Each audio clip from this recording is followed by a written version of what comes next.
Hello, my loves. So I was just there, barbecue sauce on my titties, as usual. Hey, friends, I'm back. I've been out. From the hit movie Mamma Mia? Pierce Brosnan from Mamma Mia? Probably, yeah. I'm glad everybody is doing well. I'm gonna turn down the city pop just a little bit. I'm sorry, I know. You're gonna be swimming and getting in a boat? Hell yeah, that sounds awesome. The spell works. You turn music to wait? Yeah, perfect. Add it to your grimoires. I'm doing well. Yeah, I got to see Nuba in real life. I hope you are well. Thank you for everything this past week.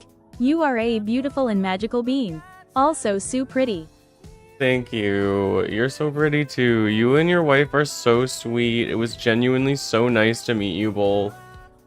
I got to meet them both in the real meet space, and we hung out and watched movies, and we got high, and it was just really fun. I didn't get a chance. I want to show off some of my stuff. I got some treasure from Pride, which was last weekend. Like the weekend before last even. And I didn't get to show off that stuff because I was too busy being busy. I had so much because it was really just like right from Pride into concerts into meeting my friends, and I just like had to have like a day to myself yesterday, so I didn't stream even though I said I was gonna. I'm sorry.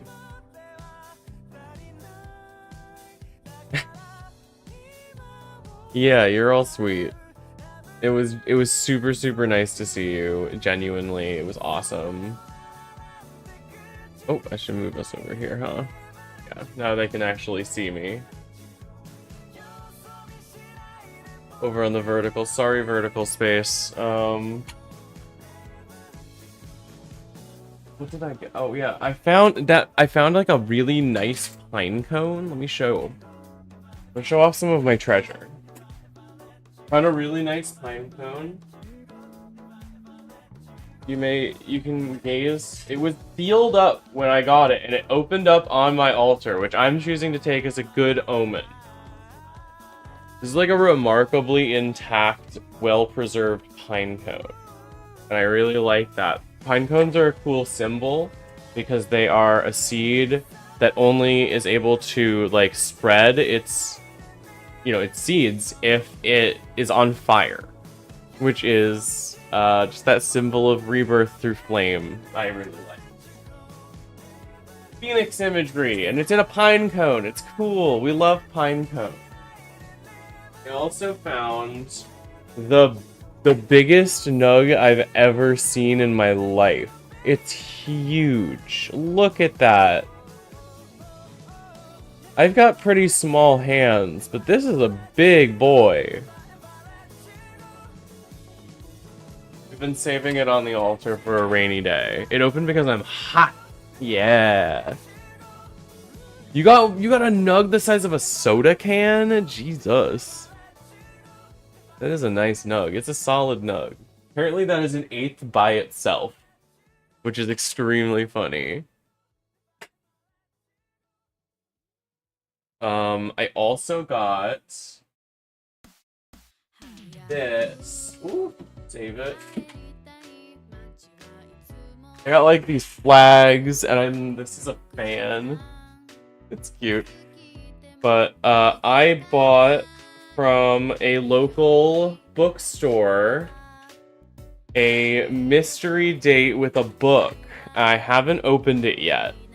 I wanted to wait until stream to open it up and then see what we got. Oh, it's a blind date. All I had at the front were It was a queer author and a character, so it has at least one queer character and the author is queer. It is a young adult high fantasy, which speaks to me as a big dork. I'm a huge dork and I love fantasy. And then it has 3 truths and a one-liner on the front, just to give you hints about what the book might be. 1. A Malaysian and Chinese-inspired fantasy world with caste systems, an asshole demon king that focuses on female empowerment and overcoming oppression. 2. This ordinary yet special heroine, along with 8 other girls, is taken from her home to be trained to become the king's concubine. Yet the longer she's there, she finds herself in a dangerous plot and forbidden sapphic romance that puts her entire kingdom at risk.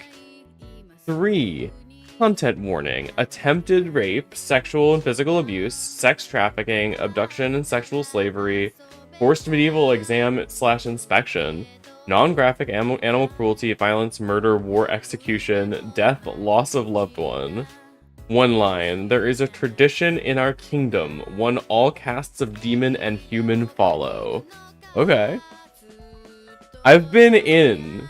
I like this. I think it sounds cool. I wanted to see what we got.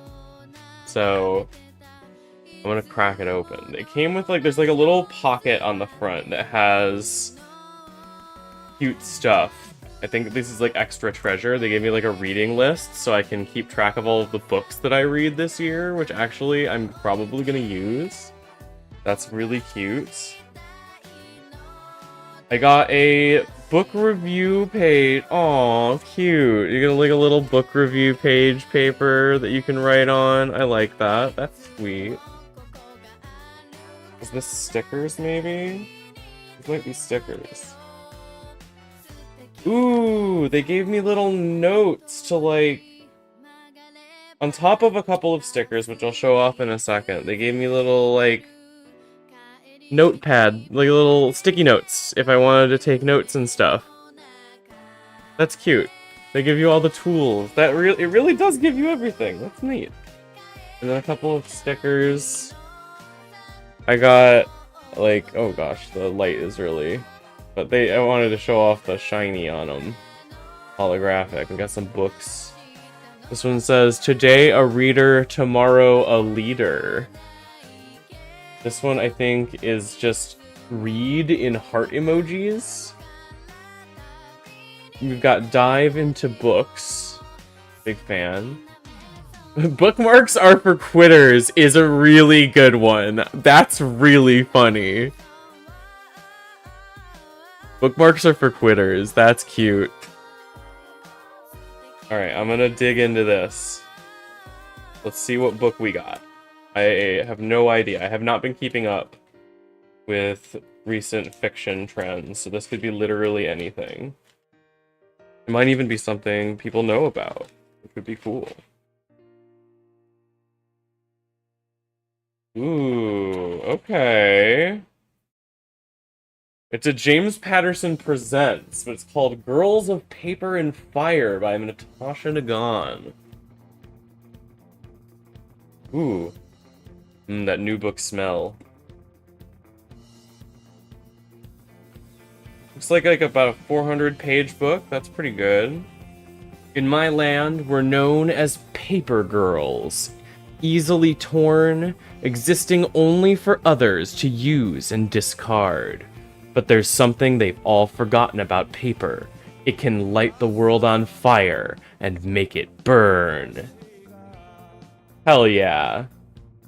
We've got Publishers Weekly saying Nagan's plot is tense and tight, her action sequences are elegant and adrenaline-soaked, and her story's stakes increase exponentially through the pulse-pounding conclusion. What most distinguishes this book, though, is how incisively and intoxicatingly she writes about love. This was the blind book. It's called Girls of Paper and Fire. It looks good. I'm gonna dig into this one for sure. A novel you need to read. Girls of Paper and Fire is as lush and brutal as the Demon King's own court. Nagan is stunning new talent. That's Kirsten White. The previous one was Heidi Helig. One's from Booklist. The glittering romance has real stakes, and the lavish, intriguingly conceptualized world will capture readers. Romance and action fans alike will find much to savor here. From Kirkus Reviews, thrust into the beauty and horror of the Hidden Palace. Will this paper girl survive? Ellen O, author of the Prophecy series, says, beautiful, lush, lyrical, with fantastic world building and an epic, forbidden romance. I devoured every word and was left desperately wanting more. Someone just told you that he wants to tie you up and slowly brush your hair? That sounds really cute. That would work on me, I gotta admit.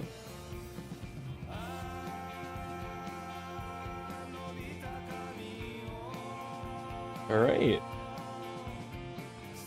Well, hell yeah. That looks really fun. I'm gonna dig into this. I don't know if there's anything else in the pocket. I think I got everything.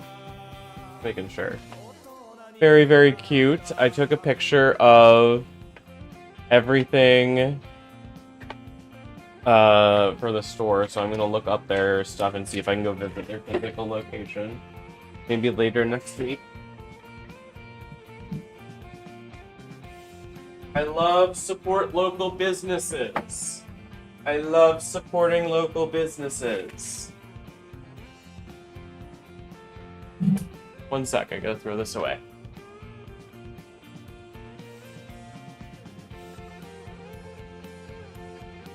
Hello, Olive. Hello.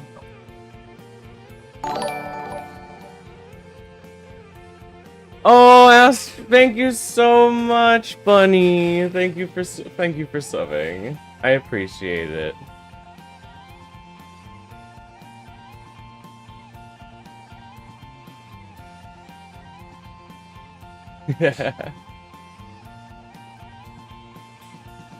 Woof woof bark.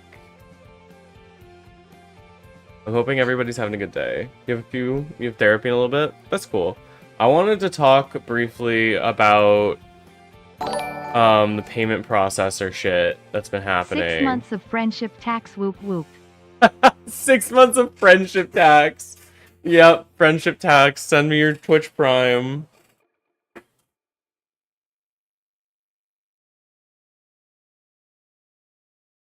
Do I have my phone line open? I don't think I do right now.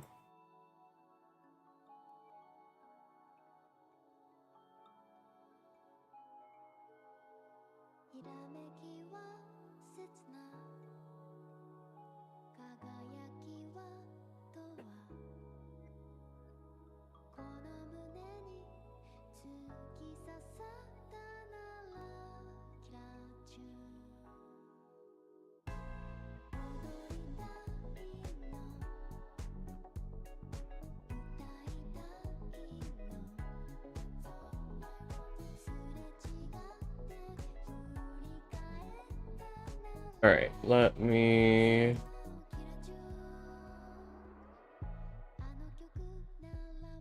up here. Okay, cool. I think we're all set.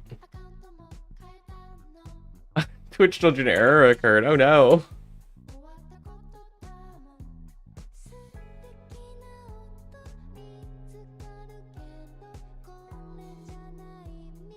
I want to watch the new Essence of Thought video in a little bit, but I wanted to at least briefly touch on all of the shit. I picked a really good time to make a video about the payment processor shit that was happening with Steam, because it then immediately, like, while I was out, it happened. I've been retweeting it or reskeeting it, I guess, on Blue Sky. I've been reposting it. All the stuff about making sure... Hello, Lord Naku. Thank you so much for following. There is the... Where was I? Boyfriend is here. Oh my gosh. Itch.io also removed a ton of adult content, at least my understanding. So there's all kinds of, like, concerted efforts to call MasterCard and Visa and like Stripe and PayPal and Venmo and all of these, and like make sure that they know our fucking opinion on this shit. So I think next stream I'm gonna do a little while of... Yo, what up? Oh, thank you, Junie. Thank you. Yo, what up?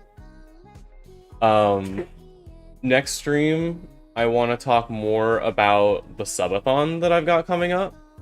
I'm gonna be raising money for my moving project that I am doing. I'm hopefully going to be moving to the West Coast.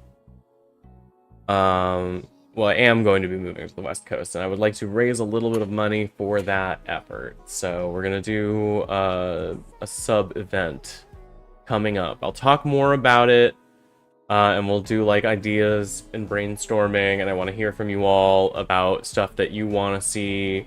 I've got some ideas that I think are really funny, but I will keep you informed.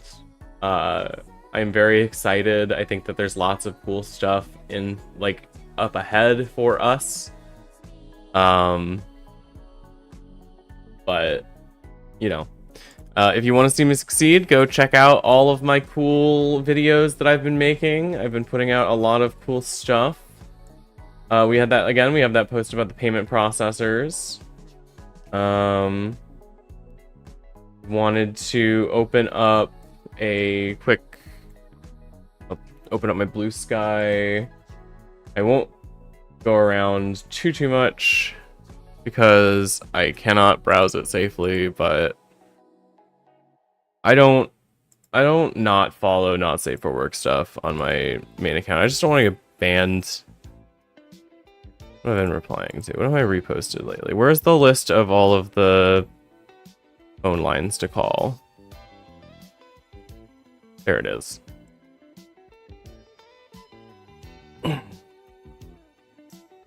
Alright, so I am going to... We should call them on stream. That's what I'm saying, is I'm not doing it right now, but I do want to do it as part of like my next stream.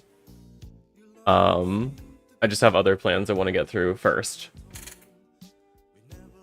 So first and foremost, check out this website. There's a NeoCities page. There's other pages as well that usually come with there's reports of verbal abuse have seemingly increased. Okay, so don't verbally abuse them, obviously. Please don't. They are just working. Calling about the video game policy. They started blaming Steam and Itch.io. Yeah.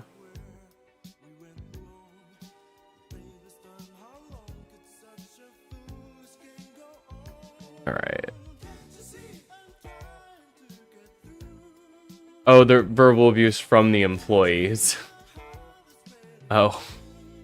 When is Papa stream? I want to do that. I want to plan that out so we can actually like pick a day and everything that'll work for him. So let's work on that together, but not immediately. I want to like make a list of like questions to ask that I think would be really cool, maybe with your help, to pick a couple of like fun questions that would be really cool to ask him, because you might know a little bit more about just his story. You can guide me in the right direction. Yeah, don't harass people, obviously, but please do check out all of these petitions. There are ways to email. There's a cheat sheet. There's all kinds of things. There's primers they have on this website and scripts. Be back in an hour. Enjoy. Yeah. So, you know, check out this website. Check out this website. Check out other things like that. We got reporting from Vice about a group potentially. They use deceptive names as cover, but these have been like lobbying and pressuring banks potentially. I have not verified these sources. I am just showing what I have seen. Please go double check these facts as well. But from what I have been seeing everybody say, the calling and the pressuring seems to be working, at least putting the pressure on. They realize that something is wrong. And then as always, call your representatives. We should do that on stream. I should probably do a segment where we're calling in on stream for the MasterCard and for Visa and all of these processors, and then we'll also do calling our representatives and just do the whole thing, just to show you how easy it is, because it's not hard. You can do it. It's a little scary, but I promise it's not any scarier than anything else. They're not going to come after you. They might be upset, but that's okay. They deserve to be after all of this bullshit. Well, okay, the employees that are working for them don't deserve to be, but the, you know.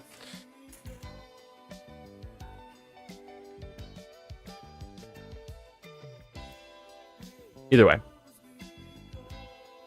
I want to open up a video, if that's cool with everybody. I'm not gonna watch. First of all, I want to pull up a video that I'm not gonna watch, but I do want to show off. So we'll start with this. This is a video by Jasper Dasper.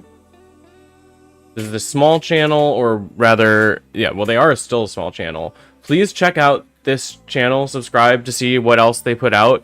He put out recently, this is a 5-hour video, just going over all of the spiraling lies and this massive network of transphobic people and all of the things that they have done together to create this story and all of the facts, quote unquote, that are underlying the DSM-5. This video is incredible. I did watch through all of it, so because I wanted to at least go through it once and verify it. I'm not going to watch it on stream unless maybe during the stream, this like the subathon, I'll watch through the whole fucking thing. He's awesome. This guy rules. He is extremely thorough. And he is extremely human and correct. We love this video. I'm literally just putting it out here. Go give it a view, give it a like if you can. The design is very human. He is awesome. It is a 5-hour video. And a lot of it is heavy because he's really just presenting the information, right? Name and channel blocked by Facecam. Down here. It is called Debunking Transphobia by Jasper Dasper. My bad.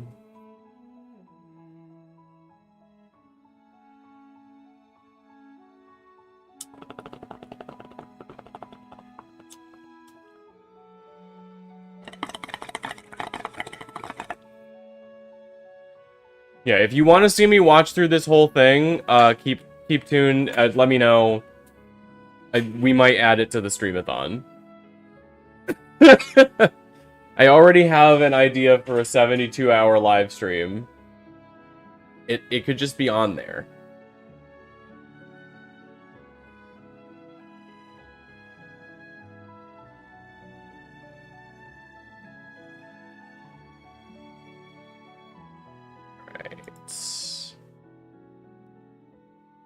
Now I want to actually watch a video and pull up something that I think is really fucking cool and important. I want to show off the creations of really awesome trans creators and one of my personal heroes, a person that I look up to a lot and think that their journalism is extremely hard-hitting. Please go check out Essence of Thoughts channels and social medias. This is a video they put out just today. But Ethel is the one that is going to be presenting this video. And I think she's really awesome. I think a lot of her work is incredible, and I wanted to go through this video because it came out today and show off my cool friends' cool work. Have you ever heard the assertion Let me that... turn that up all the way. I need to hear all.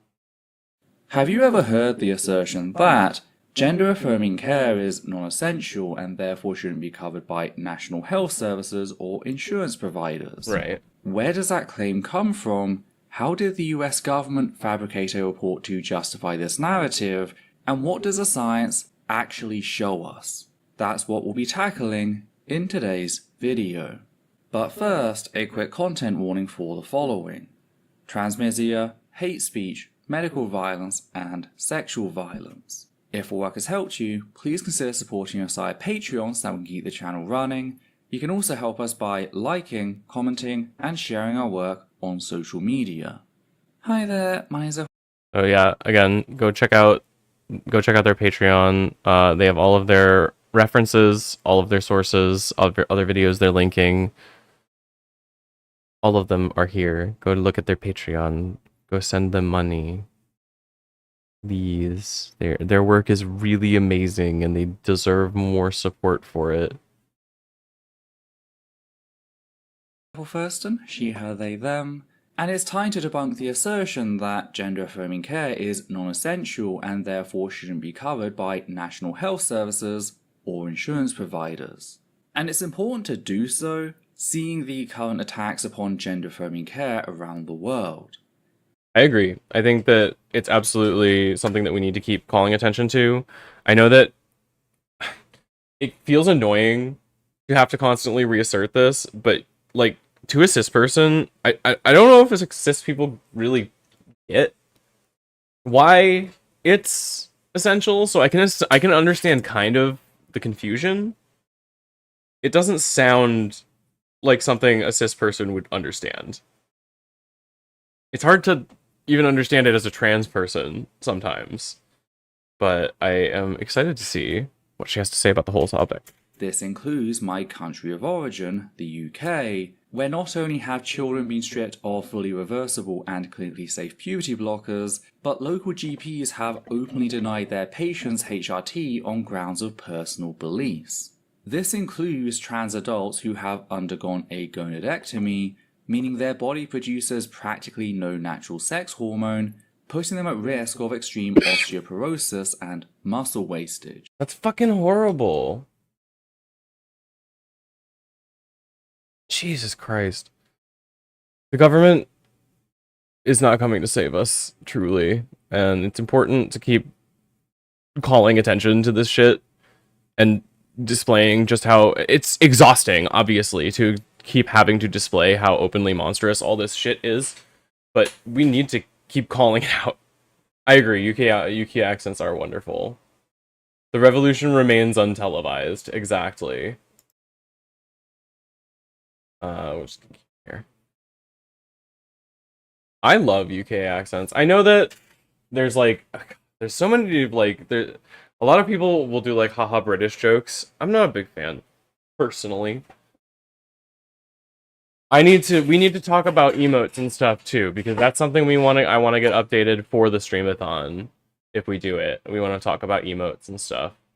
So I need people's opinions on what kind of emotes and things we want. Oregano. Alright. And one of the arguments I've heard trying to justify this denial of care is that it is non-essential, with said people often referring to it as purely cosmetic, implying that it is frivolous and thus a luxury. That fucking sucks. That is such a disingenuous way to present it. That's so outright evil, and I'm sure we're gonna get all of the fucking reasons that that's evil. But it's like so frustrating that Ethel needs to put this like brain power and energy into something that we should just be able to say, that's fucking evil. Don't do that. More child die, bad. Believe it or not, actually, I am anti-child death. I think less children dying is more good. Controversial trans woman opinion on the internet. Less blown up children in Gaza. Less dead trans children, period. Let's just, yeah. Cancel me, I guess. People expect the revolution will be televised, or will not be televised. I mean, the media won't cover this, but what it really means, the revolution takes place in the hearts and minds of the people and will be much faster than one can expect. I think both interpretations are important. You stand the accent, but not the systemic colonial disregard for other languages. Yeah, sure. Magic the Gathering mentioned the Palestinian genocide? Where? Or are you talking about Marjorie Taylor Greene? This is often accompanied by demands to know why their taxpayer money should go towards medical services for transgender people, an argument I hear especially frequently when defending trans prisoners. That's so sickening to me because people in prison do deserve healthcare. Criminals deserve healthcare. Everybody deserves healthcare. I don't care what crimes you committed. I don't think anyone should die of a preventable disease. Hello. Yeah, that's crazy. I guess she probably means it in like a weird anti-Jewish way, you know what I mean? Marjorie Taylor Greene cannot say something based on purpose. Thank you for following! Hello. This is an argument that has existed in the general discourse since at least 2013. Also, your tax money is not going to fund whatever, like breast implants or whatever. Shut up. That's not real. That's not what happens. You pay money into the government so that the government can use your money or can use like everybody's pooled money for government resources for everybody. You should pay into the government so that everybody gets everything they need. Not, oh my god. We don't get to pick and choose who deserves what. Everybody gets whatever they need. Yeah, absolutely. I want my tax money to fund breast implants. That's what I'm saying. Fund yours directly. Sending you $4 million.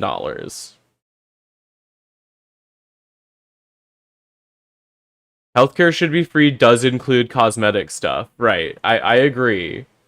But, again, trans healthcare, even though it's like cosmetic, it's not cosmetic, right? It's the derisive way of saying cosmetic in that way.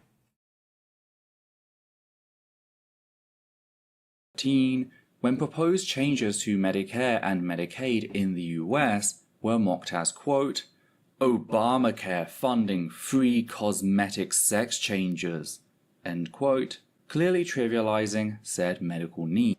Yeah, that's just so fucking sickening and disgusting. Just a horrible way to talk about medical care that is necessary for these people. And I bring up US history since, sadly, a lot of the discussion today is defined by the US, with said nation being a cultural cornerstone for many topics. Yeah, it's exhausting, probably. I can't imagine it's gotta be easy to keep up with the US as a non-US person, because I just gotta, like, turn on the news and I'm getting, like, a constant blast. But, like, y'all all have to pay attention to the bullshit that we are doing in the government and be like, oh god, how is this gonna affect our GDP? Oh, fuck. This global superpower is, like, literally stabbing itself in the face and we don't know how to stop it. We don't know how to stop it. I loathe this reality. I don't. I mean, okay. So, a lot of the things that are happening are horrible and evil, and I wish they were not happening, right?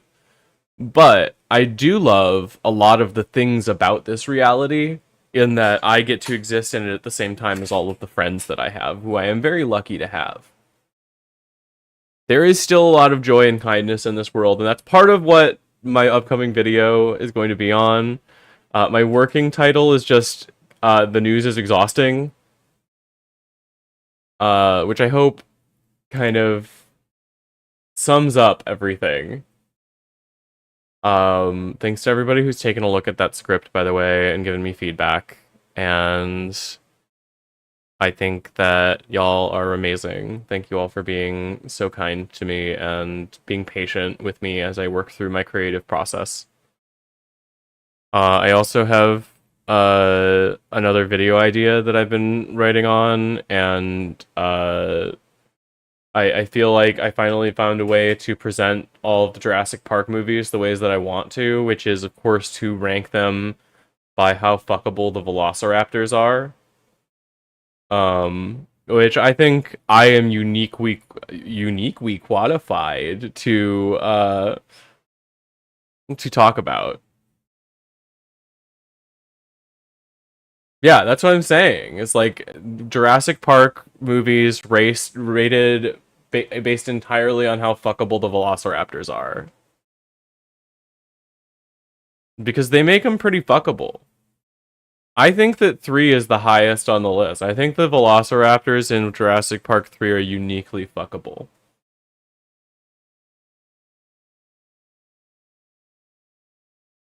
Don't clip that. Don't do it.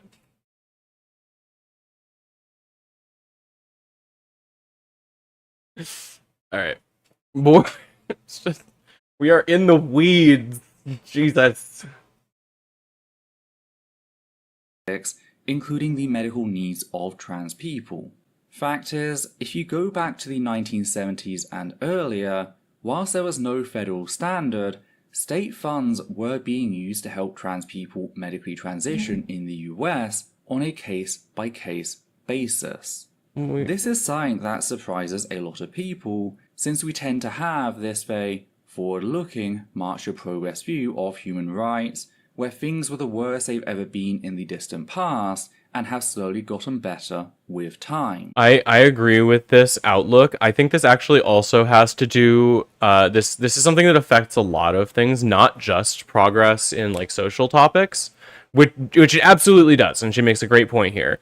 But it also affects how people view like technology. That like the technology that we have now is the best that has ever been invented. Or that the way that the government or the laws or whatever are put together, or a system is put together because it's the most efficient way, or it's the best way, and we would have like figured it out by now, as if not, but not taking into account that it's actually put together a certain way because it's the one that made the most money, right? Don't, God, you fucking clipped it, didn't you? Jurassic Park 3 are uniquely fuckable.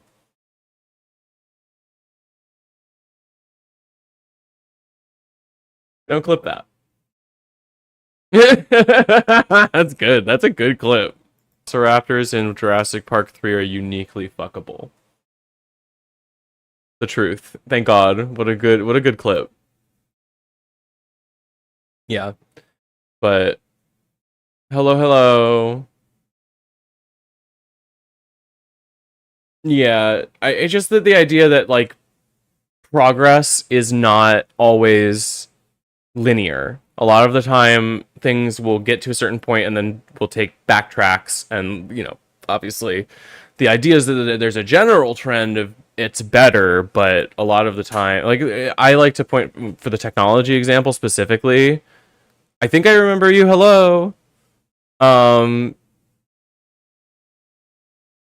The like Betamax tapes versus VCR like tapes. Like VCR was cheaper to produce and had better marketing, so it was able to take off as the format that was used. But Betamax is arguably a better technology for the same thing. It just was less easily produced, and it didn't have as much support behind it in advertising. I think that there is a usual trend of success, but a lot of the time people assume that the way that things are is the best way for some reason, even though it's usually the best for a specific reason, which is to either exploit people or produce value without, you know, it's just it's looking critically at a system or something that exists and saying it doesn't exist this way necessarily because it's the best way and maybe we could still improve it, even if it's hard to do that or conceptualize a world where that thing is improved.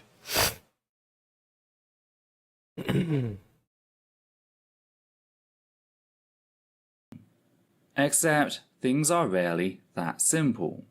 When trans people began getting recognition on the global stage, they weren't viewed as inhuman monsters, but scientific wonders. Nice. A miracle of the Go have modern fun. age, as seen in Why are you early here? coverage of Go have Zenek fun. Kobek, a trans man, and Christine Jorgensen, a trans woman. Sadly, it wasn't long before the gender-critical narratives we've all come to know were invented, forged in the fires of bigotry and intolerance. Enter Janice Raymond, who can be considered the mother of gender-critical fascism. Raymond published her magnum opus of hate, The Transsexual Empire, The Making of a W2 Male, Nula, you're a sweetheart. in 1979. This book was set much of the discourse we see gender-critical fascists regurgitating today, with Raymond hand-waving trans men as little more than a distraction, in asserting that, quote, "The female to constructed male transsexual is the token that saves face for the male transsexual empire. She is the buffer zone who can be used to promote the universalist argument that transsexualism is a supposed human problem, not uniquely restricted to men. She is a living proof that some women supposedly want the same thing." Oh, it's just sickening the way they write about these people. Well, it's so obvious that they think that women are so much worse and more stupid than men, because all in the, like, the way that they're looking at it is like trans men are just poor innocent stupid little women who got tricked and by the horrible predatory trans women who are just men who are perverts. It's a ridiculous narrative as soon as you begin to start deconstructing it even a little bit. However, proof wanes when it is observed that women were not the original. It's just so nor are gross they the way they present write agents about of it. the process. Nor are the stereotypes of masculinity that female to constructed male transsexual incarnates products of a female-directed culture. It's so fucked up to talk about trans men this way because every trans man I've ever met is just a fucking guy. He's just a dude. Just some guy. Like, that's my uncle. I don't care. That's just a guy. Why are you being weird about it? Rather, women have been assimilated into the transsexual world, as women are assimilated into other male-defined worlds, institutions, and roles, that is, on men's terms, and thus as tokens." End quote. Presenting trans men as assimilated victims, exploited by trans women to shield against criticism. It's just ridiculous. It's so gross. It's such a stupid way to. There's some guy named David or a supernatural being, and both are cool as fuck. Yeah, absolutely. We love trans dudes. They're awesome. I have an article about trans misogyny and how it affects trans men that I want to read through at some point. It's fairly long, but I think it's probably worth going through. Maybe for a different time than right now. Some fucking guy on YouTube is trying to get a rise out of me. I guess, like, whatever, dude. Your name is ridiculous. Go away. I don't give a shit. You sound and look stupid. Go to jail forever. I'm too lazy to go on YouTube and ban you.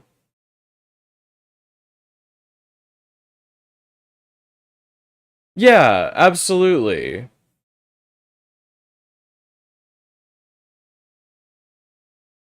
Yeah, like as if men, because the idea that like a man that was once a woman could never match the true power of a testosterone induced natural male.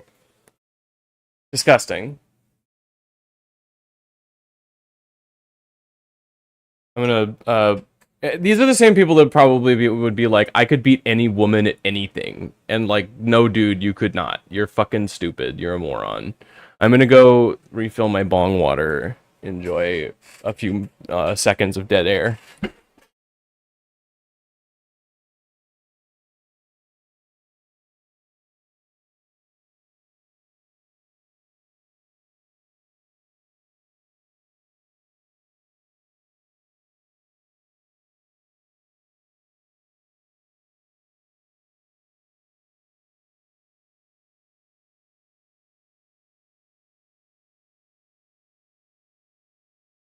I'm back.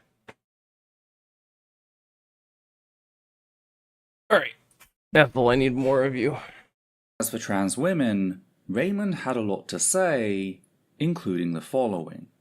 Quote, all Oh. transsexuals rape women's bodies by reducing Did you like it? No, it didn't. I mean, it was a similar vibe to the one that I do for Armstrong. He's incredible. Alex Louise Armstrong!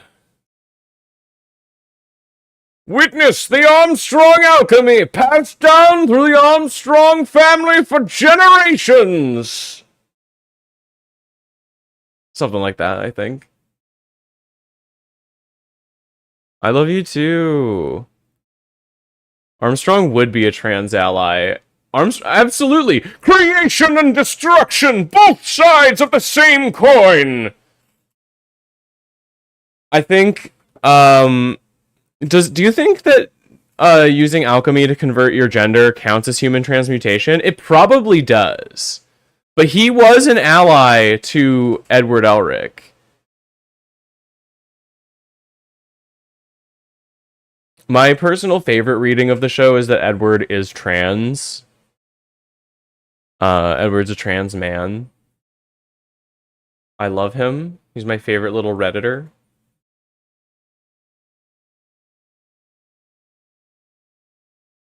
Ooh, that's true. They're not they aren't touching the human soul because they can use alchemy to heal people, right? There's medical alchemy.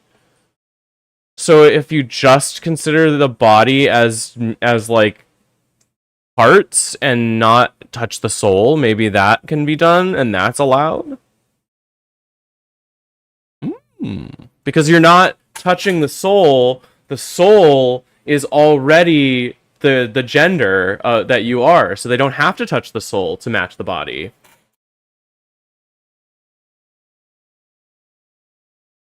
Fanfic idea, somebody get on it, yeah.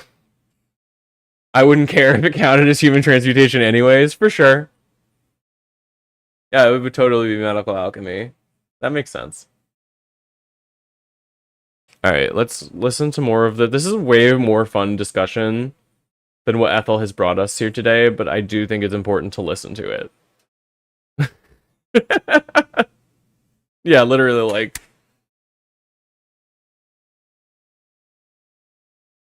Pray at the altar of femininity. Female form to an artifact, appropriating this body for themselves. However, the transsexually constructed lesbian feminist violates women's sexuality and spirit as well. Rape, although it is usually done by force, can also be accomplished by deception. It is significant that in the case it's such a sickeningly evil way to write about this. It is so clear that this person has so much hate for trans people in general. It's disgusting. Like, to equivalate those two things. Ugh. of the transsexually constructed lesbian feminist. Often he is able to gain entrance and a dominant position in women's spaces because the women involved do not know he is a transsexual and he just does not happen to mention it. The question of deception. Oh, it just doesn't happen to mention it.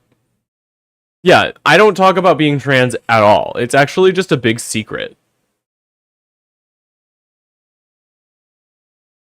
I love when they make up a person in their head to get mad at and then write a fucking essay about them. It's insane. Must also be raised in the context of how transsexuals... Yeah, surprise everybody! I'm trans. Oh no! Lesbian Sorry, feminists didn't mean to deceive obtain you. surgery in the first place, since all transsexuals have to pass as you were feminine in order to masturbated qualify for surgery. /SRS. So-called lesbian feminist transsexuals either had to lie to the therapist and doctors, or they had a conversion experience after surgery. I am highly dubious of such conversions, and the other alternative, deception, raises serious problems, of course. Deception reaches a tragic point for all concerned if transsexuals become lesbian feminists because they regret what they have done and cannot back off on the effects of irreversible surgery. Bro, nobody is getting an irreversible surgery by accident. If you made it that far and you realize you made a fucking mistake, I'm so sorry for you, but you needed way more therapy and you probably still do.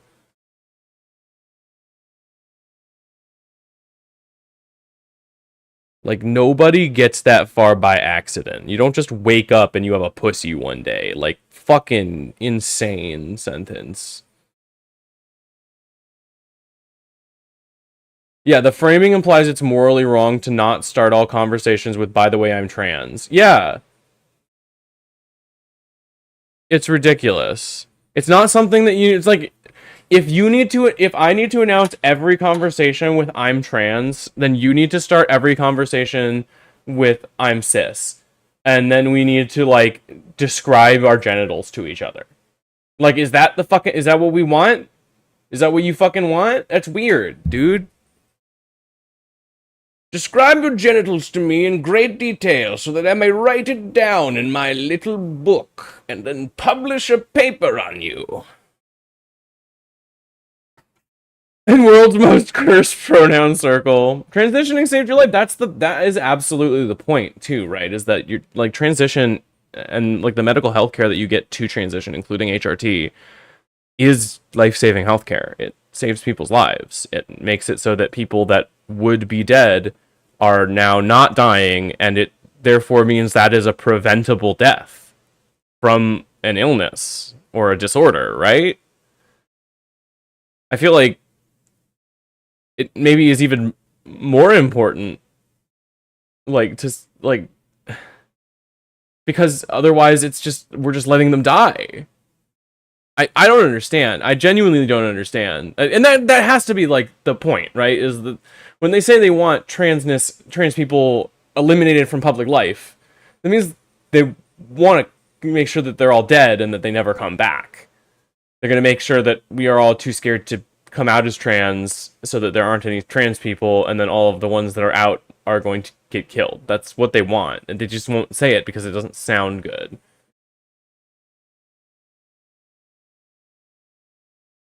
I don't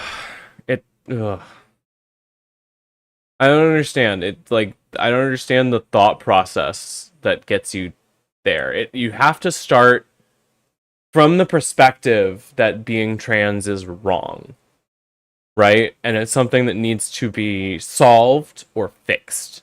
Like, it's a mental disorder. And it's better, it's cis supremacy, right? It's cis supremacy to say that it's better to be cis. And therefore being trans is a deviation from the norm and needs to be fixed. That's transphobic. It's transphobic rhetoric at the very least. Apparently some people just think that mental health doesn't matter, and having transition tied deeply with said mental health makes it somehow less important. Yeah. Yeah, if we just beat the children more, they won't come out as trans as much. It'll be way better. Because then I won't have to be embarrassed that my kid is trans. And I won't have to, like, think about a gross thing I don't want to think about. It's so fucked up that so much of anti-trans discourse is just, they're icky and I don't like thinking about them. But if they're real, I gotta think about them more, and I don't like that.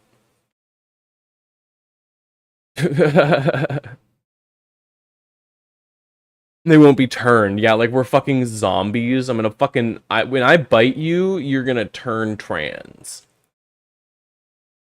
It's actually the venom that I excrete from my incisors. My fucking fangs. I shoot HRT into your veins. Casting my witch's spell to trans babies in the womb.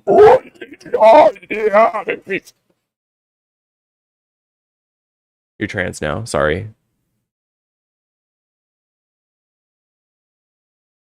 Did that work on anybody?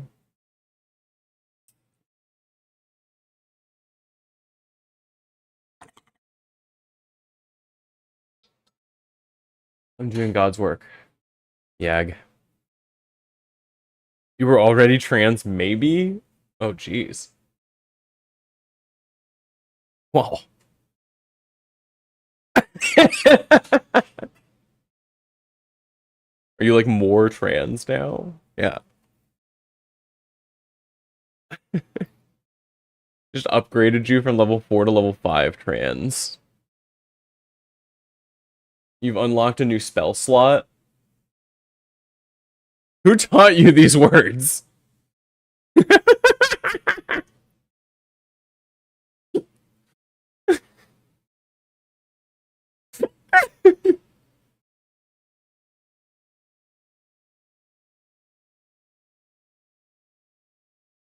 The People's Joker.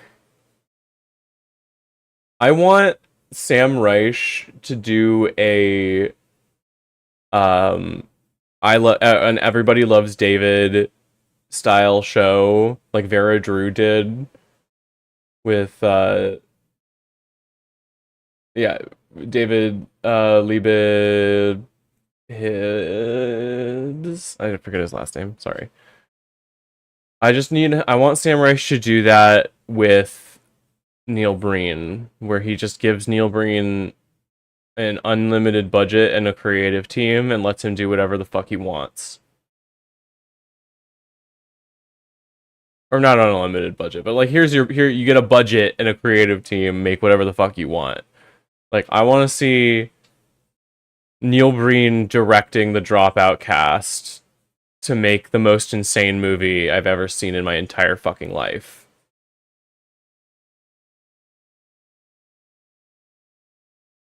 Yeah, the man who stole Pokemon cards.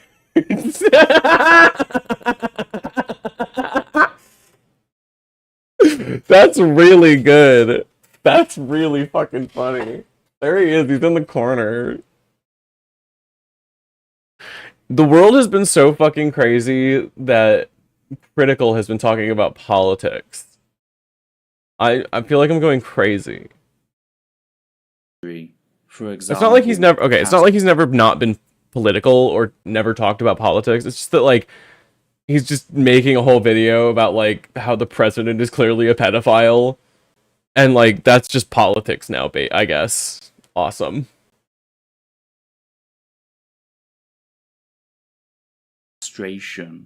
Thus they revert to masculinity, but not male body appearance, by becoming the man within the woman, and more, within the women's communities, getting back their maleness in the most insidious way, by seducing the spirits and the sexuality of women who do not relate to men.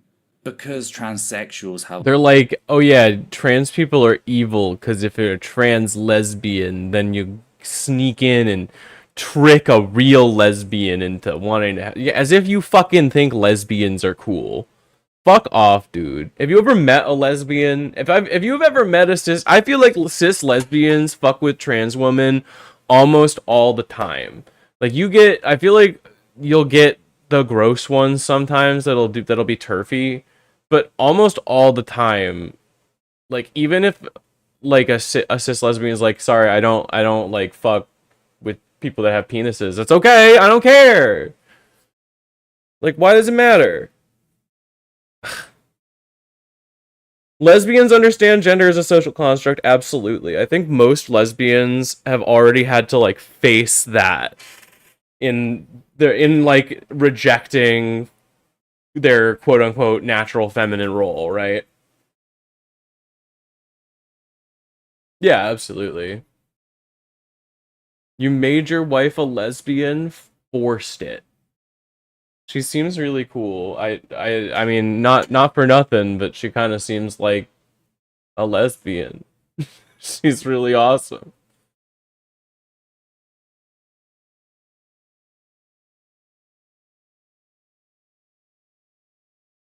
Yeah, I think that it goes to show, like, if Critical is talking about like big politics shit like that, then like that's how widespread it is. It's how far it is into the zeitgeist that like gamers are talking about it. Switching her into attack mode.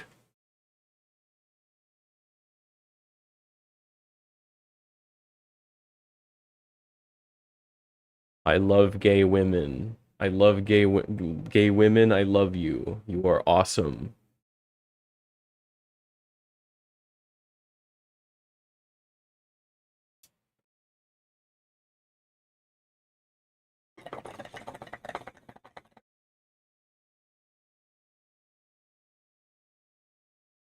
Lost their physical members does not mean they have lost their ability to penetrate women's mind, women's. That's so fucking gross. I'm sorry, this has been on screen, but like, lost just because they chopped their dicks off doesn't mean they can't penetrate women still. Like, stop. It's not about that, dude. That's gross and weird. You're thinking about it that way. It's not about that. Evil trans. I think that I want to make a guerrilla filmmaking project and name it something like Evil Trans Movie or like Evil Insane Trans Movie or something like that.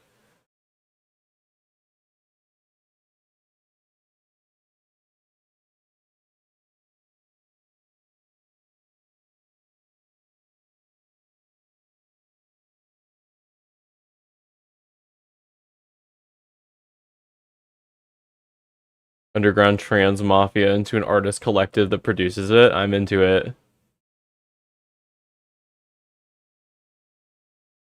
I just want it to be like it just like fucked up insane transgender movie and like it's just a movie about being trans in America right now and how fucked up and awful it is.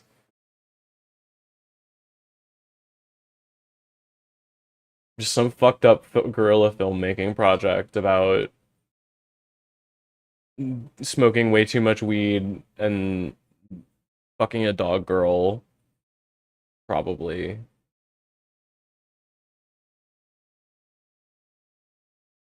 Gotta work that in there. The furries have got to make an appearance at least once. It's just Legally Blonde.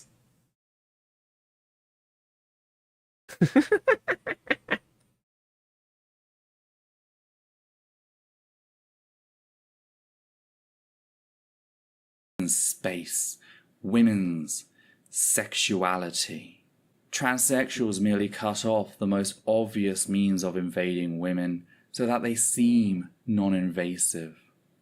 However, as Mary Daly has remarked, in the case of the transsexually constructed lesbian feminist, their whole presence becomes a member, invading women's presence. This lady, stop talking about penises for 5 fucking seconds. Like, presenting challenge impossible. As an existential threat, an invader of womanhood, yeah, lying to their doctors in order to trick them into giving out gender-affirming surgeries before going on to rape cis lesbians. Insane. We recently put out a video on the updated variant of this myth, surrounding the cotton ceiling and apparent trans femme / cis lesbian antagonism, proving how, in spite of what the bigots assert, the overwhelming majority of cis lesbians, between 84 and 94% depending on their generation, openly support their trans sisters. That's what I was just saying. Ethel's putting numbers where my mouth is, but like, I feel like cis lesbians fuck with trans women, just in general. Their whole aura becomes a penis. Yeah, just turn your whole body into a dick that fucks social situations, I guess. I mean, I'm kind of like that, except I just accidentally talk about childhood trauma when I thought I was telling a nice story. And that fucks up a social situation. Is that me exerting my maleness? Is that my male privilege? Is that me turning my entire aura into a penis that fucks a social situation? Trauma dumping mods. Send her to hell. Mods, activate her electrical collar and zap her live on stream. Mods, stick a stun gun in her pee-pee.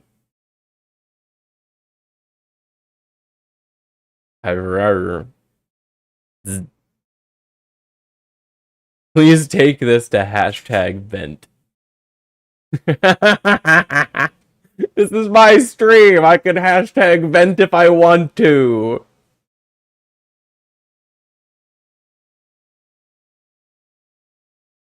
On a video about trans people engaging in supposed rape by deception, but I wanted to get this one done first.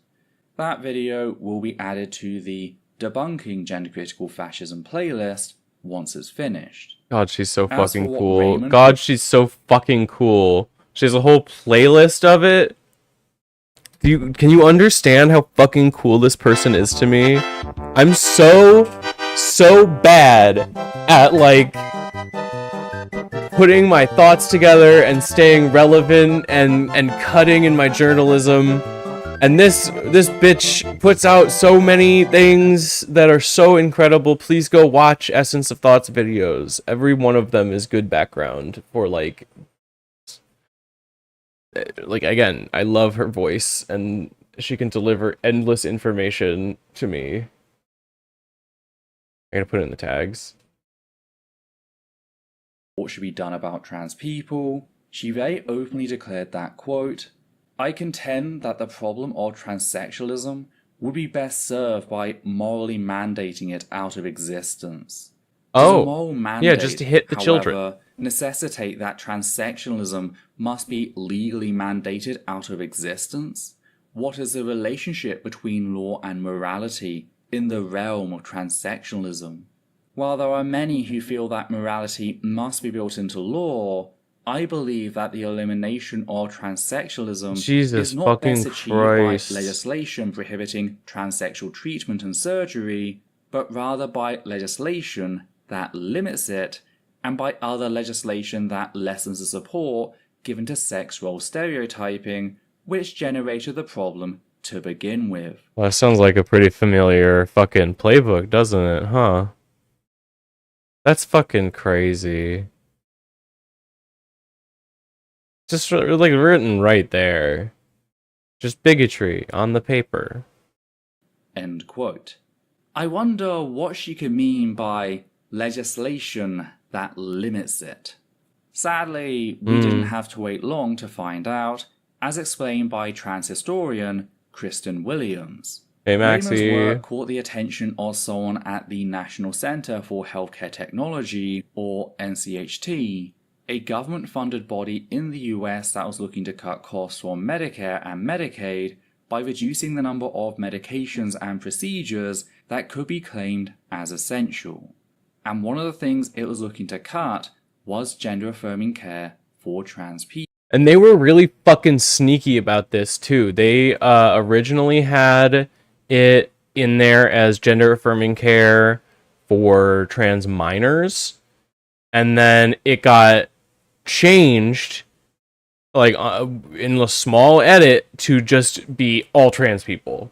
could not get gender affirming care through Medicaid, which freaked a ton of people out. Then it's gone back and forth and being in there and not in there, and I genuinely have lost track of it. I've been trying to keep my head out of the news because I needed a couple days to like rest and recover before I got my head screwed on the right way. This is like the closest I've gotten to reading the news in a couple of days. It got taken out of the bill before it passed. Awesome.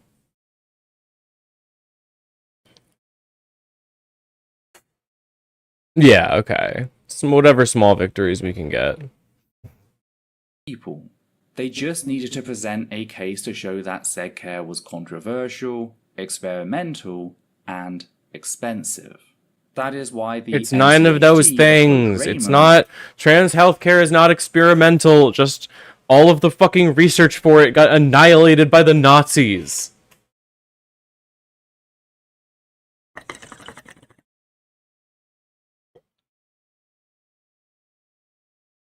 Not experimental. You just think that vaccines cause autism and you're fucking stupid. who is not a clinician, to commission a report about the social ethicality of said care, which was published in 1980 and contained no research whatsoever, merely being a rehash of her non-peer-reviewed book.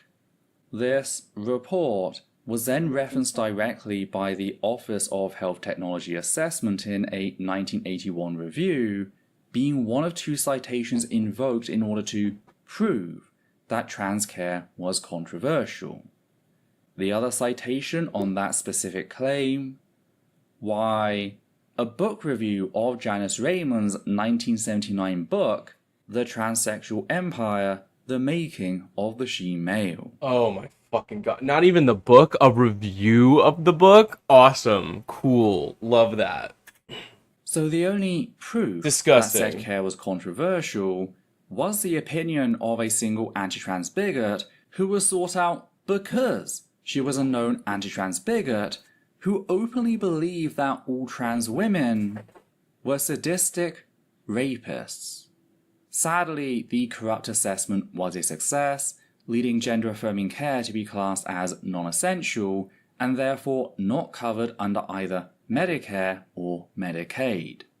Yet things only got worse since private insurers could and did invoke the government's ruling to argue that they shouldn't be forced to cover it under essential care, She'd be streaming, setting she said do. standard as the norm for the US, which was then adopted by other countries around the world.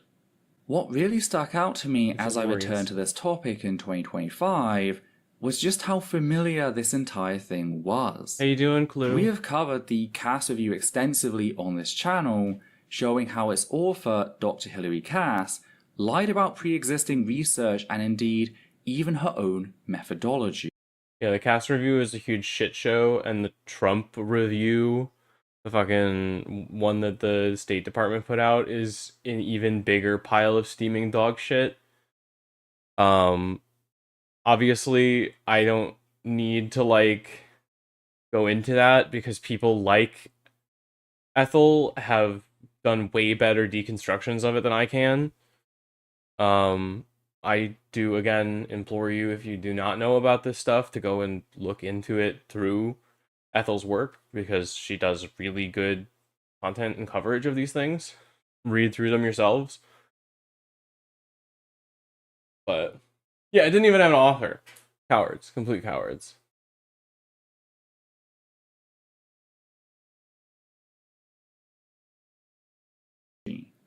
We also provided evidence that Cass had a known anti-trans bias going in, pushing gender-critical propaganda onto her colleagues, and that the then Tory government boasted that it had deliberately stacked health institutions with anti-trans bigots because it knew the Cass review couldn't stand actual scrutiny. It's hard not to see the similarities between what's happening in the UK right now and what was done in the US during the 80s. Governments have always sought out biased researchers. It's always been said, like, I think that it's been really loud in the UK lately, obviously, with all of the anti-trans bigotry, but it's been on the rise for a long time, and the UK has been following the US's blueprint. I mean, we've obviously got, we've gone through a lot of the same things, and it's important to point at, look at this thing that happened, and this is history repeating itself. This is something I talked about actually in the essay that I'm going to be releasing sometime soon. So please go check that out in a couple of days, hopefully, once I'm done like filming and editing and everything, and adding all my sources and shit. But yeah, to help them manufacture consent when it comes to stripping trans people of essential care. Yeah. Speaking of essential care, that just leads us to discuss what the science actually shows. Whoosh. Note that a lot of the studies I'm about to share focus on gender-affirming care for trans youth, since, in my experience, this is the most controversial form of gender-affirming care. I have never met someone who thought gender-affirming care was essential for trans youth that didn't also feel the same regarding said care for adults. I'd also just like to note that these first few studies were lined up by Rebecca Watson of Skeptic in her 2023 video debunking Sabine Hossenfelder's anti-trans pseudoscience. The first study we're going to take a look at, titled Association of Gender-Affirming Hormone Therapy with Depression, Thoughts of Suicide and Attempted Suicide Among Transgender and Non-Binary Youth, was published in the Journal of Adolescent Health in April of 2022 and found that the, quote, use of gender-affirming hormone therapy was associated with lower odds of recent depression and seriously considering suicide compared to those who wanted gender-affirming hormone therapy but did not receive it. For youth under age 18, gender-affirming hormone therapy was associated with lower odds of recent depression and of a past year suicide attempt. End quote. I think it's genuinely fascinating how much of the current attitude around trans people in the UK and a lot of the propaganda that's being spread right now in general about trans people can be traced back to J.K. Rowling, which is part of why I think it's really important to not support Harry Potter, any of that franchise bullshit, because the money that she gets from it, she spends trying to make trans people illegal in the UK and supporting people that are also trying to do that both in the UK and the US and in other places in the world.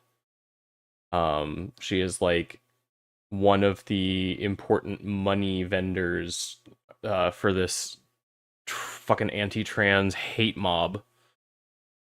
And I mean, obviously, again, Ethel has covered this shit before on her channel. Please go check out Essence of Thought. All of the coverage that she does is incredible and very cutting. I make sure to she helps me stay informed about stuff, especially about stuff that does not directly affect me because I'm not in the UK, but it's stuff that I want to know about so that I can make sure that I know how people are doing all around the world, because I don't just care about me. I want everybody to be okay. I want us all to come out of this somehow happier and better, but if things keep going like this, that's why we got to keep talking about it. Keep making sure people know that it's not okay to be this way. It's not okay to treat people this way, and that the things that they spread in this propaganda is wrong.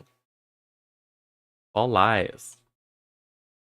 Another study, Mental Health Outcomes in Transgender and Non-Binary Youth Receiving Gender-Affirming Care, which was published in the Journal of the American Medical Association Open Network in February of 2022, found that, quote, in 104 trans and non-binary youths aged 13 to 20 years, receipt of gender-affirming care, including puberty blockers and gender-affirming hormones, was associated with 60% lower odds of moderate or severe depression and 73% lower odds of suicidality over a 12-month follow-up. End quote.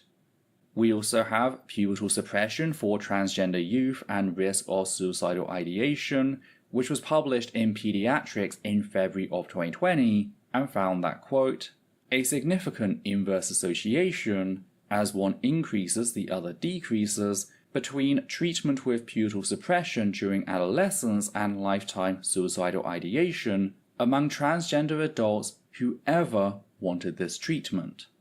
These results align with past literature suggesting that pubertal suppression for transgender adolescents who want this treatment is associated with favorable mental health outcomes. End quote. Who could have fucking thought? The last study Rebecca brought up was psychological profile of the first sample of transgender youth presenting for medical intervention in a US pediatric gender center, published in 2017 in the American Psychological Association's Psychology of Sexual Orientation and Gender Diversity, which found that, quote, older trans and non-binary youth seeking medical intervention experience poor self-competence, higher levels of anxiety, and decreased happiness and satisfaction than the younger patients.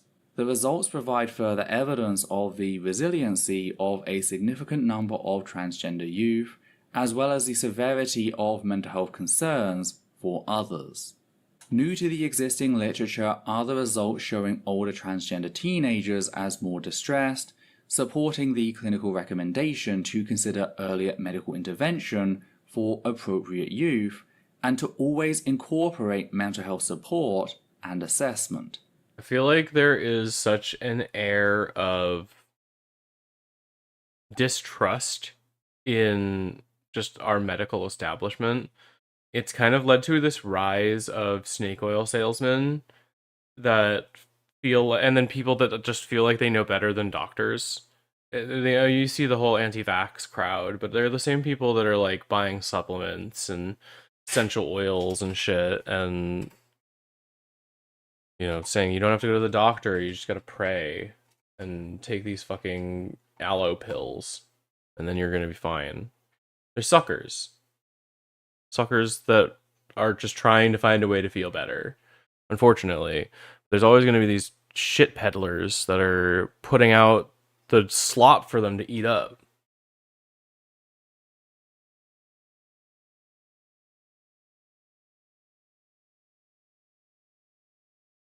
And like you get so many people trying to say that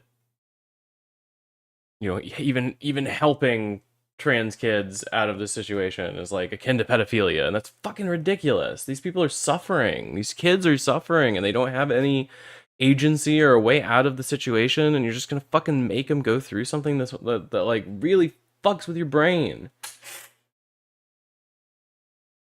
I don't remember a lot about puberty, but it was sure not fucking fun.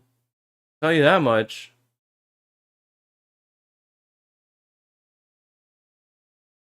End quote. Again, thanks to Rebecca for lining those up so neatly.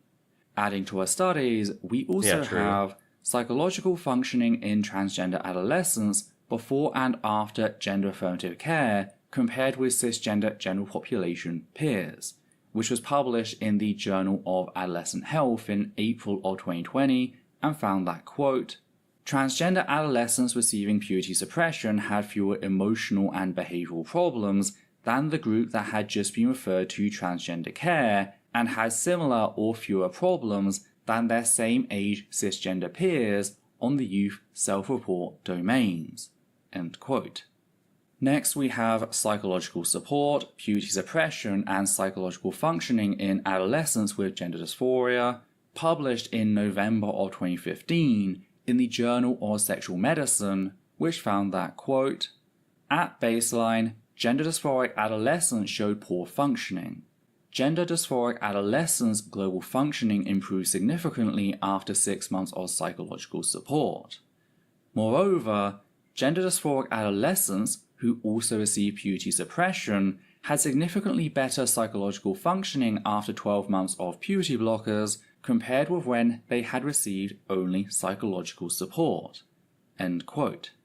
I like this one as not only does it have a control, but it has a comparison group who had not yet begun puberty blockers and were only receiving psychological support, providing us evidence that puberty blockers offer a specific benefit, not just receiving general care. A lot of the resources, and this was in the debunking transphobia video that I showed off earlier. But one of the things that is brought up is that a lot of the evidence for to take away puberty blockers is based on the idea that like we should make them wait to take puberty blockers because they might, I don't know, might hurt them or something. But there's just so much evidence that puberty blockers in general are safe and that any risks that they have can be mitigated. It just, especially since cis kids are still getting puberty blockers for precocious puberty through all of this, and there's no like, you just don't want trans people to have them is the only thing, because they're so scared that like a cis person might manage to go through and fall through all of the cracks that they are willing to take away trans health care for the people that would actually benefit from it and whose lives it would actually save, because they don't actually care about trans people, they care about cis people. And even on top of that, there might even be just general fear that transness in general kind of throws into whack. It's like, hey, if you're questioning the gender box you were supposed to be put in, why, that's not fair. I don't question the gender box I'm supposed to be, I got told I was supposed to be in, and that makes me mad. And I'm not going to process that. I'm just going to take it out on you. It makes me mad that you are rebelling against the system. Just important maybe to think about those things. It's like, why are you so upset that I don't want to be a man? Like, what makes you so mad about it? Most of the time, the opposition to this whole idea lacks care for evidence and will not be swayed by explanation. The point I've seen is control. Yeah. It's control over what people can do. If they can tell you what a trans person can do with their body, why can they not tell a woman what they can do with their body, right? Why can't they tell anybody what they can do with their body? Then they don't want you to have bodily autonomy. They want you to do exactly what they want. And then they want to discard you like a robot when your parts start failing and you need to go to the medical system, and then, oh, sorry, you're on the line for all that. I'm not gonna pay for your medical bills for the injuries you sustained for working for my company.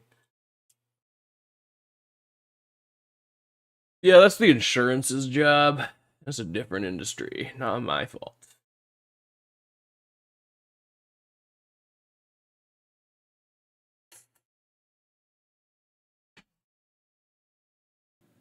I think the last study I'll give relating to gender-affirming care for trans youth specifically is one that tackles surgery in young adults who had previously been on blockers, titled Young Adult Psychological Outcome After Puberty Suppression and Gender Reassignment, published in Pediatrics in October of 2014. Yeah, I agree. Which found that, quote, after gender reassignment, in young adulthood, the gender dysphoria was alleviated and psychological functioning had steadily improved.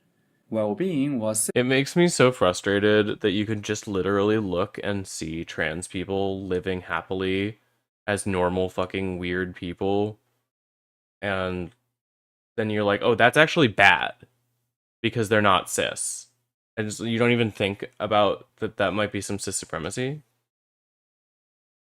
Similar to or better than same-age young adults from the general population. Improvements in psychological functioning were positively correlated with post-surgical subjective well-being, end quote, which led the authors to write in its conclusion, what's up, moron? Thanks for stopping in and engaging in my chat and giving me interaction. If you really have an opinion, you should call the fucking phone number, or else I'm afraid you look like kind of a coward. That, quote, a clinical protocol of multidisciplinary team with mental health professionals, physicians, and surgeons, including puberty suppression, followed by cross-sex hormones and gender reassignment surgery, provides gender dysphoric youth who seek gender reassignment from early puberty on. Yeah, sorry, every once in a while somebody scrolling through their YouTube shorts gets recommended me because they haven't figured out they're trans yet, and they get really angry in my chat, and I just have to tell them they look like a moron. Try estrogen, idiot. You might like it. Into well functioning adults. End quote. I'd hope that we'd all agree that empowering trans people to develop into well-functioning young adults is the standard we should be aiming for. Moving on from studies focusing on trans youth, we have gender-affirming surgery improves mental health outcomes and decreases antidepressant use in patients with gender dysphoria, which was published in February of 2024 in Plastic Reconstructive Surgery, and found that, quote, a total of 3,134 patients with gender dysphoria were included in each cohort. Patients in the surgery group had overall lower rates of mental health conditions, substance misuse, and antidepressant use. There was an absolute decrease of 8.8% in antidepressant prescription after gender-affirming plastic surgery, and significant decreases were found in post-operative depression. That's anxiety. like a really significant decrease. Just from... Literally just from doing the surgery, that's an 8% drop? That's fucking crazy. Suicidal ideation and attempts, alcohol misuse, and drug misuse. End quote. Then we have association between gender-affirming surgeries and mental health outcomes, which was published in April of 2021 in the Journal of the American Medical Association Surgery, and found that, quote, transgender people... Again, a lot of the statistics that are cited for like desistance rate and stuff like that is all fucking lies and fake. Truthfully, the regret rate for gender affirming care is like less than 1%, when I think the average regret rate for a surgery, like a kidney surgery or something that saves your life, is 15%. So it's so low.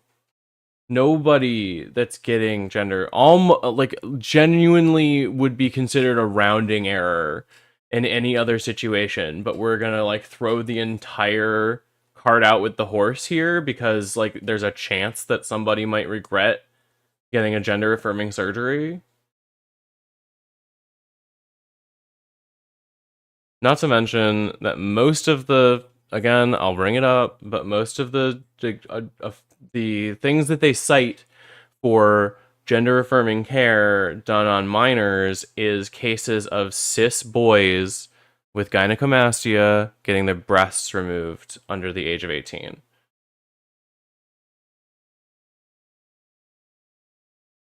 Famously, transphobia wizard tattoos have a significantly higher regret rate. Yeah, absolutely. People regret Harry Potter tattoos at a higher regret rate than people regret trans affirming care. Gynecomastia sounds cool. Hell yeah. Hey, Bunny. Welcome back. How are you, Amity?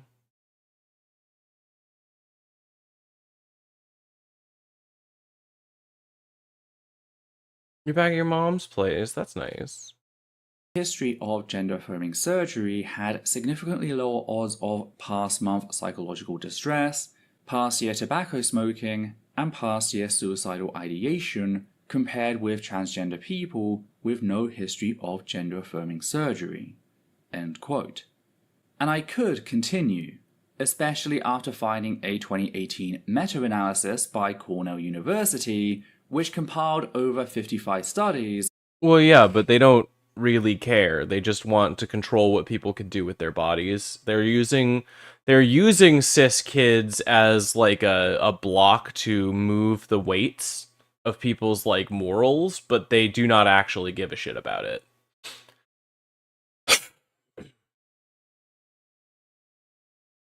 Yeah, if folks made those same comments about heart surgery, they would sound fucking crazy. You weren't born with that heart. That's not natural. That's a Frankenheart. Oh, you met a teacher from before you were a girl?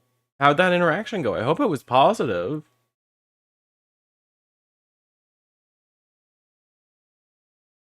$51 of which showed a significant improvement in well-being of trans people who had medically transitioned, and only 4 of which showed conflicting or null results. So if you still want more evidence, there's a good place to start. This forms quite the consensus, demonstrating I that love her little avatar's smile. It's so cute. It really is. I love it. It just looks so positive and happy. I love her eyes. to start. This forms quite the consensus, demonstrating that trans people who receive support in being allowed to medically transition show significantly better health than their peers who didn't, bringing them up to and sometimes even surpassing the baseline set by their cisgender peers. I mean, That is a massive improvement. That sounds really in quality fucking good. of life. One trans people have as much right to as any cisgender individual, Yeah. marking said care as essential. Though, what do you think? Have you come across this claim, and if so, where? What do you think I've definitely are the seen it. similarities between Raymond and Hilary Cass? Are you a trans person who has transitioned? Yes, I Would you am. mind sharing the way it's impacted your life? Do you know of any other anti-trans myths you'd like to? I'll share how it's impacted my life. Being trans is something that's exceptionally frustrating, but is also genuinely the most important thing I've ever done for myself. It is me taking control of something that I've always had in the back of my head and actually finally looking in the mirror and seeing a person I'm happy with. It has made a life that I truly thought I wanted to throw away become worth living. And that is even with all of the frustrations, difficulties, and hardships that I am facing, will continue to face, and have faced already. All of those things happening to me, I would do exactly the same thing again. I would just do it fucking earlier.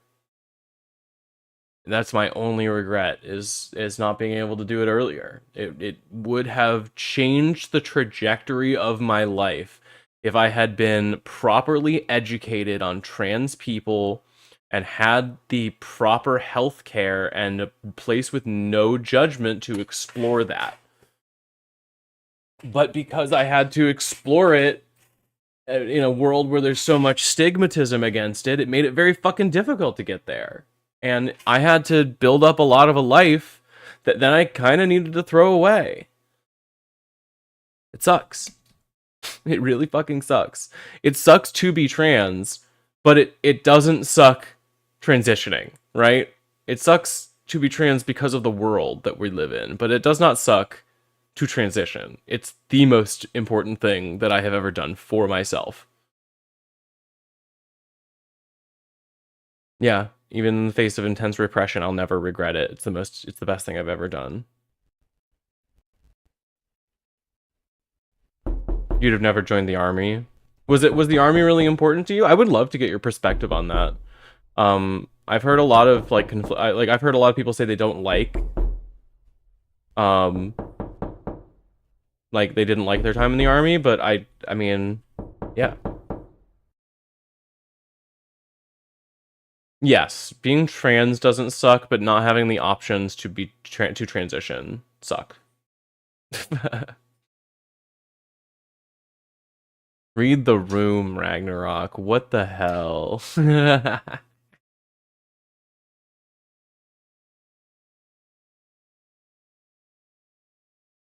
It was when you were cis, but now you kind of regret it. That's interesting. I think that being trans is obviously it's been really important to me and to my identity. It's helped me be more in tune with me as a person. I have made genuinely beautiful connections with people. I feel like people like me more, and I like me more the way that I am now, even though there are struggles. Not everything is perfect. And transition didn't fix my other shit that's wrong with me, right? I still have other health concerns. I still have, like, chronic pain issues. I still have all of my other shit to worry about. I'm still depressed, but it's a lot fucking easier now. Yeah, being a victim to societal transphobia sucks, not being trans. Yeah. You can call it if you want to, but I'm gonna finish off this video. Do you know any anti-trans myths you'd like to receive their own standalone debunking?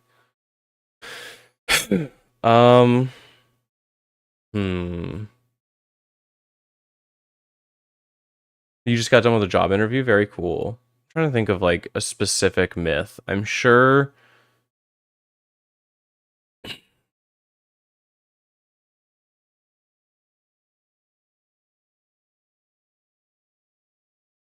I think it's always fun to look into the amount of like trans athletes that actually exist and like how many trans athletics bans are being passed and all of that shit, and then you look at it's just one guy, one like trans kid, one trans dude who wants to like wrestle or something, or it's like one trans girl who wanted to join the cheer squad or something.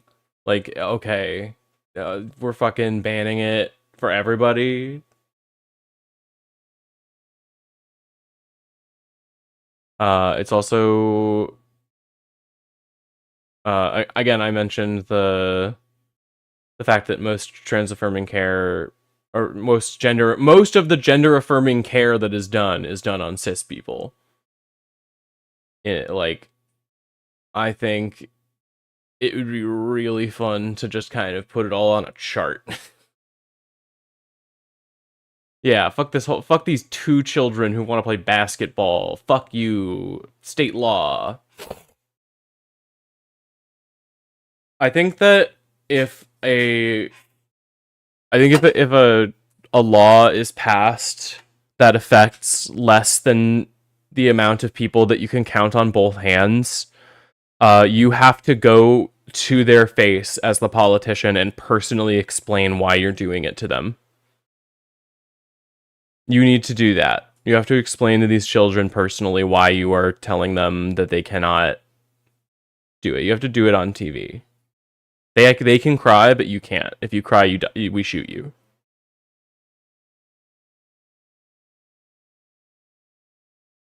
Yeah, if you cry, you die. That's the name of the show.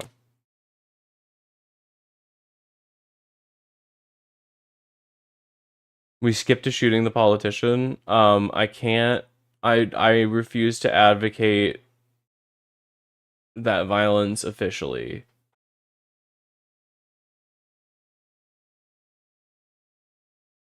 Well, the UE index is insane right now. Officially. To receive their own standalone debunking. Did I miss something you noticed? Ethel, I need you. It's so important. You need to tell me which of the Jurassic Park movies has the most fuckable velociraptors. It's important for the research for my next video. You email me at this webzone if you can tell me which of these raptors is the most fuckable. I need your opinion. This is important. If so, be sure to let me know in the comments down below. And if you appreciate what we do here and want to help keep us running, please consider becoming one of our wonderful patrons who make our work possible. Please consider joining their Patreon. You can also make a one-time if you donation via PayPal or really Super good. Thanks on YouTube. On that note, we'd just like to thank the following people: Matthew Kovac, Flynn, Bo. Hold on, can you clip that request? Which request? Oh, yeah. Yeah, we need to get an opinion. I need official opinions. Listen. I think that it's important. We need data. We need to see which of the Jurassic Park movies has the most fuckable velociraptors. I need your help. People of the internet, come together. Give me your opinions. You haven't watched any? I guess it's a good time to watch all of the Jurassic Park movies.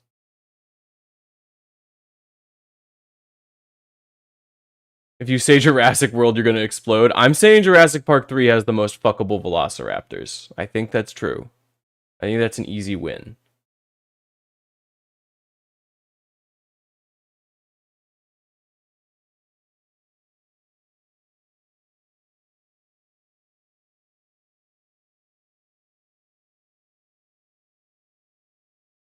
Three by far. Fuck yeah.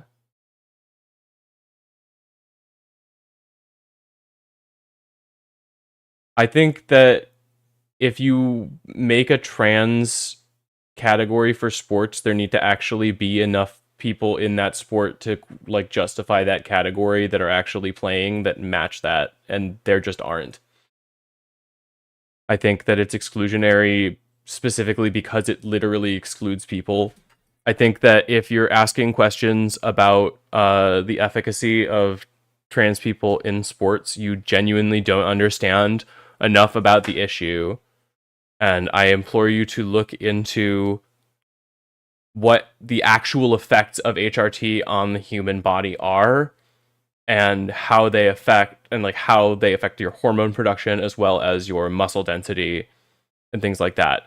Also, sports are made to be unfair. Like, that's just what they are. I just genuinely, it's a weird, stupid wedge issue, and people that say that they don't think... So people that have opinions on trans people in sports, I think, are genuinely, most of the time, either don't know enough about it or being disingenuous to use that as a wedge opinion about weirder things. Yeah. Source check your knowledge on trans people taking records. Like, is it real? Are you really upset about a real person that is really taking a bunch of records away? Or is it a fake person that doesn't actually exist and you just think is real because you read it in an article one time? Have you considered that people that you trust lie to you? It's possible, actually. It's real. That does happen.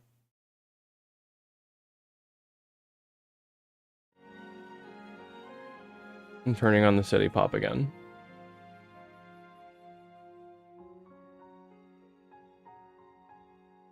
Yeah, PragerU. I don't think it's like an exclusively PragerU thing, but they definitely helped.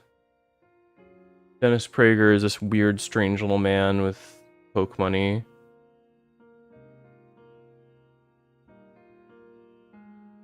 Yeah, no problem. I'm happy to genuinely talk about this stuff. Like, that's my job. I don't mind talking about it. It's just... like, it is rare that there is a person who wishes to engage in good faith on these things, you know what I mean? And so, you kind of gotta be on your guard. April lies to you? I do sometimes. I'm an unreliable narrator on occasion. Mostly when it's funny.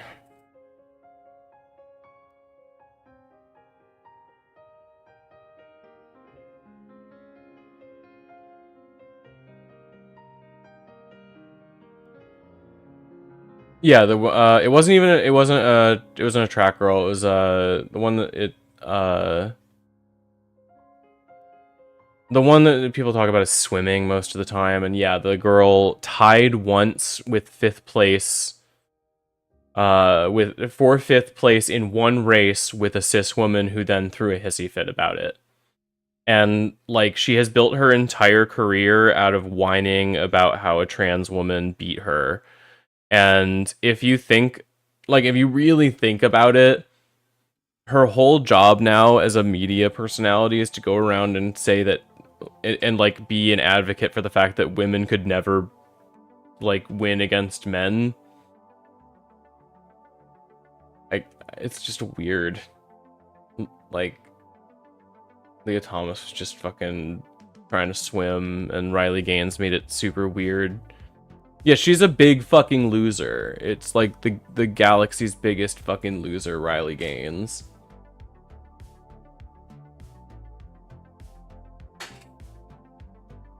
Yeah, she like tied for fifth place in that one race, and her overall placement was like 25th or something like that. Yeah, it was crazy. Doesn't... I'm getting a call.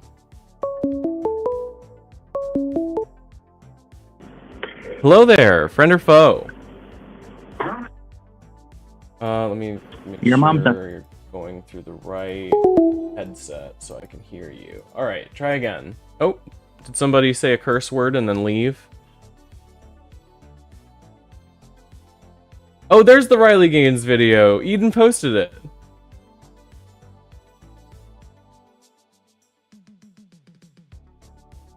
So they said a curse word and left. I couldn't even hear it.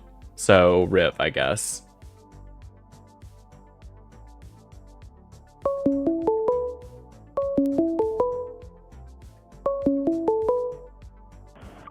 Hello again, friend or foe? Work now. Huh? Oh, no, last time you had a problem, I thought you couldn't hear me. Because it's what it said on the live. You couldn't hear me or something. Oh yeah, I can hear you now. Okay, good. Hi, how are you?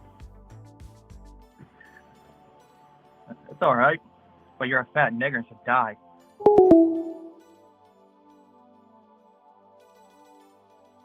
Okay. Sure, I guess. What? Immense.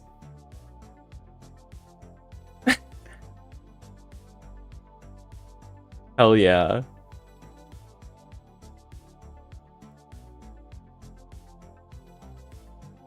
That was like baby's first hate mail. Oh, hey, another one. Hi, hello, friend or foe?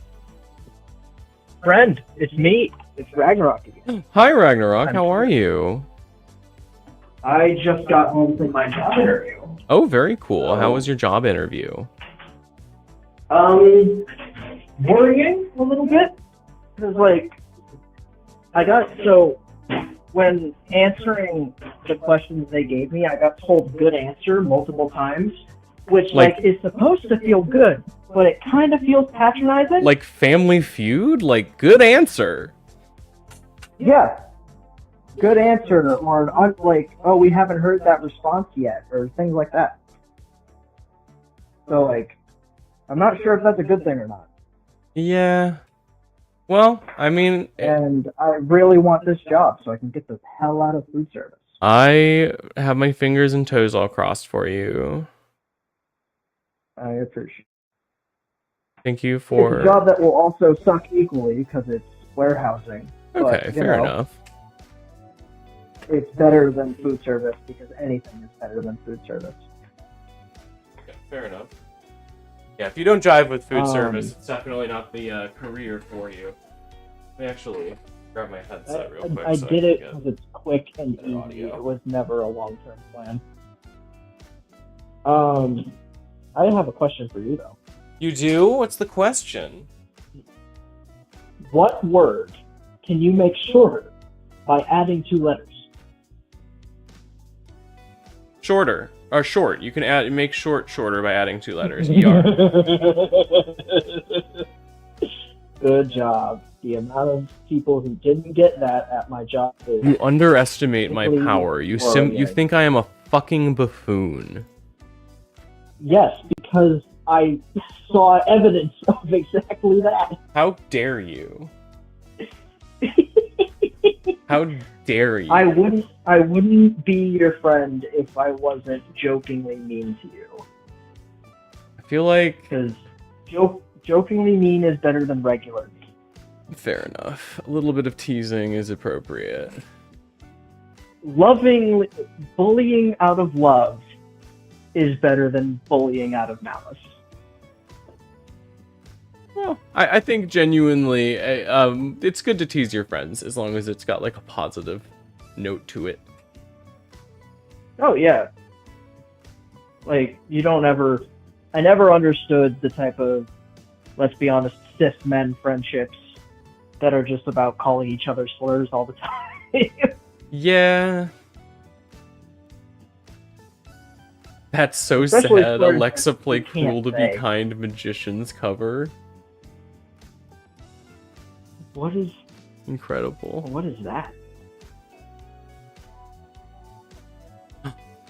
Oh, hello, Mr. Merlin. So, oh, your cat is also bothering you. Yes, he's bugging me. He's sitting his big butt right Yeah, there my, so my he cat can is complain. too, and it's a problem because I still have dress shoes.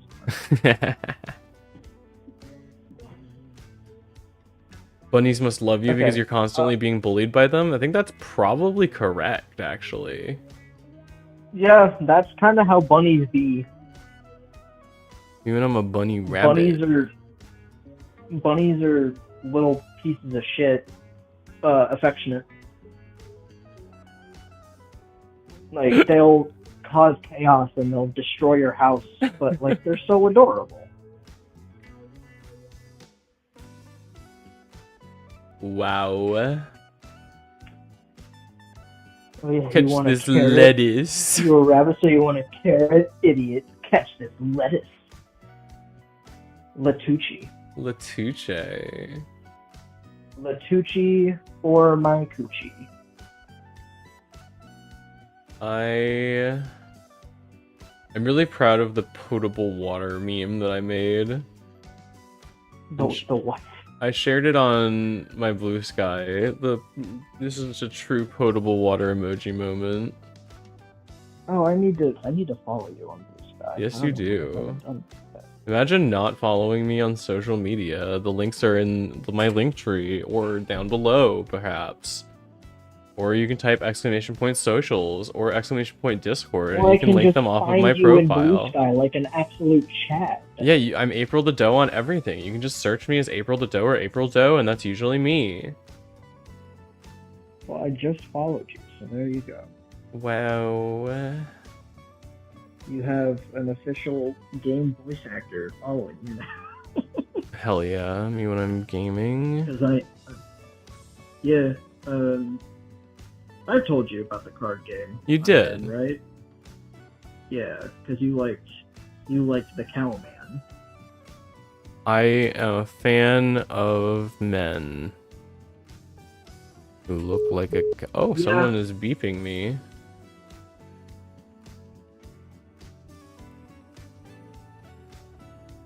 It's actually illegal to be a bunny whose name is longer than 5 letters.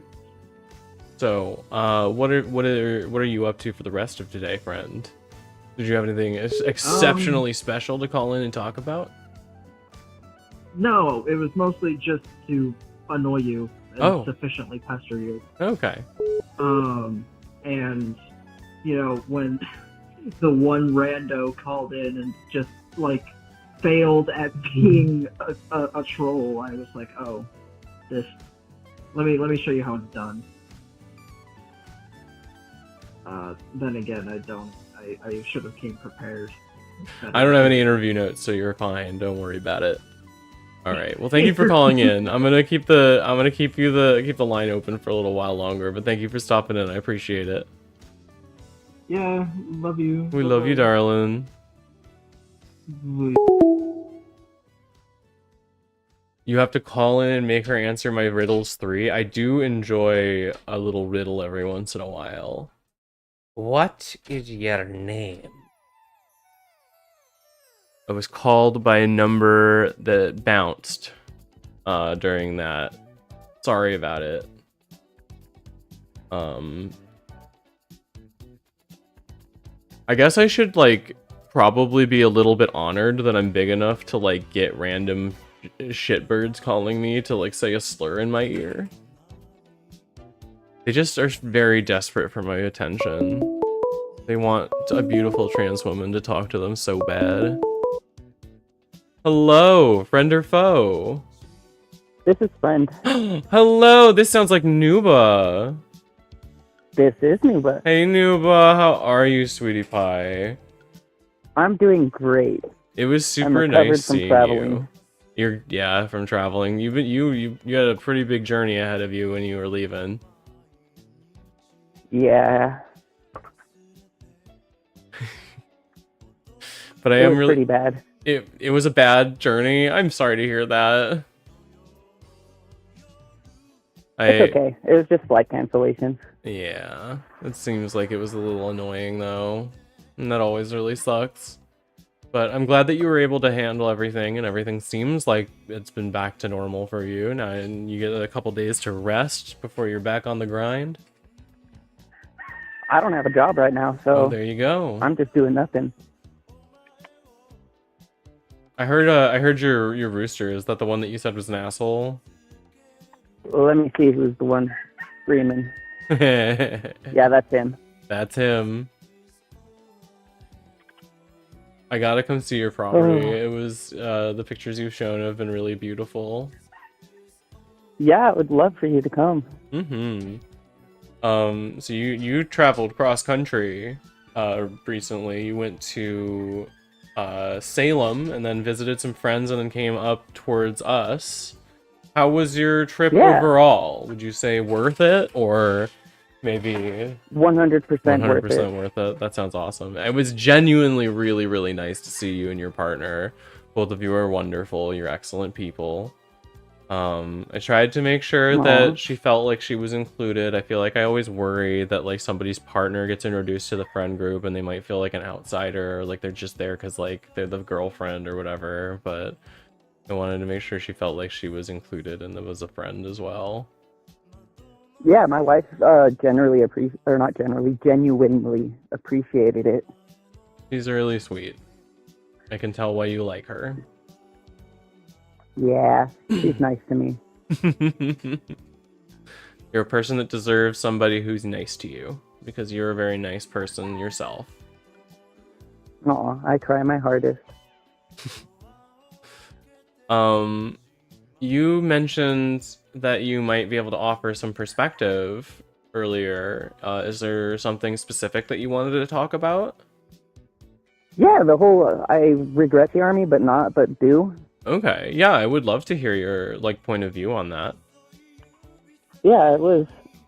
When I joined the army at a pretty low point in my life when I had nothing going on for me. Right. So nothing went well. Do you mind if I ask how old you were when you joined the army?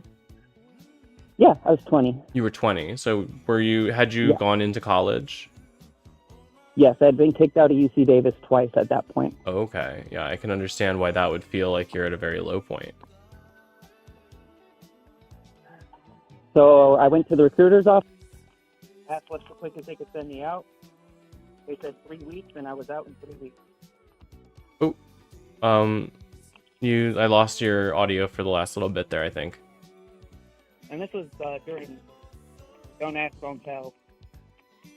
I'm getting quiet. You're getting a little quiet. Nuba, you're getting quiet. Oh no, my phone disconnected. There we go. Hello. Waha, I'm back. Welcome. Go ahead. You had mentioned, sorry, what were you on? We missed a little bit of the last of what you were saying. I was saying that it was when I signed up, it was part of Don't Ask, Don't Tell still, so I couldn't be openly bisexual. Oh, you knew you were queer at the time too. Yes. I can imagine that would have been really difficult on me if I had gone into something like that. I don't know if I would be able to like keep that a secret. I guess it wasn't necessarily a secret, but like you don't need to be open. You don't get to be open about it, really. Yeah, like a little after I joined, they made it okay to be openly gay. Okay. So I was the first person in my basic training group to be openly bisexual that a lot of people knew. Okay. Most people took it well. Just one person really didn't like it. But whatever. Yeah. Well, it's definitely... So I definitely think it's bullshit. I think there's a lot of like bisexual people that get a lot of extra stigma on top of just being queer. Because I think people think that bisexuals are like wishy-washy, which is so fucking stupid. When we're not, it's just... Silly TV, Ragnarok, for sure. But either way, it was important to me because it was a way to get out of my hometown and get money for school since I had been kicked out of college. Yeah, absolutely. I don't know, I took the carrot and the stick at the same time and kind of sacrificed my body just to get ahead. Do you feel like overall it was like worth it for you? You mentioned it was important at the time, and I think there is an important consideration of that too. Yeah, I think it was important, but I don't think it was the best option for me. Right. I would rather I don't understate the military as a resource for people to get out of situations that they're in that are really bad. But I wish there were other options that weren't so openly exploitative. Yeah, that's like the big issue. I wish that you had had other path forward than going into the military. I am glad that you found security and drive there. And I'm sure that in some aspects it was a worthwhile experience for your own personal growth, but I wish that you had had better resources at your disposal. Me too. But it is what it is. And that's like when I talk about when I say that things like we can work together to make things better. Yeah, I'd love to keep helping out the community as much as I can where I think am. that's really, really important. I think that individual contributions like that are what help drive progress for movements. And obviously, like, having your community, it's so nice. Like, it was something I said, I hugged you the first night, and I was like, you're real. And it's silly, and it's a little joke, but it's also kind of, like, true, right? Because it's sometimes hard to remember that people out there in your community are real until you see them and you're there with them. Please, I always say to people, go meet queer people, go to things to find queer friends. You deserve it. You deserve the kindness and the joy that comes from meeting your friends and I'm so happy I meeting got to queer meet y'all. people in general. I'm really glad I get to see you. It was really, really nice to be able to just like have quiet, relaxing days where we weren't doing anything. It really was. It's just nice to be around other gay and trans people. It really does. It heals my soul a little bit every time. It is a salve. I do need my days to myself, but eventually, like, after I was done with everything, I got to like crash and kind of take a couple days to chill out and have a drink and just chill, unwind from everybody being around. But it was so fun. I got to do so many things that were awesome, and I got to see people, and we got to go to parties, and it was really fun. Yeah. Well, I won't hold up your phone line unless you have more questions. Oh, sorry. I did want to ask a couple more questions about the military in general. I mean, you mentioned don't ask, don't tell. Oh, one moment. Sorry. My doorbell just rang. Hi. I want to say thank you for food. I was fucking hungry. Like, really hungry. Yeah, no problem, little bear.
Hi, chat. How are you? All right, I'm back. Sorry about that. The cops were at the door. Somebody was having a medical emergency, I guess. They gave my address, which was not correct.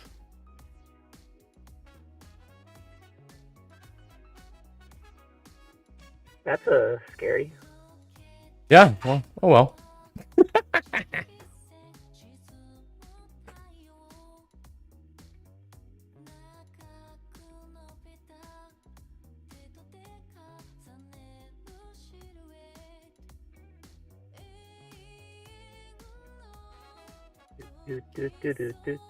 Alright, sorry.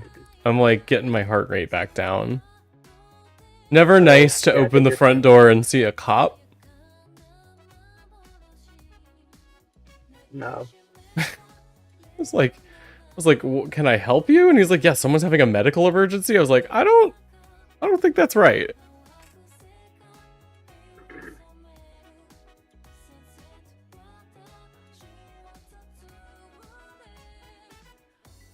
Ooh.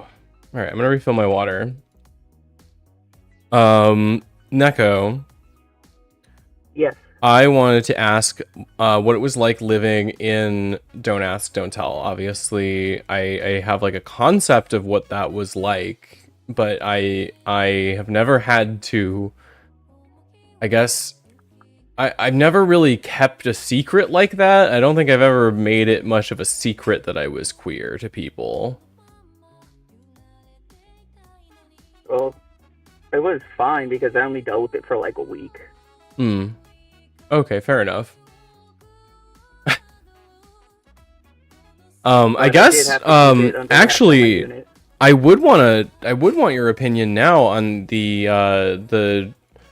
anti-trans military ban. Like, has that affected you at all? I know you're not serving currently, but does that affect your standing? No, not one bit, luckily, but I think it's dumb as hell because anyone can point a rifle. Well, yeah, but also, I mean, I feel like I would also have been, like, kind of insulted based on, like, did you see the exact verbiage? I think they accused you of not being able to live an honorable lifestyle.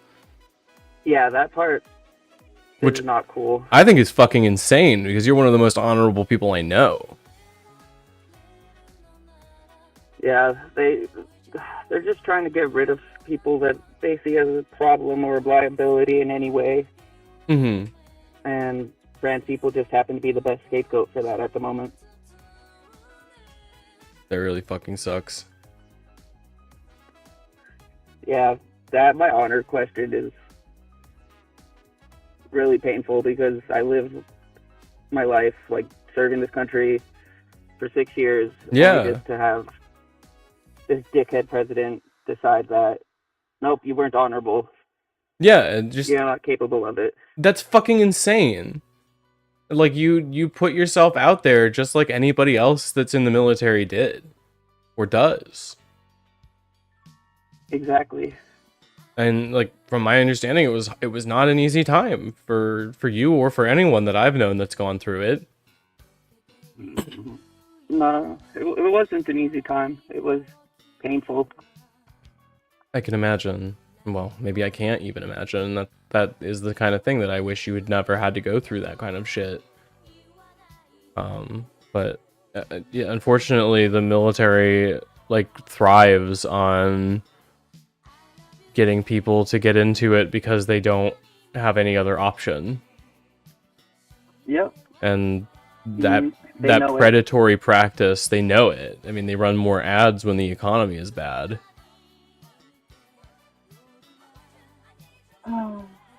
It's yeah.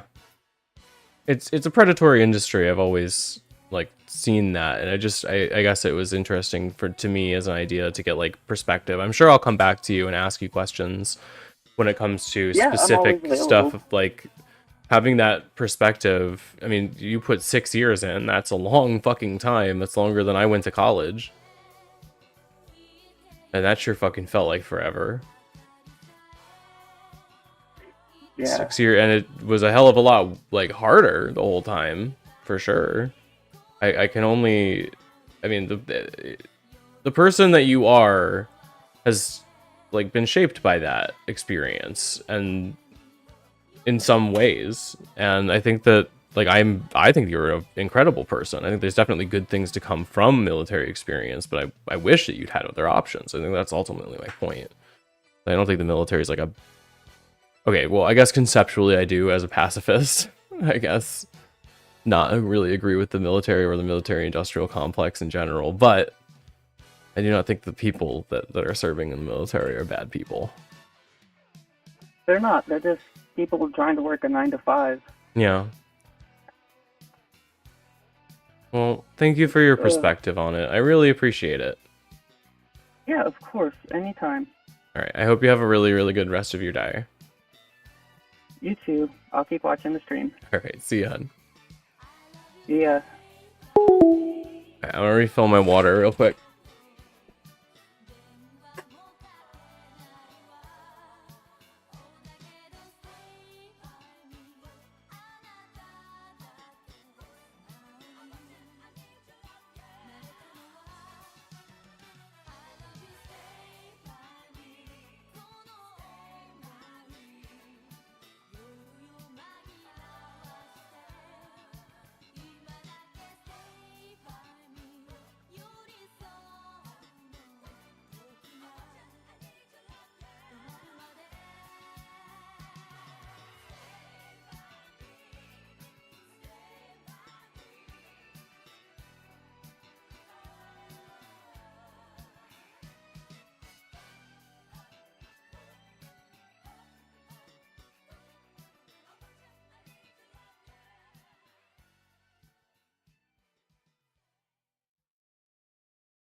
What?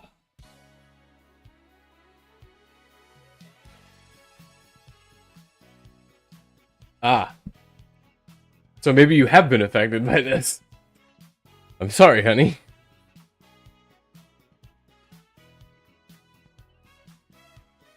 Certainly not a good way to find it out.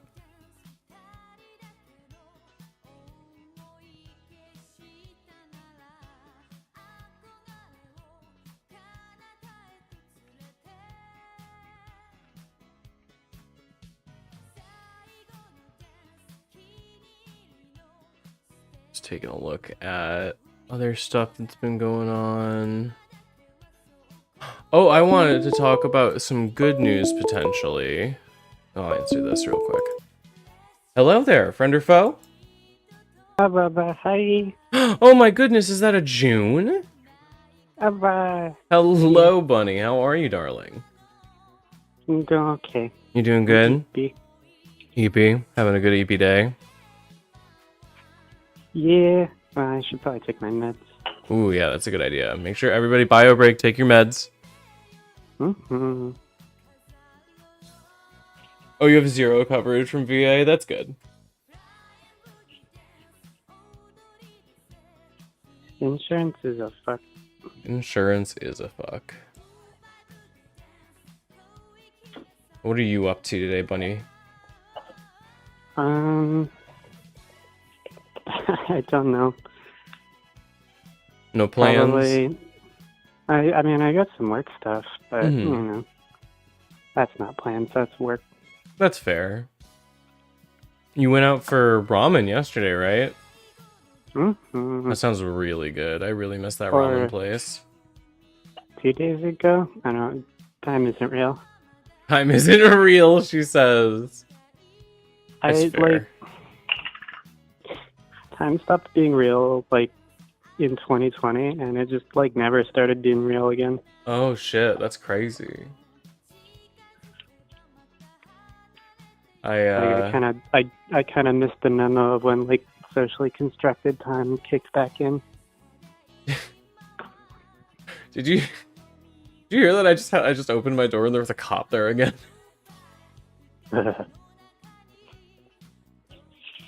He like looks. He was like so exasperated. He was like, "Someone's having a medical emergency." I'm like, "Not in my fucking house. They're not." Like, I'm confused. Why are you here? Yeah, of course I'm exasperated. I was like, "Can I help you? Like, what do you need?" The medical emergency is I don't have enough carrots. That's so true. You should. I don't have any carrots to offer you, but I should give you some. Fuck up. She hates me. That's fucked up. She's literally throwing rocks at me. Not possum enough. Send help. I got my first hater. They called What? him. It wasn't me? It wasn't even you. Unfortunate. You're a lover, not a fighter, you know? You're I'm a you're definitely a biter though.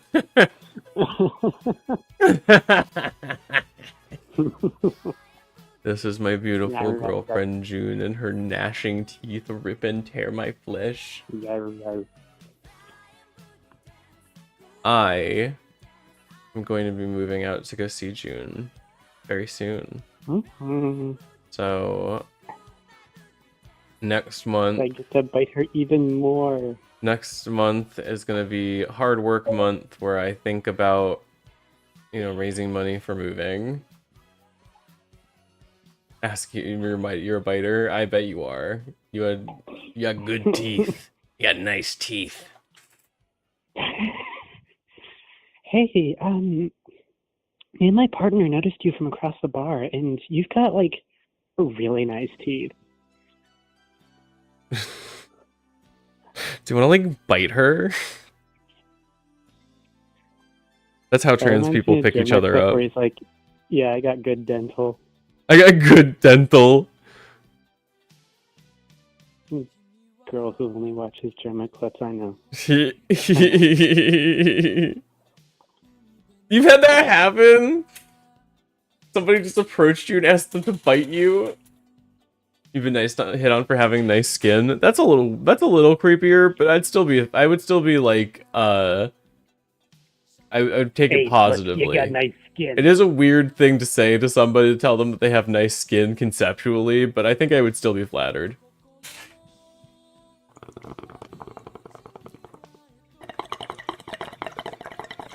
Yeah, I don't...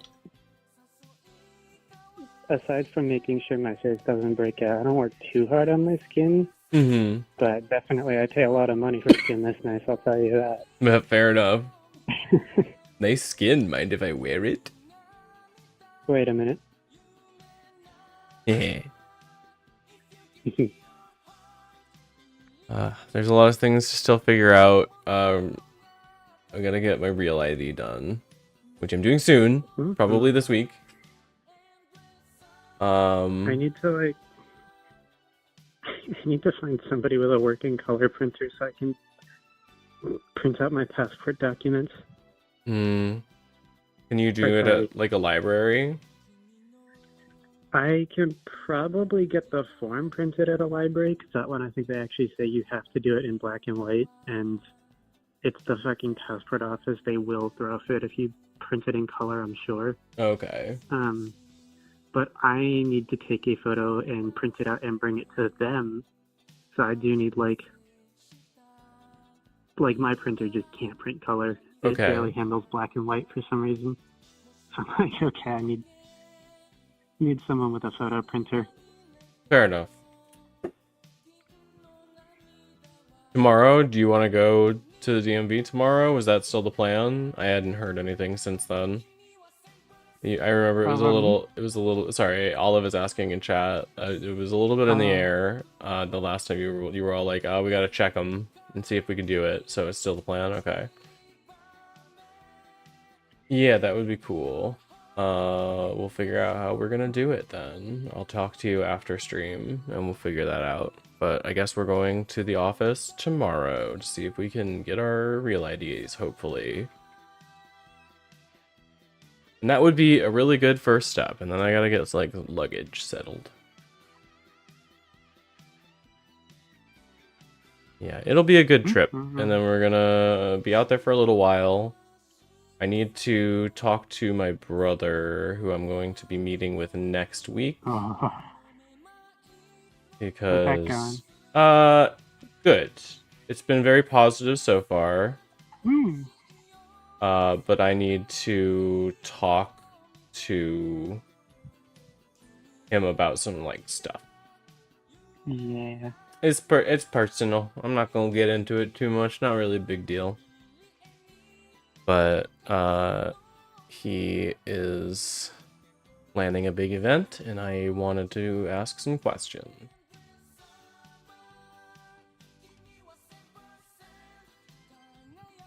Mm-hmm. Oh, water. I was taking meds. Yes, drink your water. That's the thing. I was walking in 3 circles around my apartment for. You're so cute. She hates me so much. That's not what I'm saying. I am gonna Literally, enjoy being able to like help you out in person. Launching intercontinental ballistic rocks at me.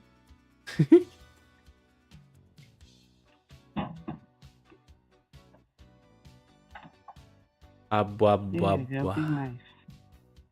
Oop. Papa.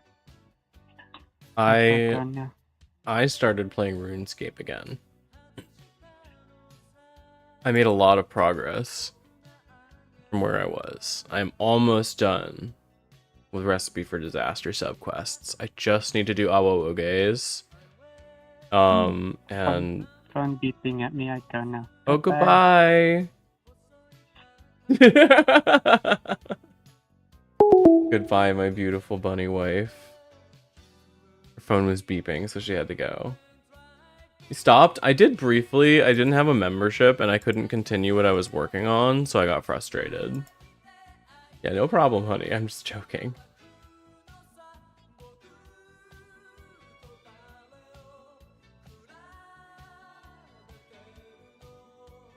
Ooh, Assigned Media wrote about the censorship campaign.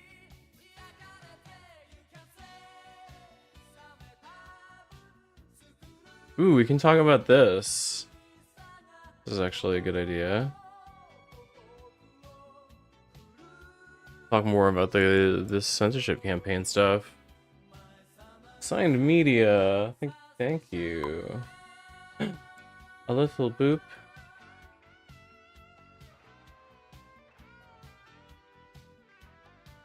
Alright. Posted today, the 30th of July. Censorship campaigns harms queer livelihood. After Australian turf group Collective Shout waged censorship campaign against payment processors like Visa, MasterCard, and PayPal, popular platforms for hosting queer video games Itch and Steam began delisting queer content without warning. Censorship of queer media has begun in earnest, and it's all thanks to Visa and MasterCard. On July 23rd, independent digital creators marketplace Itch.io started de-indexing not safe for work material uploaded to their website. As a result, many products hosted on Itch stopped appearing in search results, and in some cases became completely inaccessible. While the bulk of content uploaded to Itch is video games, you can upload just about any kind of creative work to the website, including comics and whole novels. The delisting of not safe for work content has disproportionately affected trans and otherwise queer artists who, thanks to rampant discrimination and hiring practices in workplace environments, often find it difficult to maintain gainful employment or achieve commercial success with their creative endeavors. Boy, oh boy, do I know that. Fuck Itch for rolling over, yeah.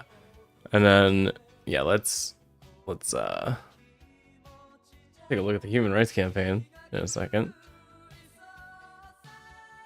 Some on social media have even suggested Itch is withholding payments from its creator. Ah! Hi, Delta.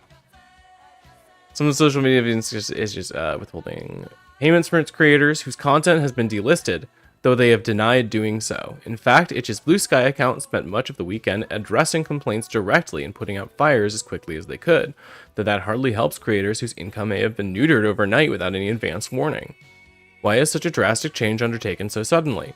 Itch is pointing the finger at their payment processors like Visa, MasterCard, and PayPal, who may have made some noise about not safe for work content on the internet following a deliberate censorship campaign waged by a group of Aussies called Collective Shout, who describe themselves as a grassroots campaign movement against the objectification of women and the sexualization of girls.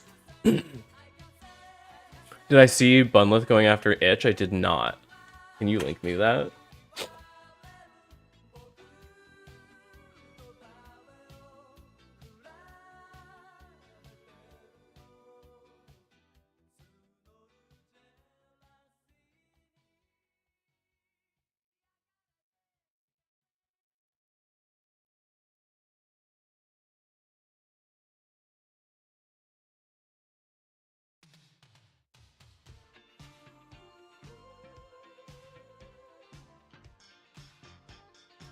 Ooh, Mistress is on lunch. Say hi for us. Considering they think grown women can't consent to rough sex or even practice it safely, I would argue their motivations may be rooted in more protecting conservative values than women and girls.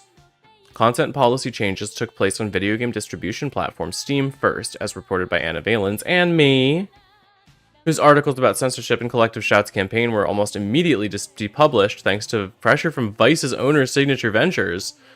This is an act nearly unheard of in professional journalism. Edits and addendums happen all the time, and pieces are sometimes killed before they're run. The outright deletion of an approved and published article is frankly anathema to editorial integrity. I agree with that. Valens announced that she would no longer contribute to Waypoint as a result. In the wake of all this censorship of games and other art, both Valve, owners of Steam, and itch insist they had no say in the matter. Both platforms released statements saying that failing to comply with the payment processor's demand would mean nobody could get paid for their work, not for work content or not. Itch even says they're reaching out to other payment processors who might be more comfortable handling risque content. Whether or not you want to be bad at Valve and itch, it's clear that yelling at CSRs working for either platform won't solve the problem. So what's a gal or whatever to do? Well, why not take a page out of Collective Shout's book and start yelling at the payment processors? Okay, don't actually yell, because you're still just getting customer service on the phone. But you can call those hotlines and calmly explain that you, as an adult with money, want to know why you can't purchase perfectly legal products. You could even suggest that you have to take your business elsewhere if they're not willing to compromise. You could also sign petitions like these ones if you're feeling extra motivated. I understand if you're feeling demotivated and frightened. I don't know how many times I've said it over the last 7 months, but we're living in scary times. Censorship like this is serious, and it affects queer artists more than anybody else. It can easily get out of hand if we don't act quickly to stop it. Collective Shout's lame vanilla asses managed to censor countless game developers, artists, and writers with 1,000 phone calls. Imagine what we can do if we make 100,000 phone calls, and I super agree with that. Actual grassroots movement.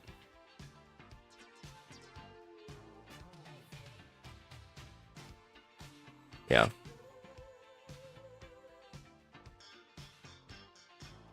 Take me to Collective Shout's page. Insane.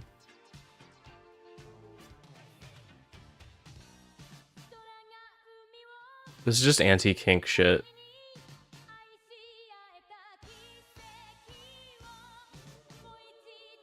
Anna Valens says keep calling Visa.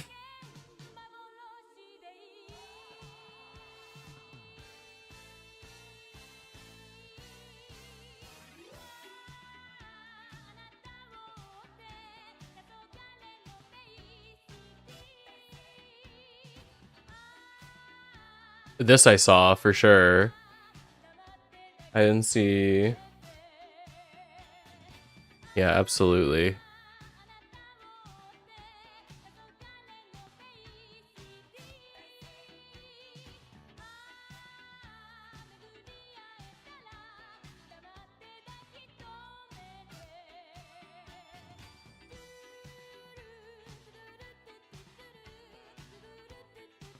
Yep.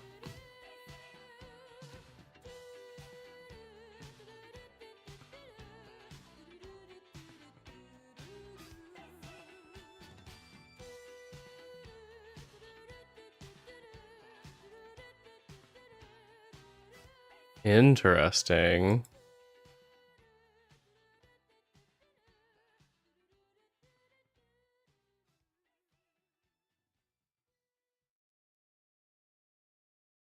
Right.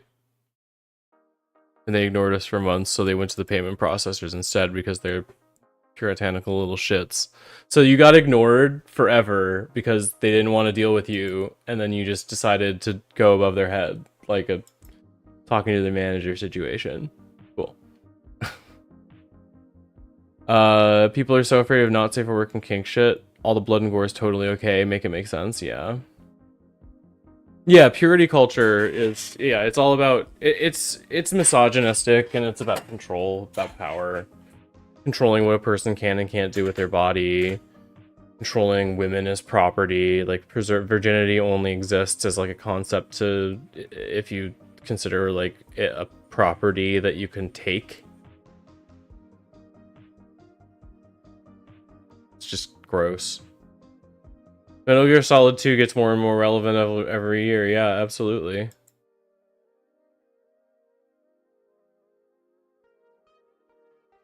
Alright. Amity. You can dial in now. I'm sorry for making you wait.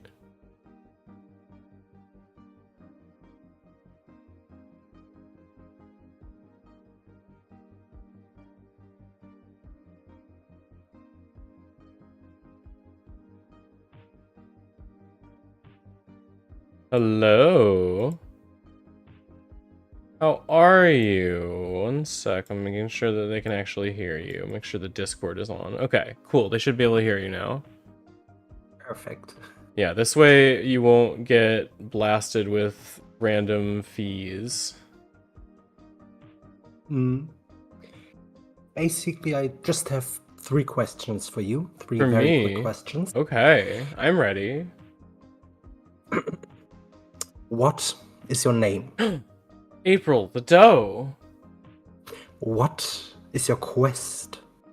Well, I seek the Holy Grail. What is the airspeed velocity of a coconut-laden swallow? Well, do you mean an African or European swallow? Well, I don't know. Oh, well, oh, there she goes. Flying off into the sky. Goodbye. Oh, was that all? Oh, that's so cute. You're so sweet. Oh, she's got.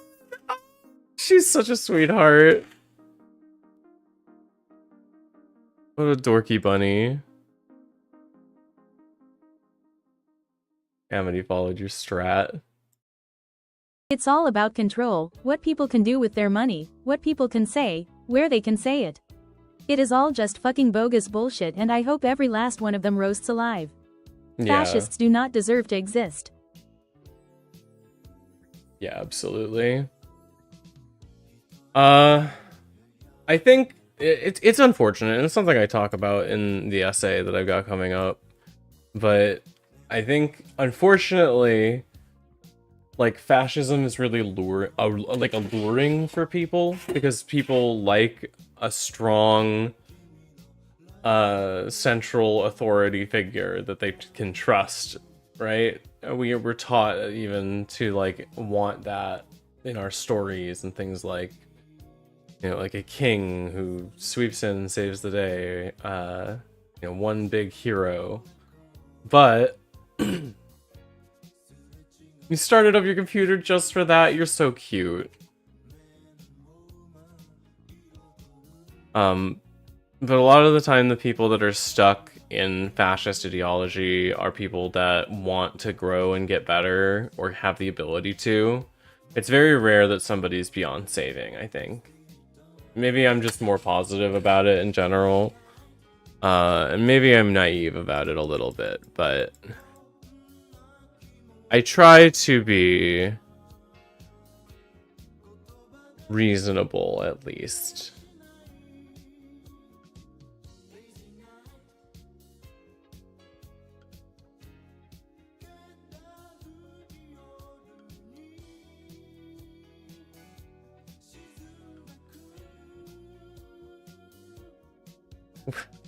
Wait, what? Okay. This seems like probably a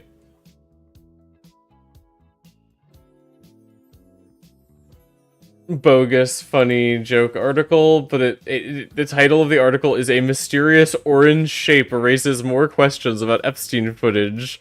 Mysterious orange shape was recorded ascending the stairs to where Jeffrey Epstein's cell was located the night he died." It's so funny.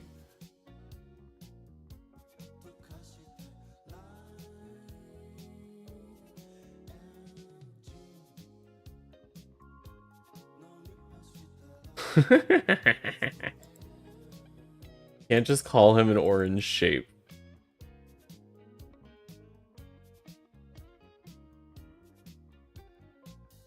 You can't just call him that. That's fucked up. Where to go after the tutorial for RuneScape? I suggest looking around and talking to NPCs for quests. There are a lot of things that you can do. Your best directions are north to Varrock, and then like west to Draenor. There's a bunch of quests around that are easy enough for you to do. Look for the quest icon on your minimap. There's also like quest guides and stuff out there to help you through if you feel like you need help.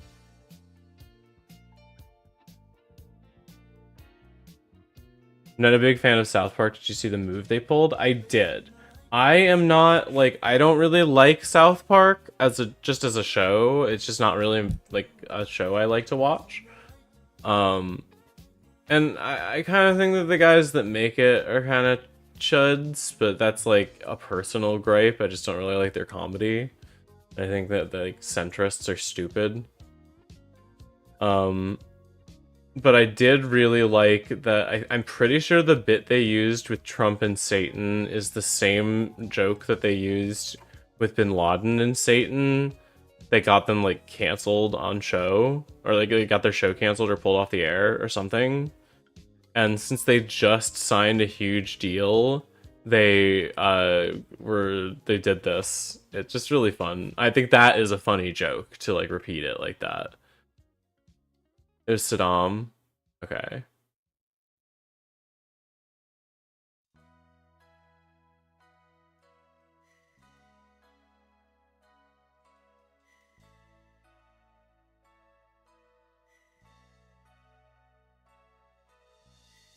Yeah, after their network killed Corbert's show to Kiss Up, yeah, for sure. I can see like why they would do it. That they're the kind of people that would make something like that. And sometimes you need kind of shitty white guys to get like radicalized, right? They're not like again, it's not really my sense of humor. I laughed at him having a teeny wiener. That's funny, but like I don't know. But I think that it's still like it's still important to nod to it as like a thing that they did. It's very funny. You need the property devaluing gunshot, even if it's from the neighbor you don't like, for sure. They've been more left-leaning recently? Okay. Do they still have weird opinions about trans people?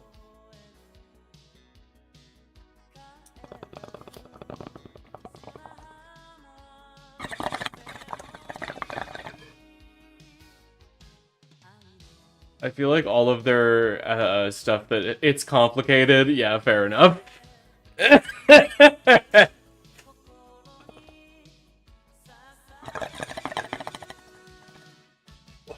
No, I don't think they hate us. I think they hate people that have an opinion. I think they think that people that have a strong opinion are stupid. And I think that's stupid. I think libertarians are stupid.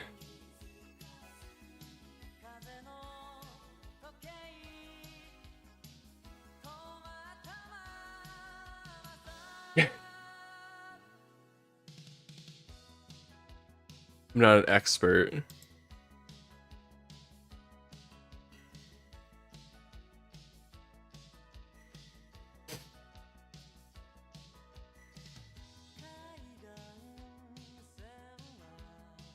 Oh.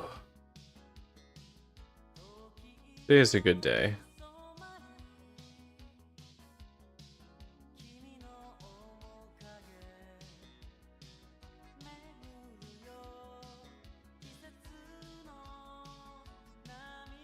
Oh yeah, I've seen that channel. I think overall their coverage has been like fine. They seem like they're just kind of normal dudes who struggle to understand complicated concepts. And like, sure, that's fine.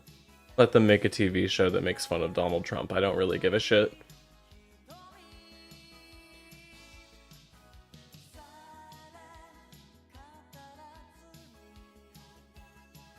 trans people should be allowed to get to do their thing. Yeah. Okay, that's good.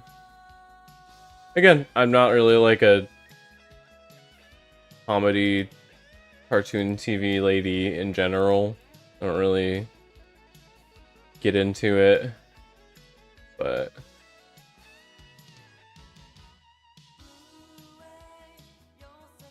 yeah, and I think that's great. I'm glad that more people are talking about it. Ooh, I wanted to talk about good news. I'm gonna do a good news article. I don't get to do good news very often. Are you ready? I have a couple of articles of good news.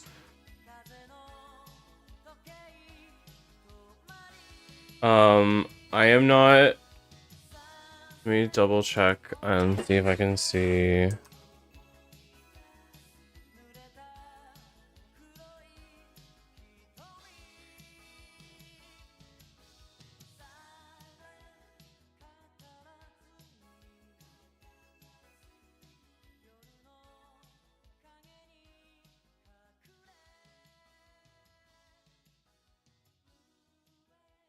Okay. So I wanted to speak about an article that came across my timeline. From New Atlas, I believe this is a tech and innovation news. I'm not sure how credible.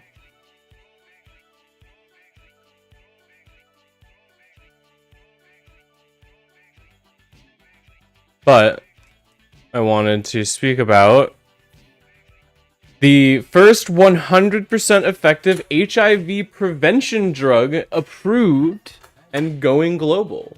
I'm gonna do some. I want to do some research into like the efficacy of some of these claims, but I actually just noticed my leg is bleeding. So give me one. I guess I'm having a medical emergency.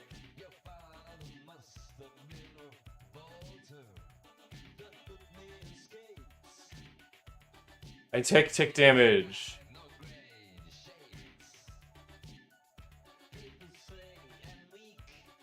I did it again. There was just blood on me. Sometimes there's just blood on me.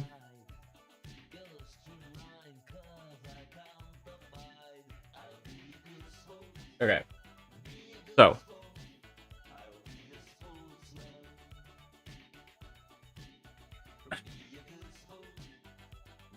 An epidemic that has been sustained for 44 years might be finally quelled with the milestone approval of the first HIV drug that offers 100% protection with its twice-yearly injections.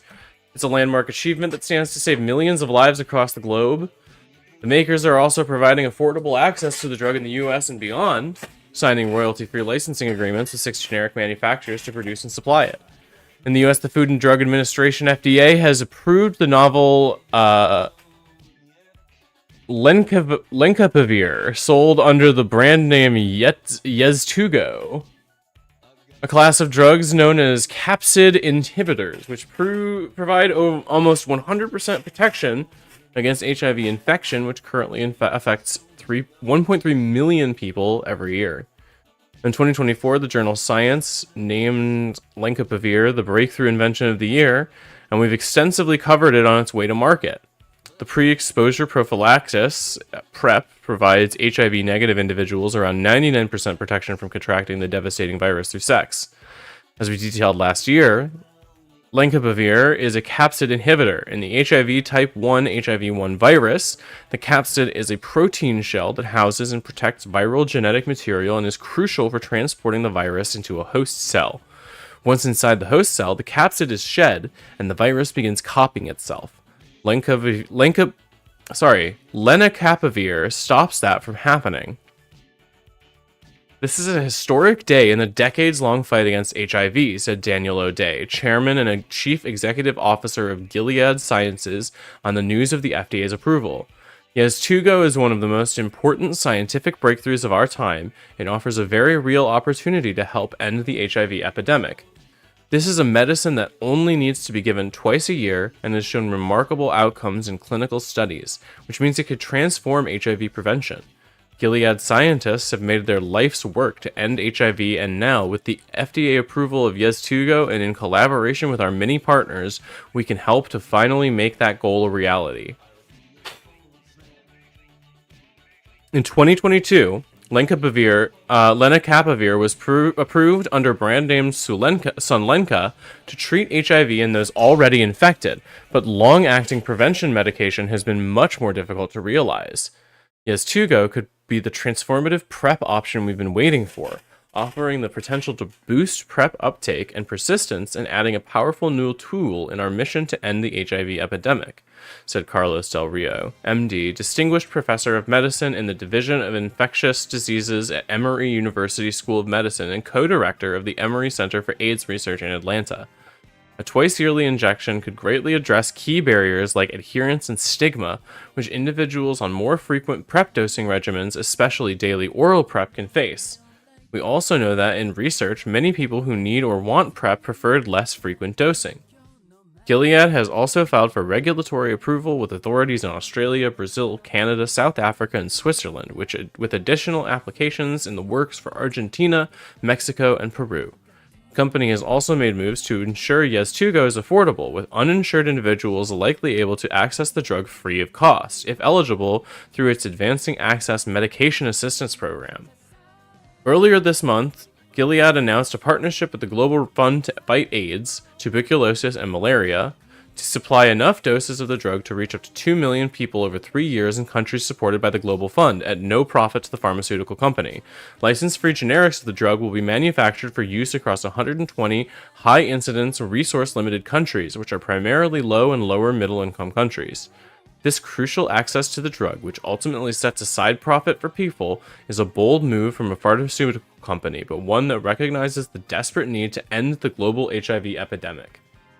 The agreement between Gilead Sciences and the Global Fund is based on our shared intention to benefit as many people as possible, as quickly as possible with this breakthrough in HIV prevention, said Daniel O'Day, Chairman and Chief Executive Officer, Gilead Sciences. We are providing the medicine at no profit to Gilead and in enough supply to reach up to 2 million people in low and lower middle income countries ahead of generic lenacapavir becoming available. This is all part of our unprecedented approach to access for a medicine that could help end the HIV epidemic. The Global Fund is now working with international organizations to rapidly establish the infrastructure and resources needed to deliver lenacapavir to the middle and low income nations most in need. This is not just a scientific breakthrough, it's a game changer for HIV/AIDS, said Peter Sands, Executive Director of the Global Fund. For the first time, we have a tool that can fundamentally change the trajectory of the HIV epidemic, but only if we get it to the people who need it most. Our ambition is to reach 2 million people with long-acting PrEP, but we can only do that if the world steps up with the resources required. This is a pivotal moment, not just for the fight against HIV, but for the fundamental principle that life-saving innovations must reach those who need them most, whoever they are, and wherever they are. And I cannot agree with that point more. I really appreciate hearing this kind of stuff. I mean, this is like really awesome. Good news, everyone, for serious. That's insane. This is a huge breakthrough. And the fact that it's being distributed potentially free of charge, I feel like is a really big deal. So, you know, good things do still happen. Let us not forget. The world is not always as bad as it seems.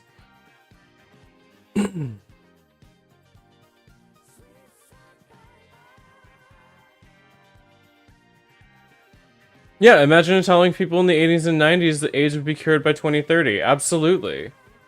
That's fucking crazy. That's really awesome. Yeah. I'm really, really happy that we get to show good news. I also wanted to show off, and this is maybe not nearly as serious, but Lily Wachowski is producing a sci-fi thriller with an all-trans women cast called Dolls, which sounds awesome. I am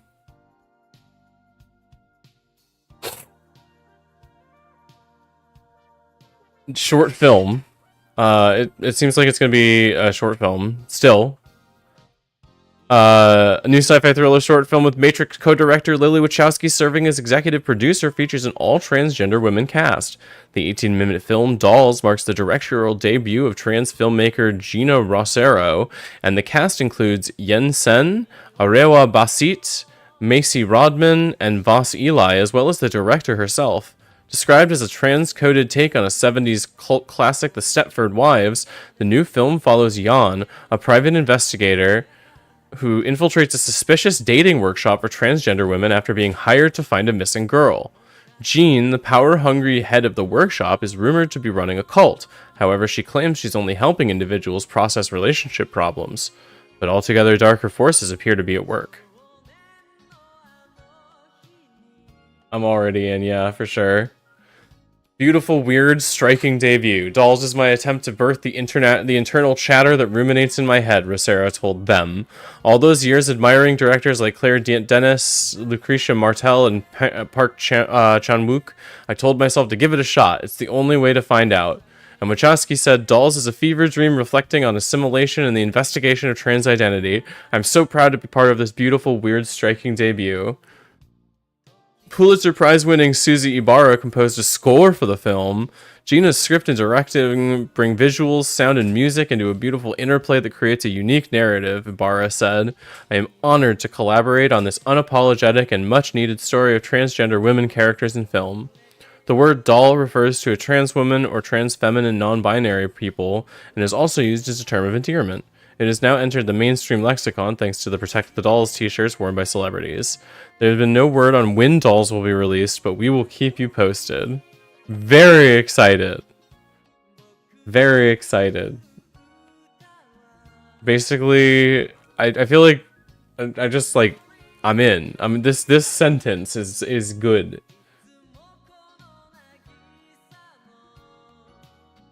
So, very excited. We'll probably watch this when it comes out.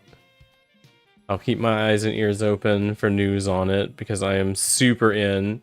I also need to make sure that I keep my eyes on Vera Drew because I know she is working on a project. I really want to see what she makes next. If it gets a theatrical release, we've got to go. I agree. That would be really fucking awesome.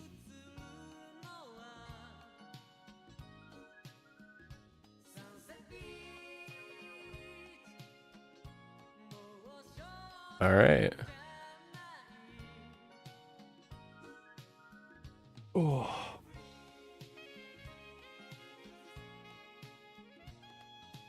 So, I am very, very excited. I need to rewatch The Matrix.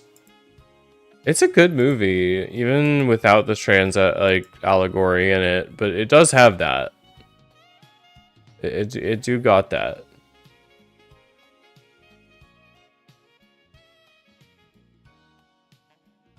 I love it when my theatrical release.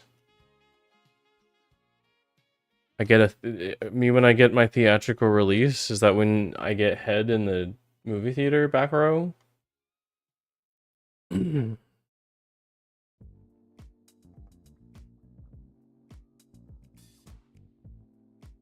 know what the fuck I'm talking about.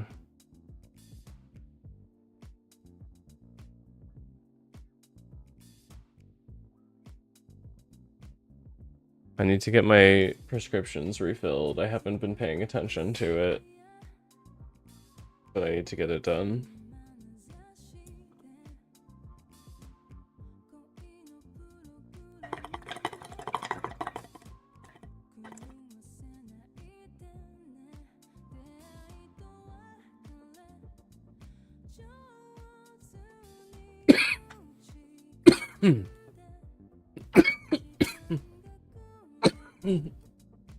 Genuinely,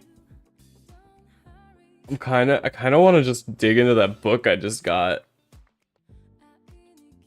But I feel like that's not an interesting stream experience. You know what I mean?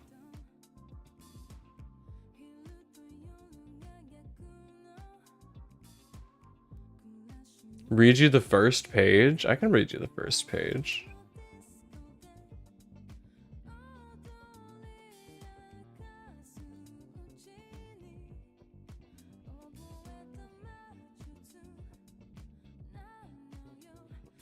This is again, Girls of Paper and Fire by Natasha Nagan. Do you want to watch that Eden video? Oh, that's a good idea. We can. Let me read a little bit from this.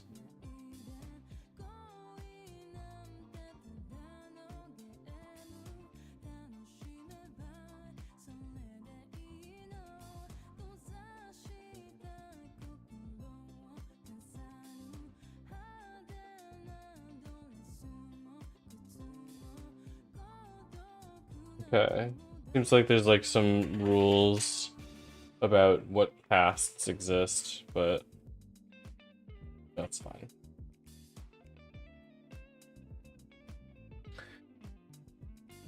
There is a tradition in our kingdom, one all castes of demon and human follow. We call it the birth blessing. It is such an old, deep-rooted custom that it's said even our gods themselves practiced it when they bore our race onto the earth. When babies die before their first year, there are whispers like leaves fluttering darkly on the wind. The ceremony was performed too late. The parents must have spoken during it. The shaman who executed the blessing was unskilled, a fake. Coming from the lowest caste, paper caste, fully human, my parents had to save for the full 9 months after the news of my mother's pregnancy. Though I've never seen a birth blessing ceremony, I've imagined my own so many times that it feels almost like a memory or some half-remembered dream. Picture smoke-cut night and darkness like a heavy black hand cupped round the world. Crackling fire. Standing before the flames, a shaman, his leathery skin webbed with tattoos, teeth sharpened to wolf-like points. He's bent over the naked form of a newborn, just hours old. She's crying. On the other side of the fire, her parents watch in silence, hands clasped so tightly their knuckles are white. The shaman's eyes roll as he chants a Tao, painting its characters in the air with his fingers, where they hang above the baby, glowing softly before fading away. As he comes to the crest of the prayer, a wind picks up. Grass stirs in a feathery rustle. Faster and faster the shaman chants, and louder the rustle in the wind, until the fire whips upward, a whirl of red-orange flame dancing high into the sky before flashing suddenly out. Blackness. The starlit night.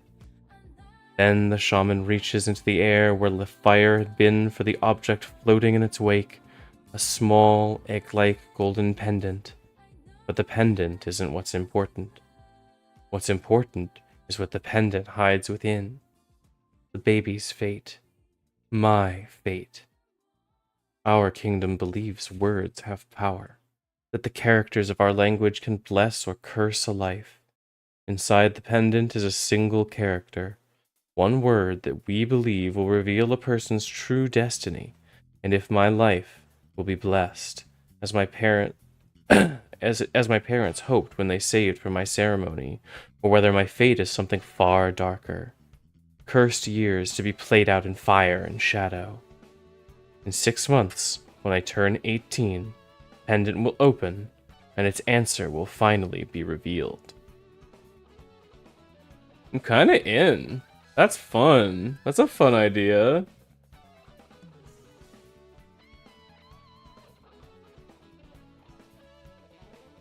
What's the little foreword? How many pages is the first chapter? Like 6 or 7.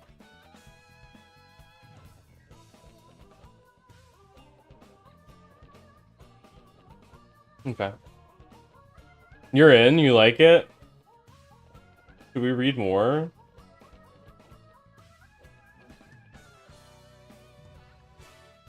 Or do we want to watch the Eden video? I kind of want to watch the Eden video. I'm not sure if, like...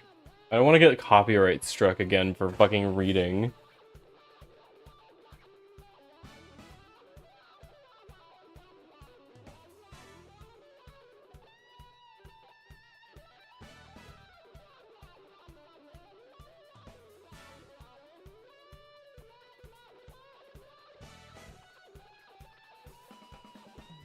fun book. I will enjoy digging into that, I imagine.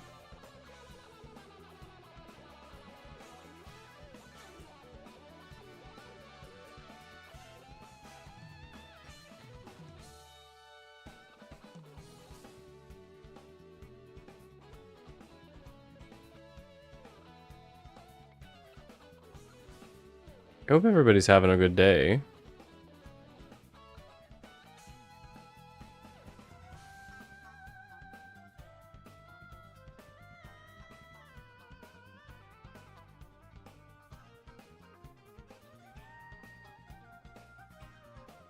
Much better day.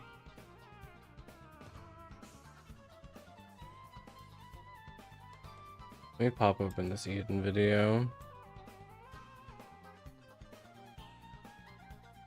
Oh yeah, this is her video on Riley Gaines. We were literally just talking about this. Big fucking loser, Riley.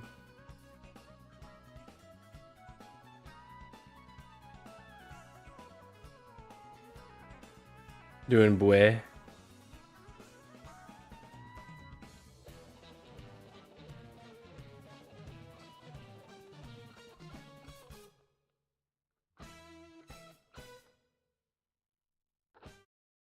Sorry, Galactic Funk. Give me just 1 sec to refill my water.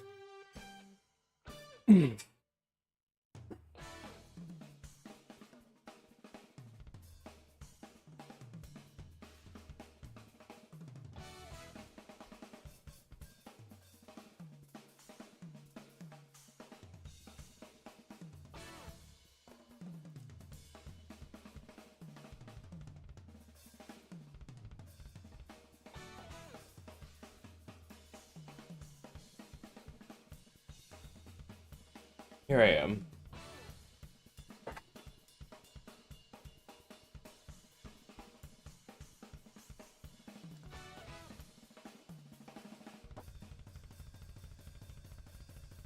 Oh. He's got curves, ladies and gentlemen. She managed it. I think you're so pretty. Boy.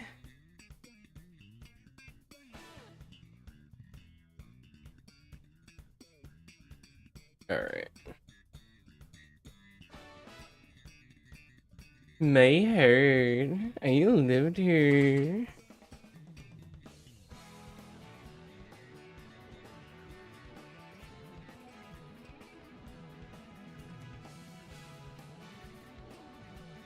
Oh shit, people are dating and worshipping ChatGPT. That looks like an incredible video, and I love the anti-bot. I've been into anti-bots videos lately. I love somebody who will tell me something about something that I have like adjacent knowledge about, but I don't know enough about. And that is what I'm getting. Getting knowledge about something I need to know about.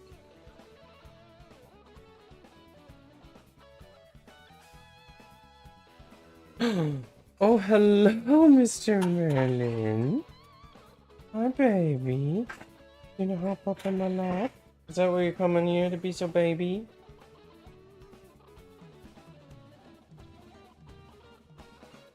Come here. Come here, Mr. Merlin.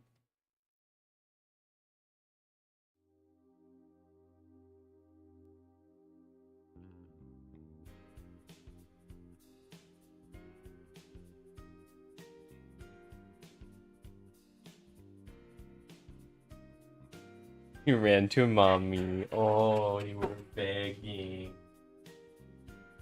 Begging.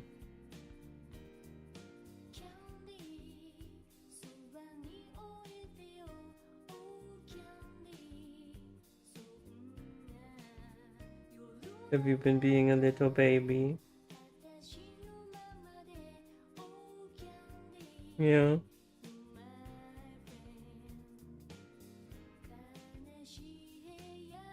This is the goblin. He's so cute. He's giving me headbutts. You're so good. My baby boy. Mr. Merlin.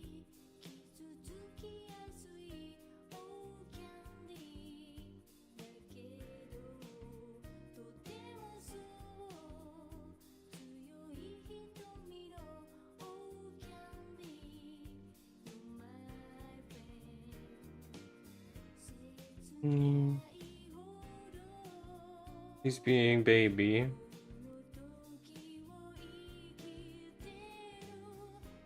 People wish to see. Merlin, the people want to see. Hello. Say hi.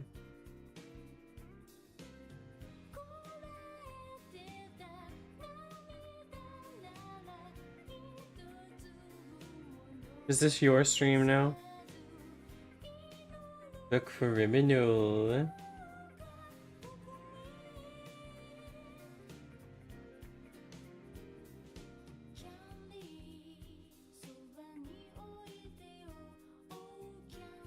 He's being so baby.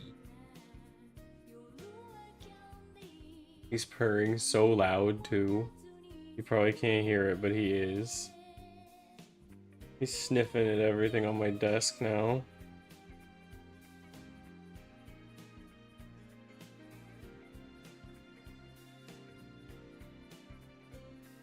Oh, he's climbing on the desk. Okay. We're on the desk. He's in desk mode. How you doing, buddy?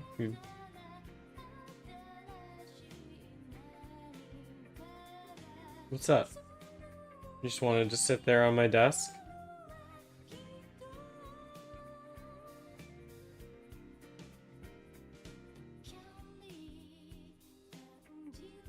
You just wanted to be up.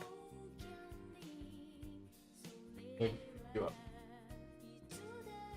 Wait. Are you a baby? Are you my baby?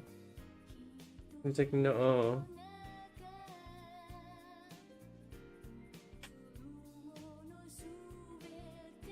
You sure look like a baby.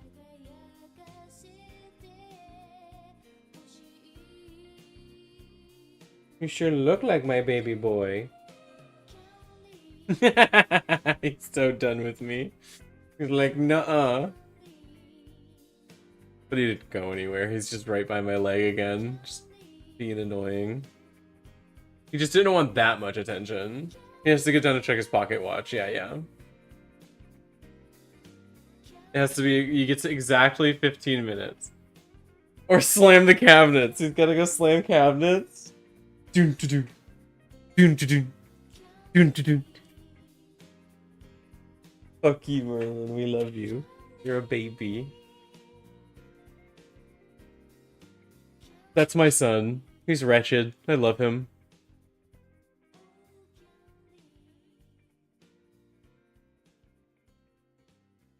Alright, let's watch the video.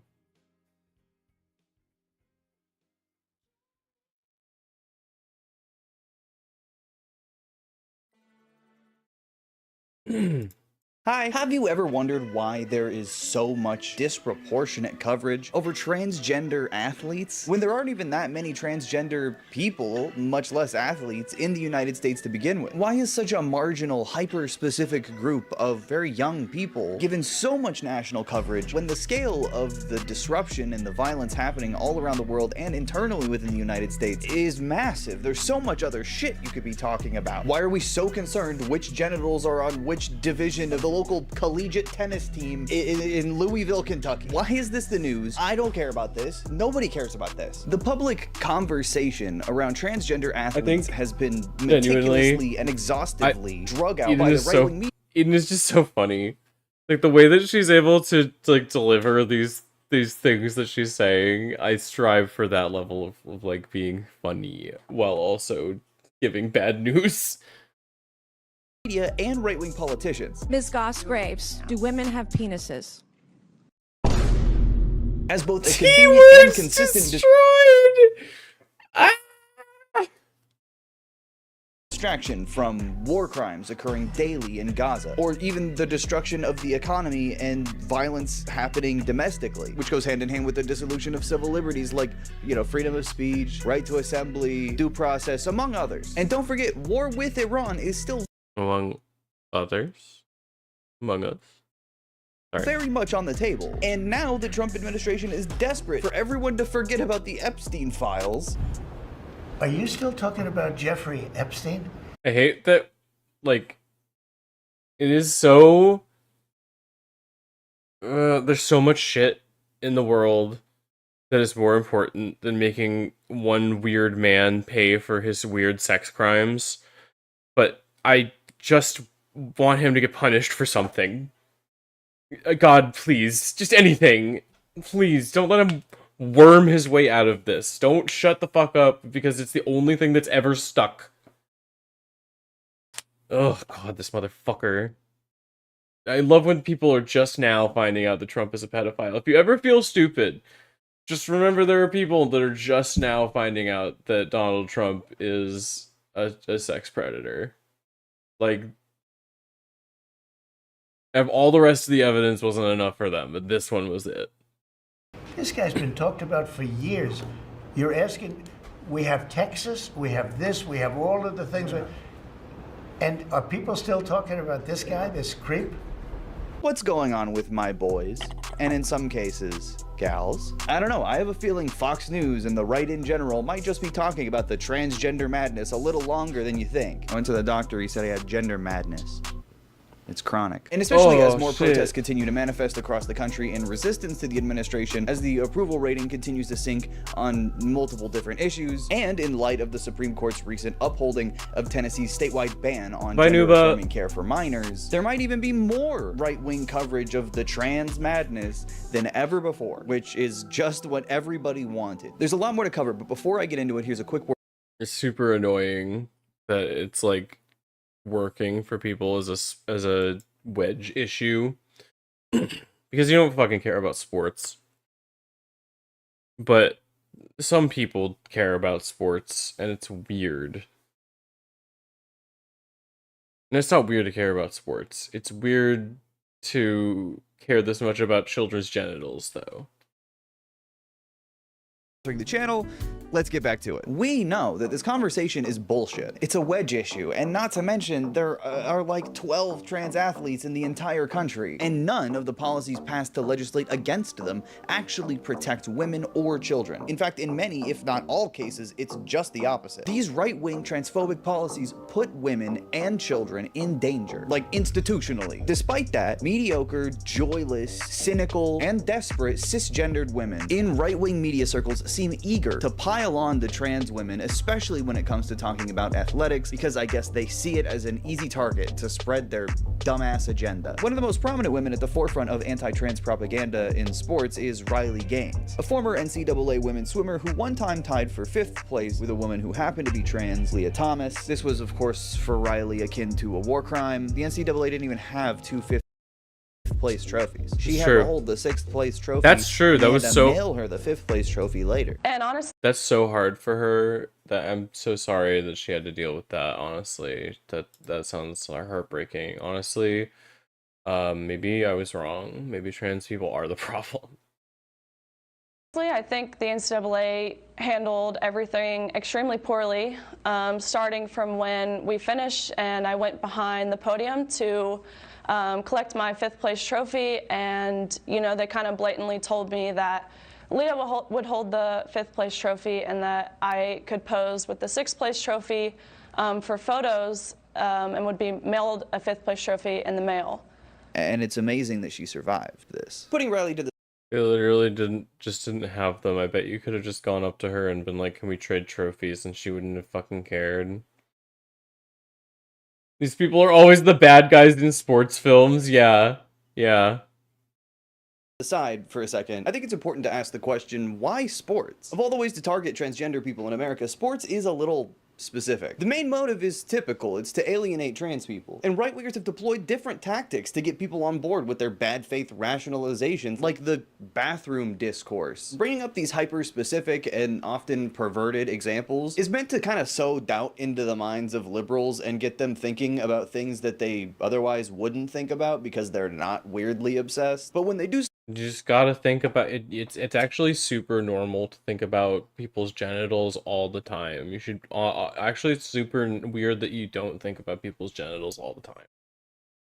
start thinking about them, they get really confused and they don't know which bathroom a trans woman should go into. They get scared thinking about it. This works on not just liberals, but otherwise well-intentioned people too. They just want to make cis people think that trans people are somehow different than just women or men or however they identify. They can't use the same bathrooms or join the same sports teams. They should just go away forever. Or make their own, I guess. Whichever works. Whichever's easier. And arguments about how trans women are somehow more advantaged in athletics are everywhere. Even the president has an entire, I guess, stand-up routine mocking trans athletes in sports. They put a half an ounce here, half little tiny ring on top of these big barbells, dumbbells. Then they go and she went like this. And her mother and father are screaming, "You got it! You got it, darling. I'm so proud of my girl." This is the president. She couldn't do it. And then this guy comes along. He's named Alice, and he looks at the weight.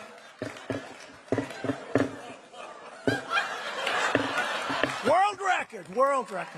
He's been doing this for like 5 years. His first ever speech after leaving office in 2020 included this bit. You know, for years, the weightlifting, every ounce is like a big deal for many years. All of a sudden, somebody comes along and beats it by 100 pounds. Boom, boom. And he did it as recently as 2 or 3 months ago. Now, you look at the weightlifting where 18 years it stands. The record stood for 18, think of it, 18 years. And they put 1/8 of an ounce here and 1/8 of an ounce here, little tiny little bit. And she's going to do it. "Mom, I love you. I'm going to do it for you, Mom." And she goes, and she lifts, and she gets it. And, "Mom, I'm going to do it, Mom." Can't do it. And then a guy comes along. Who the fuck is this guy? Or a gal or whatever. How the fuck? Hey guys, Oh god, so no. welcome back to my No, channel. go, God, go I'm back. going to do it for you, Mom. No, no, not more. Not more, please. And then a guy comes along. He's the worst. How the fuck did this guy convince anybody that he isn't the guiltiest human being that ever existed? He's the worst.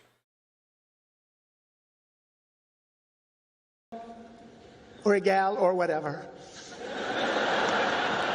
A transitioned person comes along, 206 pounds. He's like if one of the Mucinex, like, booger creatures came to life and was evil. Yeah. So, yeah, President Trump is, like, the most obviously guilty pedophile ever, right? Like, he's a horrifically awful, terrible man, and we have always known this. And people are just kind of, like, doubling down on the fact that they've decided to sign up with the shitty evil man, I guess. Sure, whatever, dude.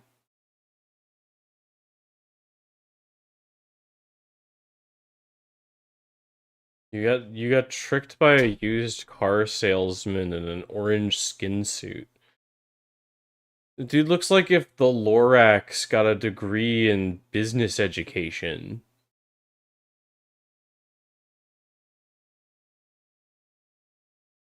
They put the little thing on, and he goes, boom, boom.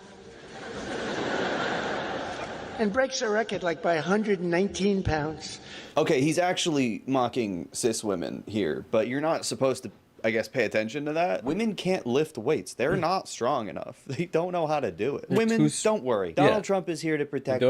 He knows you're so weak and feeble and fragile. It's funny because it's kind of like if a kindergartner tried to make a biological essentialist argument because it's anti-scientific. Men are big and small and women weak and tiny. Chromosomes dictate this. Part of the reason right-wingers use sports against trans people is also because a lot of people watch sports. Team sports, combat sports, Olympic sports, there's a lot of them. But you know, people watch this stuff on their TV and phone. And therefore many think that they have the skills and experience necessary to determine what the rules should be, especially when trans women are involved. Take this incident with a transgender fencer, for example, where her cis opponent dropped out after accepting the match, even though fencing is a co-ed sport. I just got really sad and I started crying because this was like the last thing I wanted to deal with in my competition. Like, sorry, this is just transphobia. She doesn't have any advantage against you. It just proves how easy it is to get national attention, strictly from just not wanting to participate with trans people. Really gross behavior. You instantly get a fucking interview on Fox News and get to testify in front of the House of Representatives and treated like the victim, because you were being prejudiced and bigoted. There's another question I think is also very important to ask when it comes to Riley Gaines and the narrative around trans people in sports in general. Why is there such a focus on swimming? I think part of the focus is fetishistic. Athletic swimmers obviously wear very revealing single-piece swimsuits to compete, and as gross as it is to even acknowledge that this happens, transphobes do objectively love zooming in on both cis and trans women's groins to analyze if they're trans. And most of the time, they still get it wrong. Maybe because of Riley Gaines, there's a focus on women swimming. But either way, Riley Gaines has risen to be a prominent figure in right-wing media because of her transphobic attacks on Leah Thomas after tying with her for 5th place. Of course, Riley did not stop there. Nowadays, she's going on Fox News talking about how transgender is a pedophile cult. I think the scarier thing here is there are no limits, right? We should be asking ourselves what's next. If we are willing to deny sex, okay, are we willing to deny age? Which I personally believe this is the direction that's going. She's just such a fucking freak, and she's built her whole career on being just a hateful fucking freak bigot. I don't understand what kind of rot needs to get into a person's soul to turn them into this. It genuinely scares me. I believe the gender ideology movement as a whole really is an attempt to normalize pedophilia across the board. And I think that's what we're seeing with this movement. Man, you get 5th place once. You're just gonna say that? You can just say whatever the fuck you want on news, I guess. And you can just leave your fucking iPhone alerts on.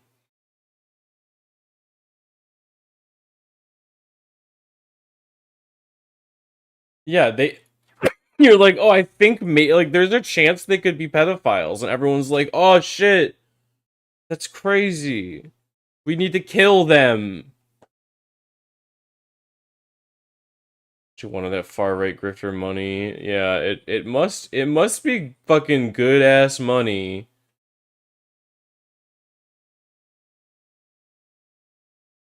Way easier to sell out than be better at sports. Yeah, help, I tied for 5th place and they made me hold the 6th place trophy.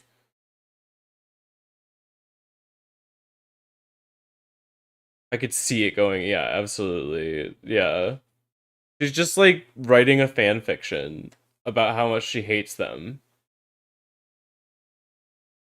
And then I guess you discover the Illuminati. Crazy how that works. Now, Riley has actually earned herself multiple SEC championship medals, which are definitely real and valid accomplishments in collegiate athletics. But to be honest, her own behavior and her own priorities have completely tarnished that very record. Ironically enough, Riley Gaines is not known for her athletics, and probably never will be. She's a tool for more powerful interests, and she chose to do this to herself. And even though Riley initially said she supported Leah Thomas and her transition, she still blamed the NCAA's rules for even allowing her to be there in the first place, which is honestly the most fucking pussy shit I've ever heard in my life. Yeah, you know, she swam really hard, but if she wasn't there, then I would also be in 5th place. The rules are the problem. But of course, it didn't take her long to fold completely on the respectability politics and start calling trans people child abusers. In my opinion, part of why Riley Gaines was so quickly successful with her right-wing grift is how quickly she adapted to the tenacity and the slanderous nature of transphobic talking points online. But the funding and the PR from the Leadership Institute probably didn't hurt. If you don't know, the Leadership Institute is an organization funded by the Kochs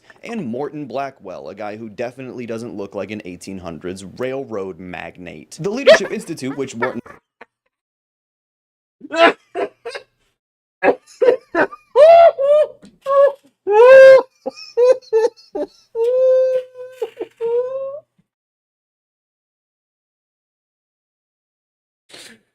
Oh my god. Do not call me a gnome! How fucking dare you! No!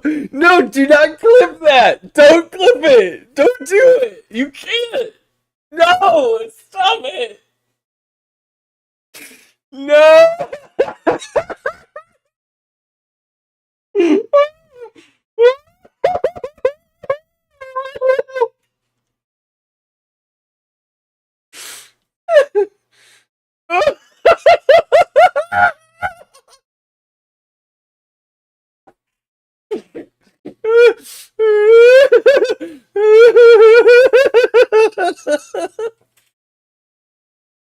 I'm sorry. Oh shit. Oh fuck.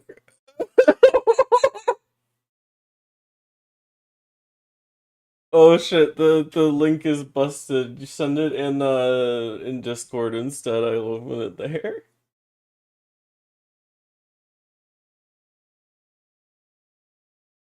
Oh fuck.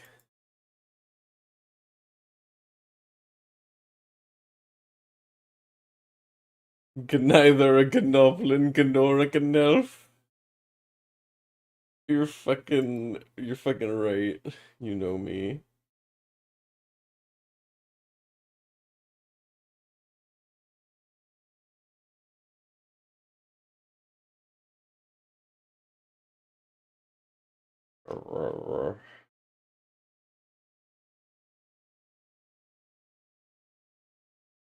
Oh, back your title of first hater.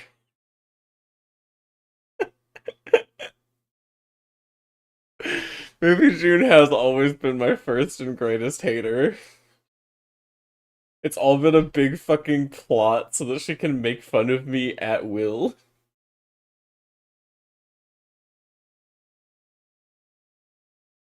Oh my god.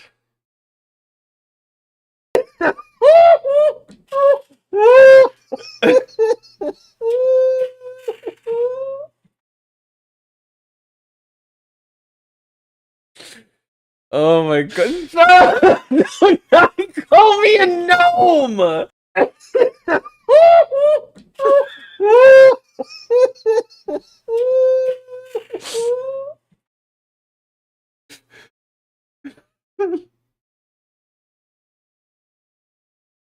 It's really bad.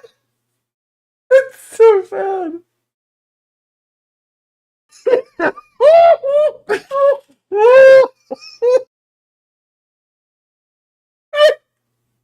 No! Don't! Girl who's only ever seen Sherman clips! Shut up!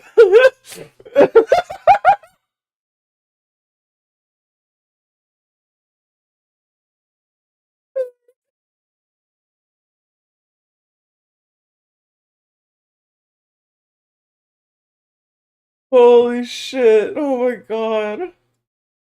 One more. It's just one more, you know?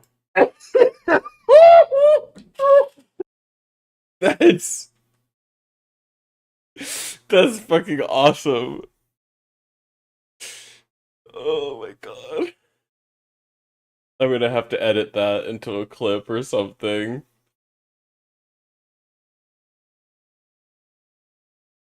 Oh my god. Blackwell founded and runs, launched the Riley Gaines Center on its campus. Their website says the Riley Gaines Center will protect...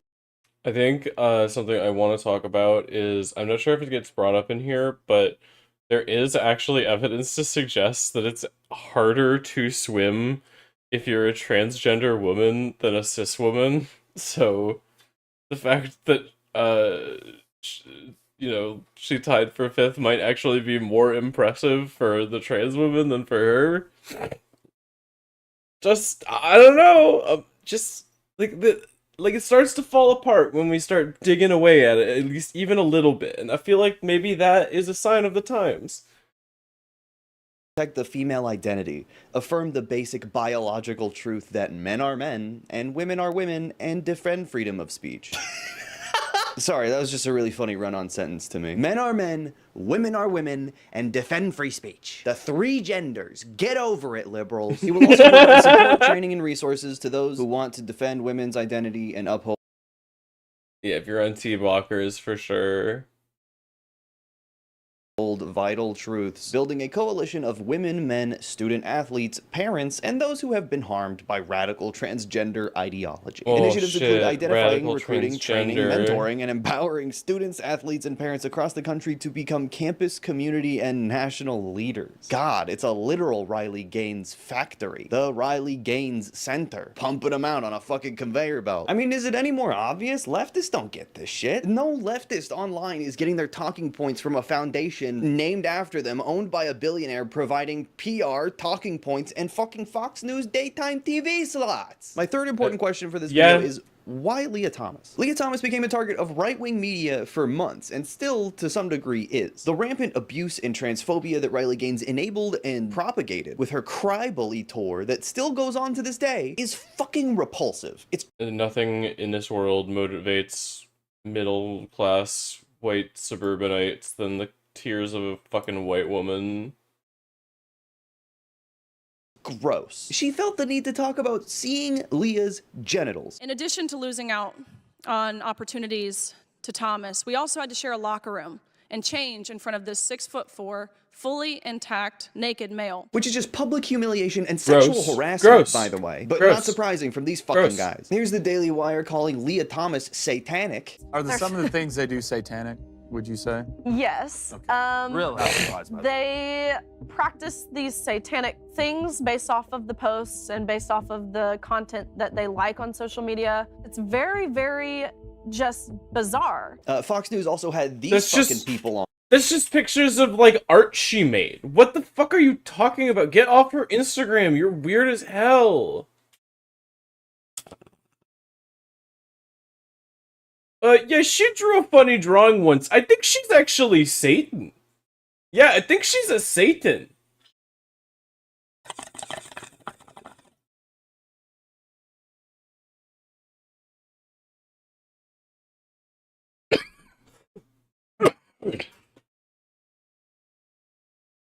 I think gender is actually Satan. On with shirts that said women's sports matter. No, these are real fucking caring individuals, really empathetic people. And basically every conservative online thought they were the first person to think of making a joke about what if a big man was swimming against a woman. She would get fucking destroyed, no matter what. I mean, not to bring up the Trump thing again, but in one of his speeches where he mentions no matter what, ASAB. Riley Gaines, at least I think he's talking about Riley Gaines. I don't know if he knows who he's talking about. He was joking, but he implies that Leah Thomas swum so fast that Riley Gaines was injured. The swimmer you know about, right? The swimmer. She's a great swimmer, great swimmer. She's going for the world record. She looked up and down. She sees young ladies that she grew up with. They're all great swimmers. They've been from the time they were born, frankly, because that's the way it is. She looked up, she sees her friend, she looks down, then she looked to her right, and there's this huge person with a wingspan. He was built like this. She was built, I'm sorry, like this. Most perfect body. I wish I had a body like that. I would have been president 20 years ago if I had this body. It comes down like this. And you know the young lady was very seriously injured. You know that, right? Windburn! Because he went by her so fast. The wind was so great. She got a bad windburn, but she'll be okay. Now, do you think, does anybody really believe what's going on in this country? She got windburn. Women are just too fucking bad at sports and fragile. A man could swim next to one and they get hurt. These guys are fighting for women. They care so much about women. Lift you up by the pussy. That's his motto. Now, Riley does have... How are people figuring out right now that he is a sex pest? How are people figuring out right now he's an evil, evil man? What is happening? What has happened?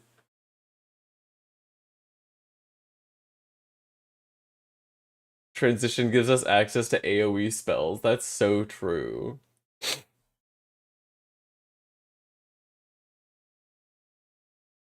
Have a particular grudge against Leah for what I think has to be a personal reason. If you look through Gaines' record, her highest place achievement in a Division I swimming competition was the race where she tied with Leah Thomas. My story is by now well known. I was a student at University of Kentucky, where I was also a member of the women's swim team, finishing my collegiate career as a 12-time NCAA All-American, a 5-time SEC champion, still the SEC record holder in the 200 butterfly, making me one of the fastest Americans of all time. And as many of us know, she was then given the 6th place trophy to hold during a photo op at the end. And according to Riley, her main gripe is not getting a good enough answer as to why she couldn't hold the 5th place trophy and Leah hold the 6th place trophy. Despite tying down to the 100th with Thomas in the 200 freestyle, I was denied the trophy because the NCAA claimed it was necessary for Thomas to hold the trophy when photos were being taken. Which, if you really think about it, is a lot like Hitler's Germany. This fucking comes across as a... Same shit, you know? Really?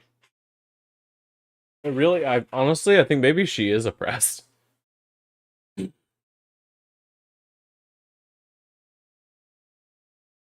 Yeah, I don't know if people have actually watched him talk, or if they just, like, read what the propaganda machine feeds them, and they're just like, yeah, he probably said that, instead of, like, the fucking idiot shit that he says.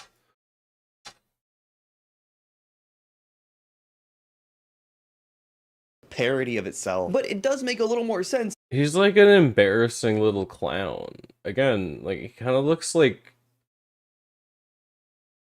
It kind of looks like somebody squeezed a hot dog a little too much, and the tip exploded. I don't understand why that guy is in charge of whether or not I can get a gendered... Why are we asking him? Why are we asking pedophile president if my gender is cool?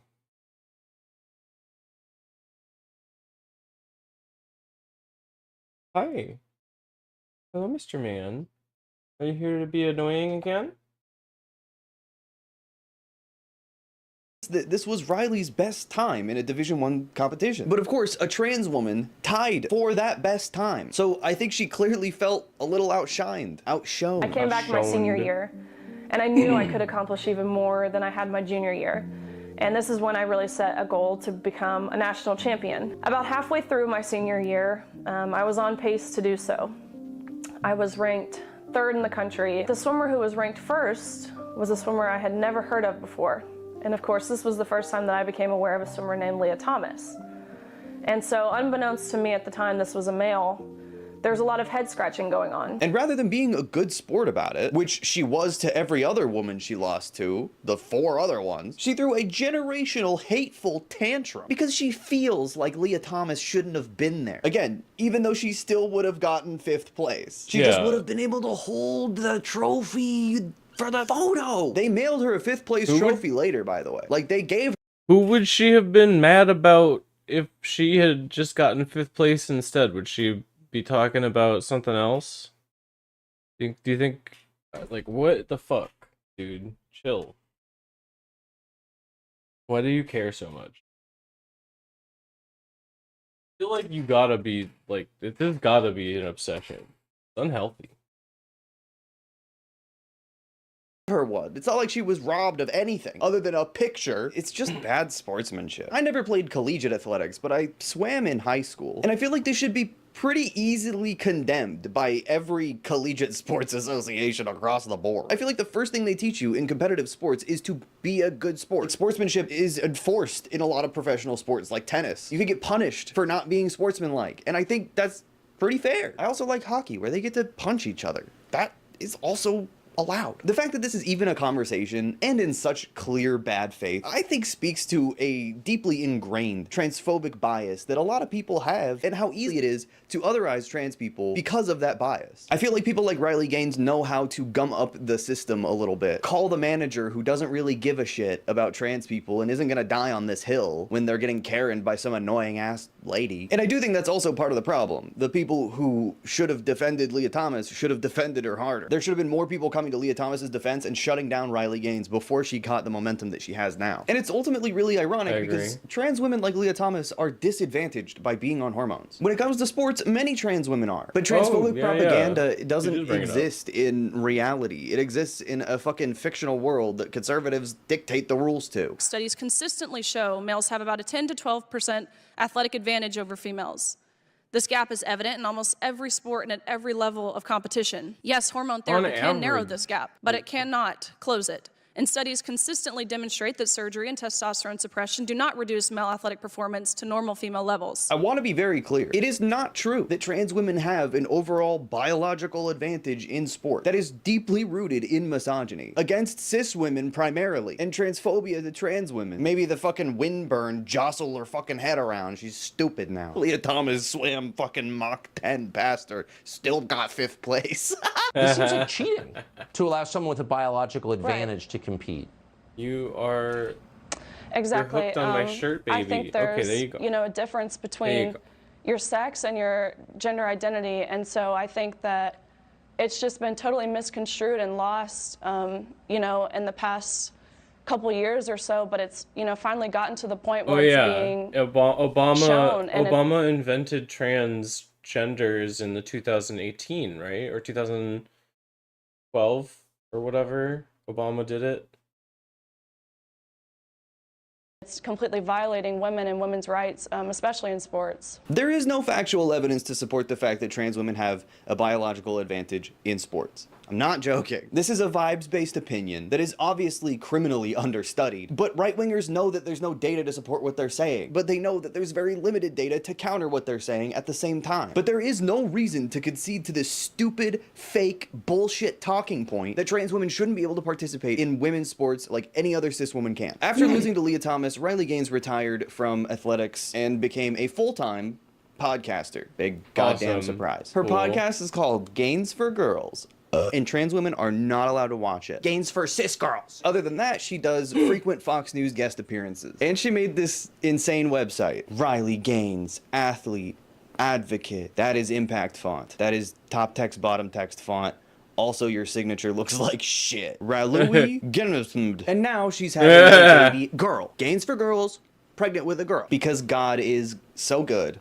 All the time. I didn't even mean to wear this shirt. This is just a fucking coincidence. Maybe it's proof that God's real. God is real, Riley Gaines. He hates you and your baby. He told me. I love treating gender just a little bit like a threat. My kid will be a girl, and if she's not, the implication of that is a little crazy to me. I mean, I guess trans women not being able to get pregnant means that they can play more sports and win all the medals. This is unfair and should be punishable by law, I think. Lock me up, officer. I just showed up to basketball. I'm dunking on Caitlin Clark, and I got no baby in me. I'm sorry, I thought we were all about efficiency now. Unfortunately, Leah Thomas is not the only trans woman that has faced this kind of harassment just for wanting to participate in sports fairly. There's an entire website dedicated to pointing out cis women that have lost to trans women, the Grifter Encyclopedia, called SheWon.com. She won. I mean, obviously they didn't mean it like this, but if you look at it like they're gendering the trans girls correctly, yeah, she did win. I thought this was sports. I thought it was about who's the best. To learn more about the male athletes competing in women's sports, please visit hecheated.org. They cheated. A record of males who have robbed female athletes of success and opportunities in sports and the organizations who have helped to do them so. Different sports, same story. A boy pretends to be a girl. His parents conceal his sex and lie to his fellow classmates and parents. He joins a girls' athletics team and proceeds to excel, dominating the competition. Every time, I guess. Every single time. They're just too good. An adult man says he's a woman. He joins a women's team. He's immediately bombarded with praise, featured in newspaper and magazine articles, given interviews and TV spots, uplifted as a courageous pioneer in athletics, despite doing nothing more than joining a team where he doesn't belong, where he would have been criticized and ridiculed by those same media outlets and civil rights groups if he hadn't spoken the magic words, "I'm a woman." First of all, this never happened. Yeah, this is like, this hypothetical isn't real. because this is a fake thing. Because he said those magic words, he's suddenly a marginalized minority. I don't trust that not to be a race thing. These people are always really racist. Let's take a look at this fucking stolen record of stolen trophies and medals and lives and careers. Esports. First of all, I searched ball. It gave me the one sport with no ball. The search engine sucks. What she could have won? Gold medal. Georgia Peplau lost to a trans esports player in eFootball. Why do you need to separate esports by gender? That doesn't even make sense. And what advantage would trans people have? Trans women are just better than cis women. Cis women They're are just not better good at video anything. games. Soccer, track and field, pickleball. Again, I looked up ball and it gave me track and field. The fuck is this website? Analysis. Number of women by sport. It won't let me click it. It's not even there. Disc golf. Roller skating? Running is over here. Running? But distance running is Distance- over here. wait, what? Skateboarding. None of these make sense. Skateboarding? Cycling, Irish dance, of course. Trans people are just They're naturally just better at at those kinds of Irish things. dancing, This is yeah. so pathetic. All the people who would have won if not for a trans person participating, implying that their participation makes everyone do worse? Darts? Darts. I don't know what to tell you, dude. Trans people can just throw the dart really hard. Paragliding? Come on! That's just a joke at that point. Paragliding. These people are out of their minds. This is so embarrassing. It's so embarrassing. Just stop. Just find a fucking better hobby than this. This website is really fucking stupid, by the way. And it includes a fuck ton of sports that are not gendered at all, like frisbee golf, which transphobes are very into for some reason. Poker. Surfing, croquet. There's no cornhole. I guess because trans women aren't good at it? I don't know. Last week tonight with John Oliver actually did a really good job taking down this website as a completely fucking bogus source. And they responded on Twitter with a 15-tweet thread. Jesus, Holy just screenshot shit. your notes app or something. I'm not reading all this. Oh my god, this is so long, dude. How do you do this? She Won recently made an appearance on Last Week Tonight. John Oliver stuck to his tired recipe, dishonest sanctimony wrapped in a thick coating of self-deprecation. All the easier to swallow. What the fuck are you talking about, you weirdo? So you didn't like him already to begin with. You don't exactly seem like the most honest broker here. This time about male athletes in women's sports, and specifically about our organization. First, John Oliver leads his viewers to believe that content on shewon.org is directly published by random people on the internet. This is totally false. We encourage people to submit tips, and our team of volunteers reviews each entry before we publish anything, and their volunteers are definitely not random people on the internet. They're fucking certified in sports genders. John Oliver also suggests our data is stale, mentioning that it dates back to the year 2001. This is extraordinarily misleading. 97% of our data is dated no earlier than 2014. 86% is 2019 and onward. He didn't lie, though. Extraordinarily misleading. It's the truth. John Oliver attacks our org to discredit the idea that a significant number of women are displaced by male athletes in women's competitions. This is absurd because She Won does not purport to provide a comprehensive list of every woman denied a medal to male athletes. On the contrary, we are a tiny organization run by volunteers. The database we compile is most certainly the tip of the iceberg. Well, oh my god. It's exaggerated and bullshit. And they're like, oh, it's even worse than this. You don't even know how many darts tournaments trans people are They're just fucking dominating ruining. The sad the truth is darts. that no media outlet has seriously investigated the scope of this problem, and sporting organizations are more often than not hostile to providing any data about males and female competition, because it doesn't happen. They're hostile because you're weird. Oliver quibbles with our tally. absolutely. One male winner displaces second, third, and fourth place women, which counts as 3 medals lost. We see no issue with this methodology. 3 medals were lost. Lost. Lost. If the Gone trans person forever. wasn't there, everyone else wouldn't magically be faster. The unfortunate truth is we're severely undercounting the number of... It's literally just about the medals. They want to literally hold medals that are shinier. That's fucking awesome. Insane. Of affected women. Yeah, you know what? Add fucking 5-6 more medals. In a recent hearing, a high school girl recounts how she was deliberately and explicitly replaced by a male athlete on her cross-country team. Tell me again how girls and women aren't being erased? She is at the California State Assembly. She is on public television testifying to the California State assembly. She should be less visible than she is now. If you don't want to yeah. get removed from your cross-country team and replaced, run a little faster. I don't know what to tell you. You suck. There's another silent toll. Women who never enter the game, knowing the game's rigged, or unwilling to undress besides a naked man in the locker room. The whole point of locker rooms is to not look at everyone else, is to change your clothes and to shower. You're not supposed to be looking at other people and being like, let me make sure everyone's genitals are right. It's such an illogical thing to try to like fearmonger over, because it also implies if they look at trans women like men, then it just implies that men are inherently dangerous, which is misandry.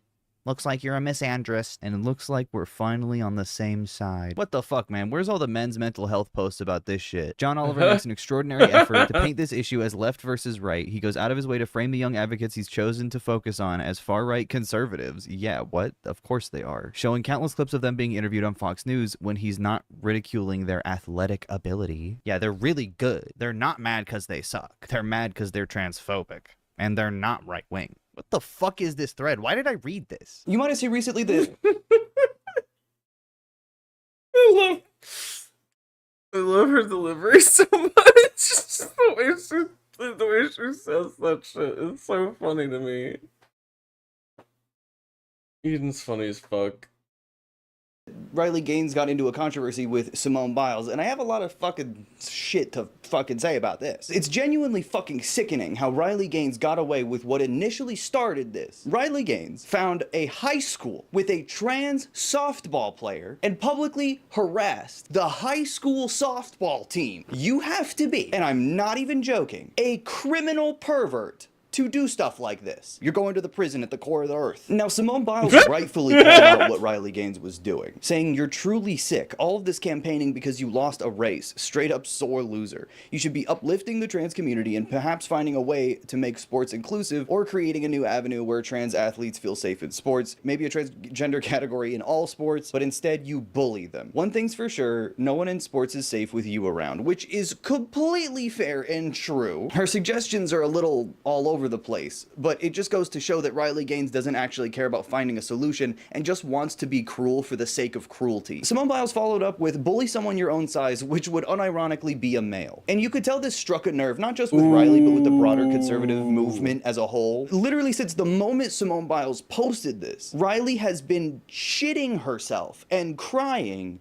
about how mean Simone Biles was to her and how disappointed she is. You need to do better, says the person who was bullying a child. She said, this is actually so disappointing. It's not my job or the job of any woman to figure out how to include men in our spaces. Again, high school softball. You can uplift men stealing championships in women's sports with your platform. Men don't belong in women's sports, and I say that with my full chest. You are a fucking sick human being, like genuinely, dude. And of course, Riley Gaines also made a fucking stupid car rant in her Cybertruck. It looks like shit, Riley. It's as ugly as you are. You're fucking made for each other. I guess in an attempt to be inclusive and virtuous, decided to sell out all women and girls who have dreams to achieve and to succeed, and to specifically personally attack and body shame me. Your jawline looks like a Cybertruck. And because this is about women's sports and, you know, how sacred it is, Riley Gaines has to pretend like she respects Simone Biles' athletic career, which if she actually did respect Simone, she wouldn't have called her a sellout to all women and girls and consistently attacked her online. It was I harassed this person into silence, so I'm right, I guess. Never the personal attacks that bothered me. It was more so just how willing and quick she was able to and willing to throw under the bus so many young girls who have dreams to achieve and succeed just like she did. After Riley Gaines sicked her disgusting fan base on Simone Biles, she eventually caved and apologized. I wanted to follow up from my last tweets. I've always believed competitive equity and inclusivity are both essential in sports. The current system doesn't adequately balance these important principles, which often leads to frustration and heated exchanges, and it didn't help for me to get personal with Riley, which I apologize for. These are sensitive, complicated issues that I truly don't have the answers or solutions to, but I believe it starts with empathy and respect. I was not advocating for policies that compromise fairness in women's sports. My objection is to be singling out children for public scrutiny scrutiny in ways that feel personal and harmful. Individual athletes, especially kids, should never be the focus of criticism of a flawed system they have no control over. I believe sports organizations have a responsibility to come up with rules supporting inclusion while maintaining fair competition. We all want a future for sports that is fair, inclusive, and respectful. First of all, that's not even true. Riley Gaines does not want a fair, inclusive, or respectful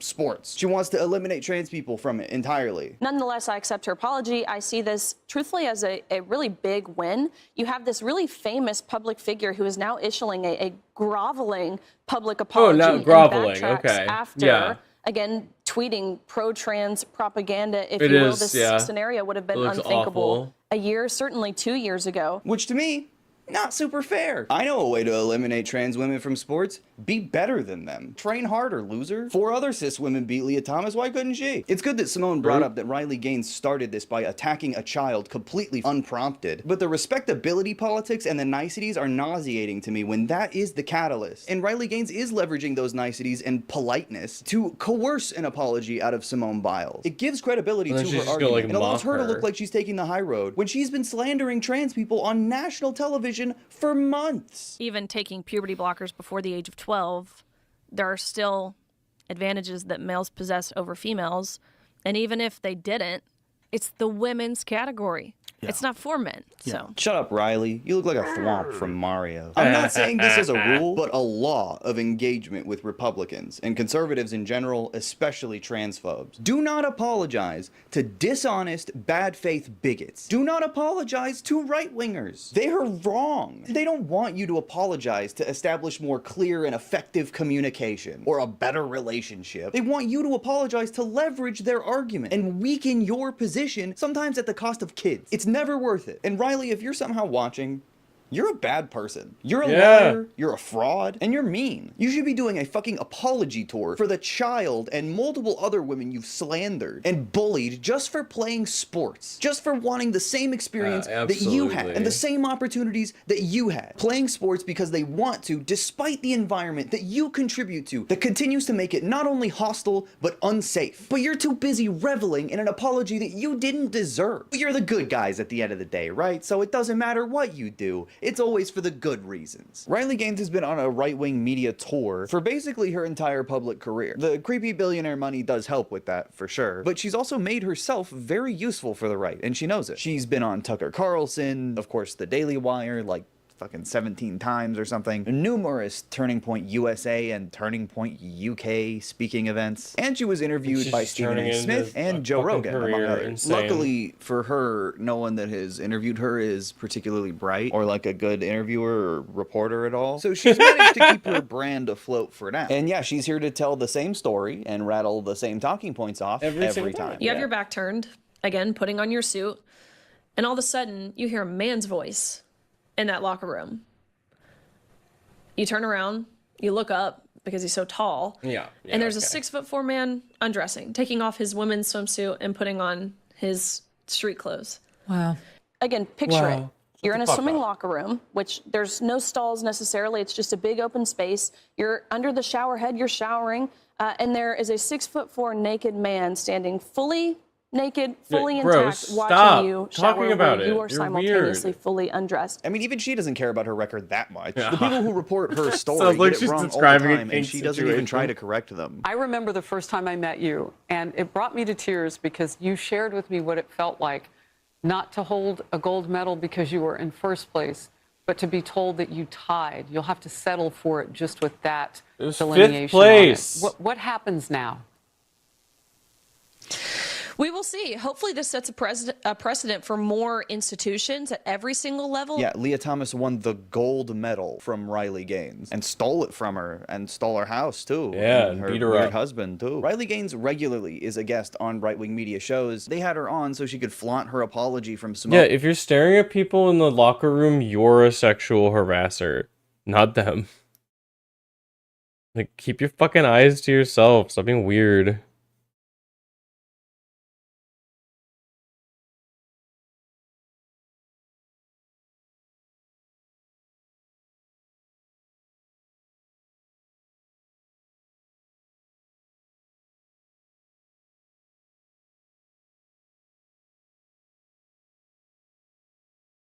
Sorry, I'm packing a bowl. She is a creep and a weirdo, and she's a loser. It's like, again, it's weird. It's weird. The transphobic mind is a weird one. You have to be obsessed with people's genitals.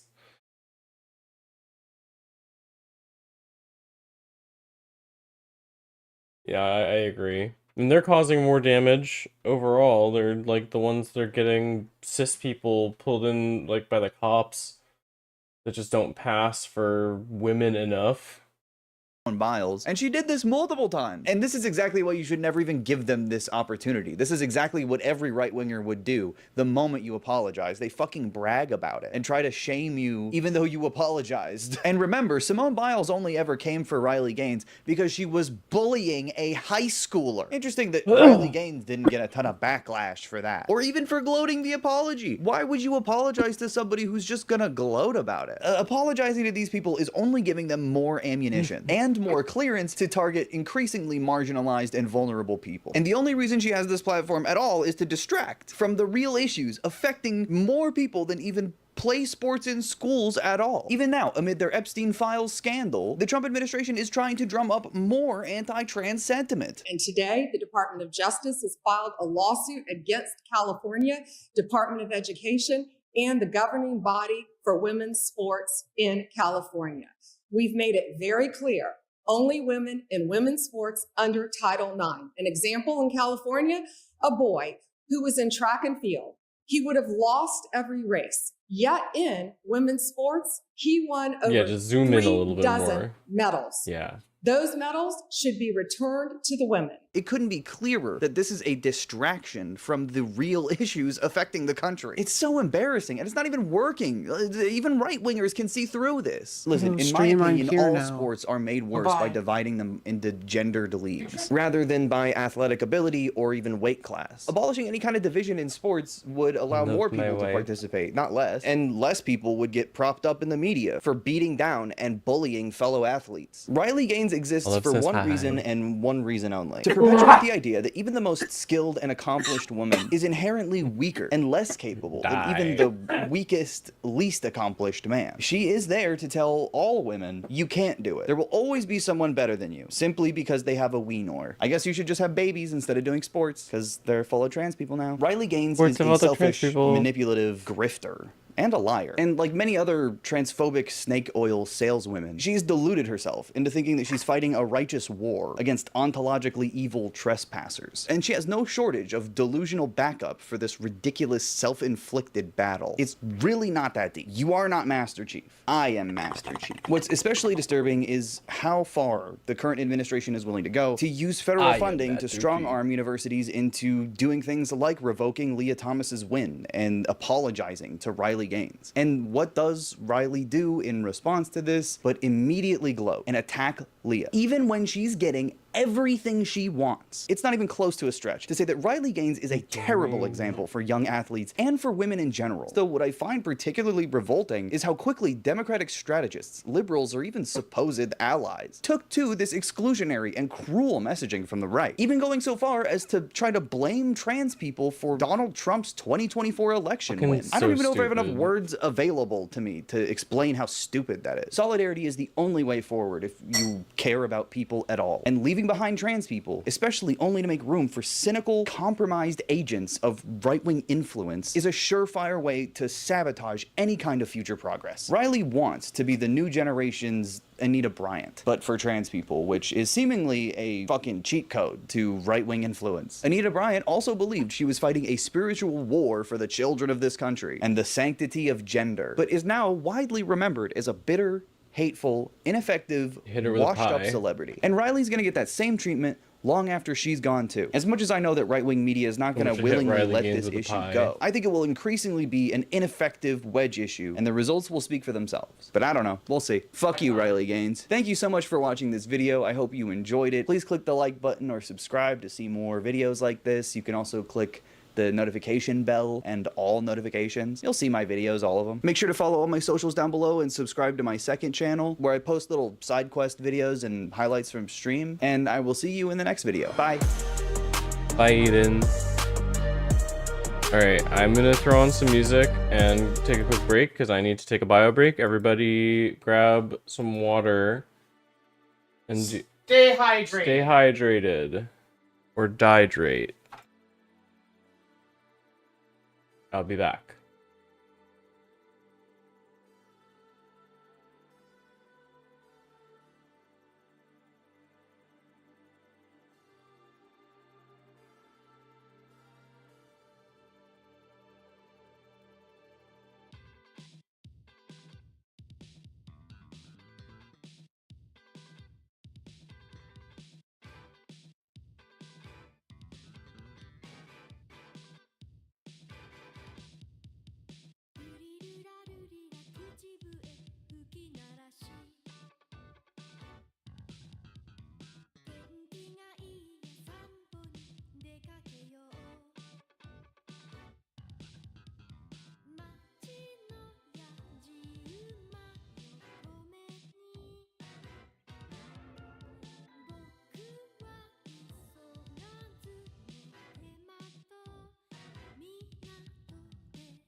Hello again, my loves. I am back. Hi. Ag is joining me. We're gonna talk about an opinion piece that I found. Rather, I don't know if opinion piece is the right Everything thing. written on the internet's an opinion. I wanted Ag's opinion on this piece. How about that? I'm gonna take a little bit of water real quick.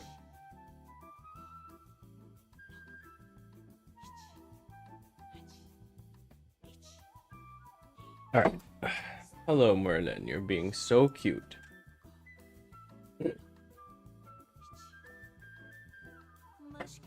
Alright.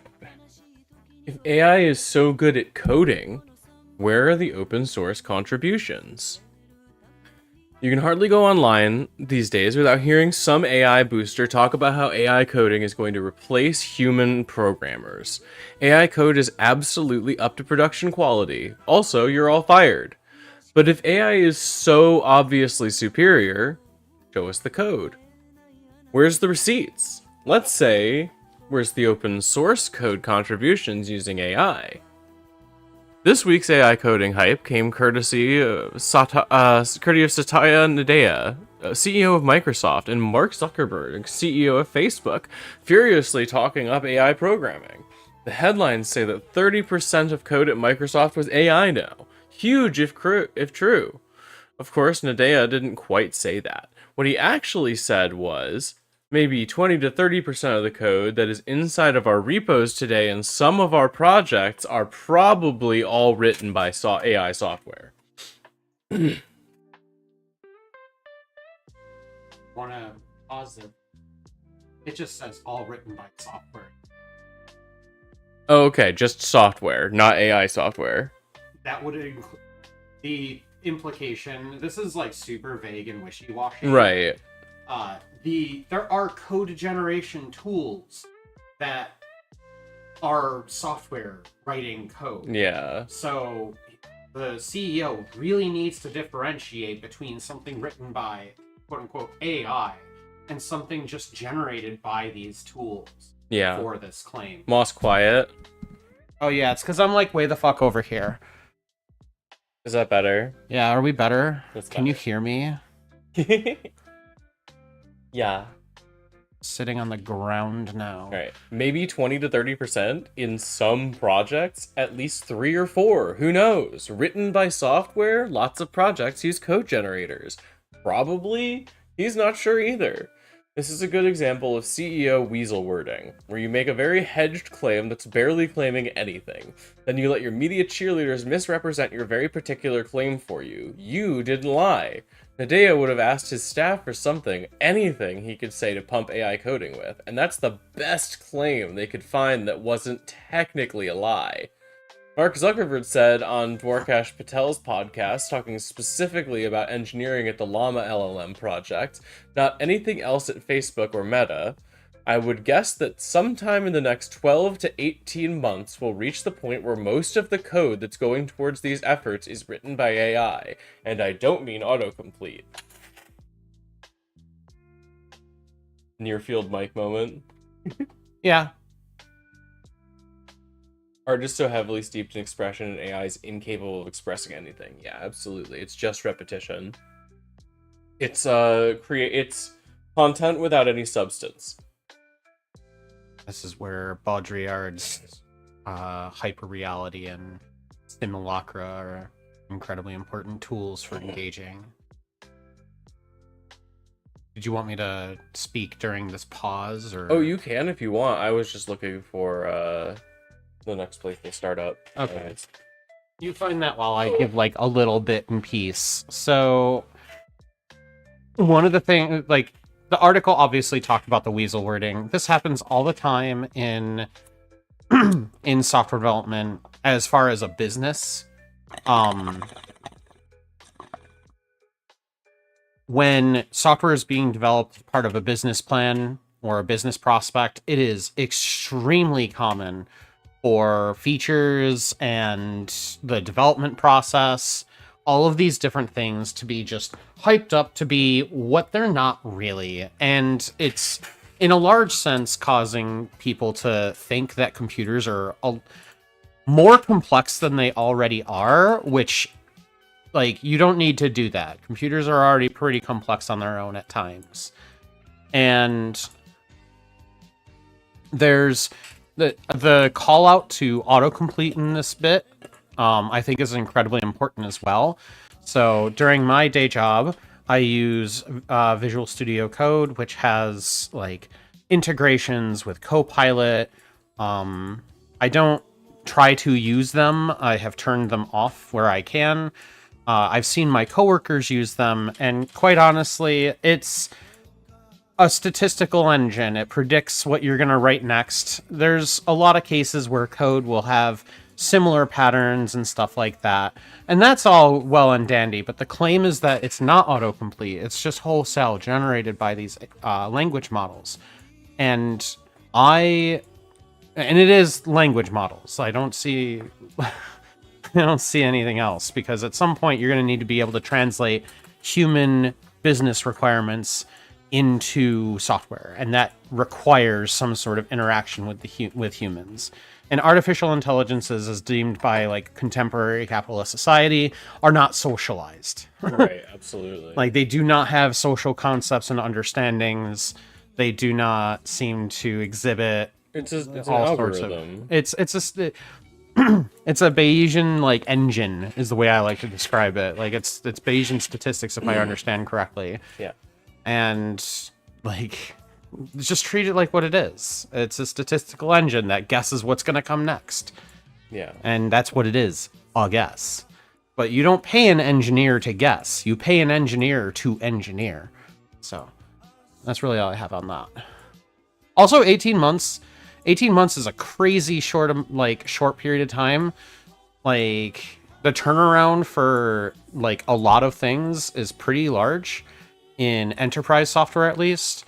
And so saying 18 months means that basically the claim of you will all be out of a job is being made here as well. Yeah. Which was already claimed, but now we're seeing it being doubled down on. So. Yeah.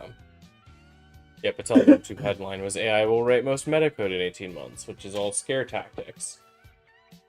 Let's assume the boosters are right. And AI coding is so good now that it really will substantially take over the job of programming on live Facebook code that makes money and live Microsoft code that makes money. So why don't we see it in places we can actually check? Open source code is developed out in the open. You can see all the code. You can see every individual change. You can read the project discussions. Some of the best minds in programming work in open source. If AI coding really is just better, they'd be using it and recommending it. We should see AI coding all through open source. It's the one place we won't have to rely on some AI booster saying, our great AI code is proprietary, but trust me, bro. Ben Evans, currently at Red Hat, is a Java programmer. He's written several popular books on Java. Ben asked the obvious question, where are all the pull requests? Share some AI-derived pull requests that deal with non-obvious corner cases or non-trivial bugs from mature F/OSS projects. I'll also accept high-quality documentation that isn't just the sort of wasted space and slop that I always tell juniors not to write. No talk, no rhetoric. I won't respond to any comment that doesn't have a link to an accepted and merged PR that was produced by an AI model. I want to speak to what a pull request is real quick. Yeah. For anyone who's not familiar with like version control and things like that, a pull request is basically a list of changes that you're making to software, and usually why, as well as like testing procedures and discussion and documentation that is around the changes.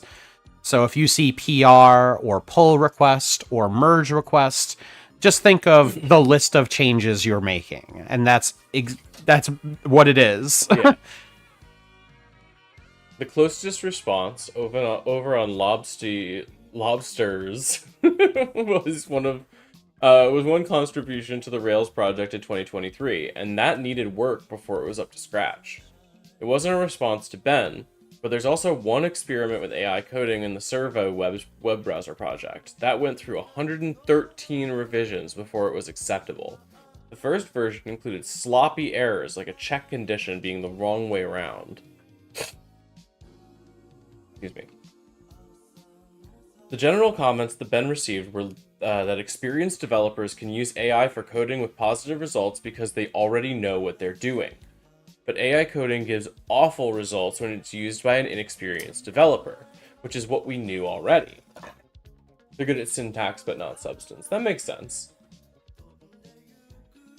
Because they can just regurgitate. Yeah. So they can regurgitate syntax, but substance, it would struggle to create anything with it that it can actually do.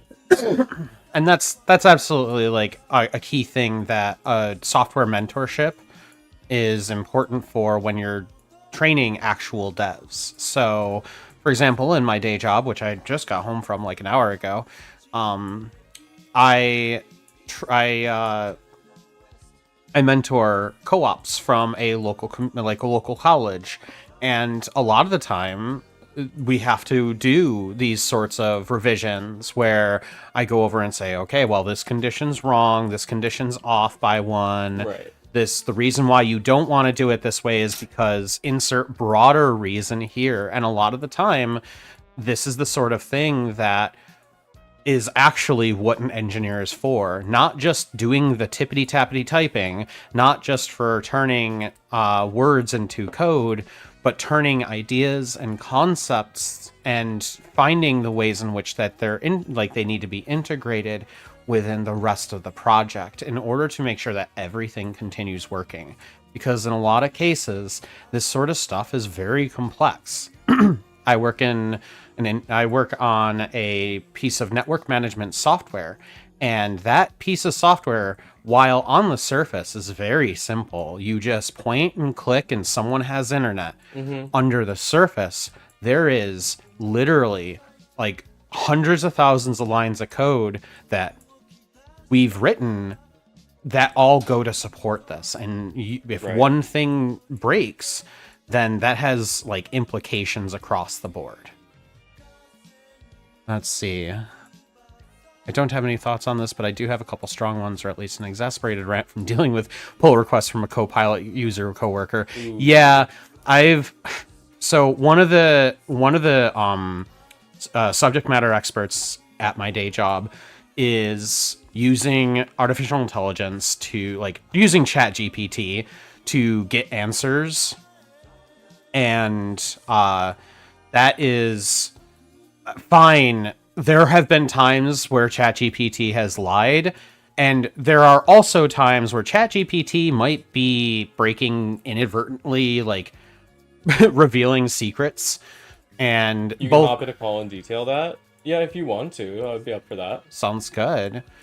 And it's really frustrating to deal with both his responses to problems now that he's started doing this, as well as the sort of merge requests that we do get from him, where not only is he not a programmer, so that's a problem on the surface, but in addition, he is taking things wholesale that don't really make sense, that might not even work in the language, or are just the opposite of what he expects. And it's made it really hard to deal with engaging with him, because not only do you have all the frustrations of working with a typical coworker, but now on top of that, you also have the frustration of dealing with a coworker who their response to, "Do you know this?" is, "I don't know, let me ask ChatGPT." So, ugh, yeah. Yeah. It's June. We have a guest. Awa, there. Does that Yeah, come through okay? actually, point on the asking ChatGPT about things. I remember a concrete instance of this, actually, where a coworker posted a message in Slack. I don't know if it's one that I'm in anymore. And he was like, "Oh yeah, ChatGPT is amazing. Like, look, it helped me figure out why this code wasn't working. And, you know, he was like, why is this thing returning true and not false in my Ruby code? Or like false and not true, whatever. It was returning one thing instead of what it was supposed to. Right.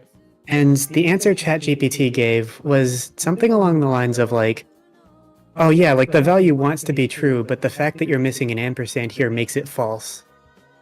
And I took one look at that and I was like, if you know more than like literally 5 minutes of Googling about Ruby, it did stumble into the right answer, but the right answer is that the ampersand is like syntactically important in a way that is completely unrelated to what the answer said. It's like the ampersand doesn't just cause the thing to like no longer be forced to be false or whatever it said. It's like it changes the meaning of the thing you wrote in an entirely different way. Oh wow, yeah. And it was very frustrating to see like someone be like, oh, look at how amazing this tool is, and it's like it fed you a lie that you wanted to hear. Like you learned nothing from this.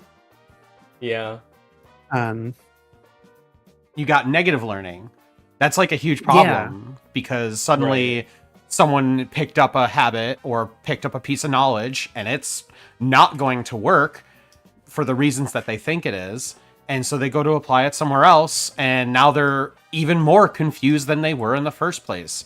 And because those events are so distant, it's hard to be able to tell them like, well, maybe this is what happened.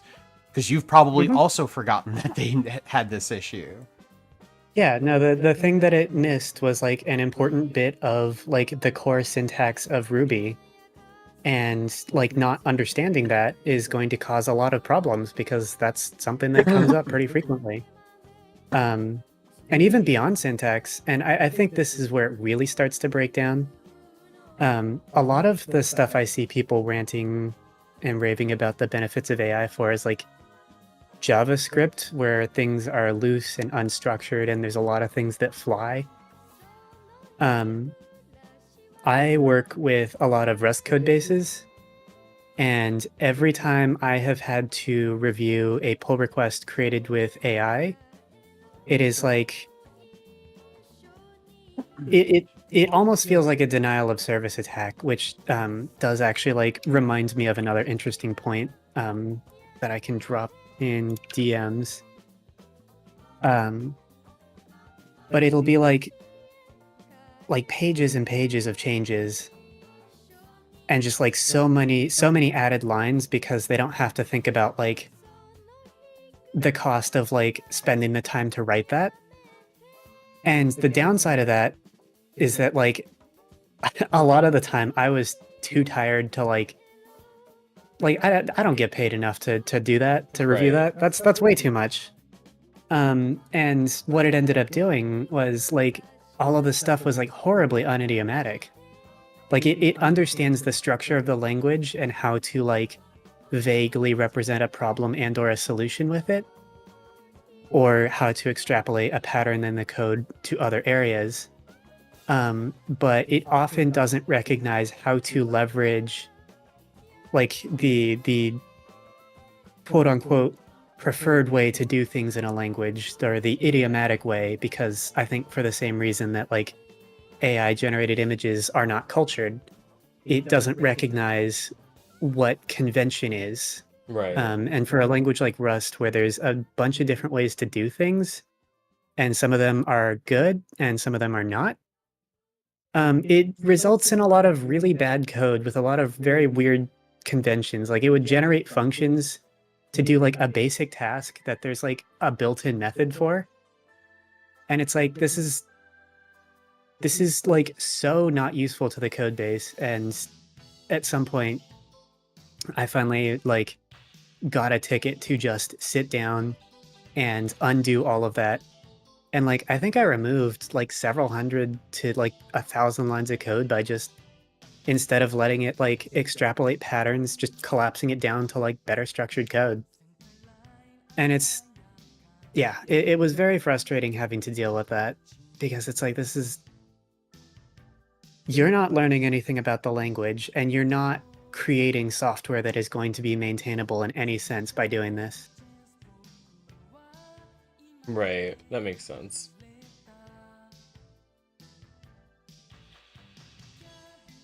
Well, I'm glad that I'm glad we have that like perspective. Lux, we're just so you know, we're live on stream and we're talking about a specific topic. Hello. I was just gonna come ask if you want to harass my friend's abusive partner later. Oh, what? My friend is finally breaking up with their partner. I was asking if you wanted to go annoy them with me. Like later, I mean. Annoy someone's partner? I'll give context later, okay? Okay. Also, hi everyone on stream, and hi June. Okay.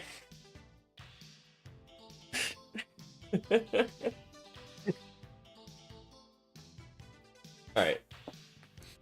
You were yeah right here. Yes. No one can see my finger on your screen, so. Some replies to Ben's question, sending the pull requests, complain that the question sets an unfairly high bar. Non-obvious corner cases or non-trivial bugs in mature projects. I don't buy that. If all these big companies are shouting from the rooftops that AI is up to production code the money relies on, then zero open source contributions of substance is a glaring absence. Some projects give the bots a serious tryout. A Cockpit project tested GitHub Copilot and Sorcery AI's ability to do bot reviews of human-submitted pull requests. It didn't work very well. TLDR, a lot of noise, a lot of bad advice, and not enough signal, so we switched it off again. About half of the AI reviews were noise, a quarter bike shedding.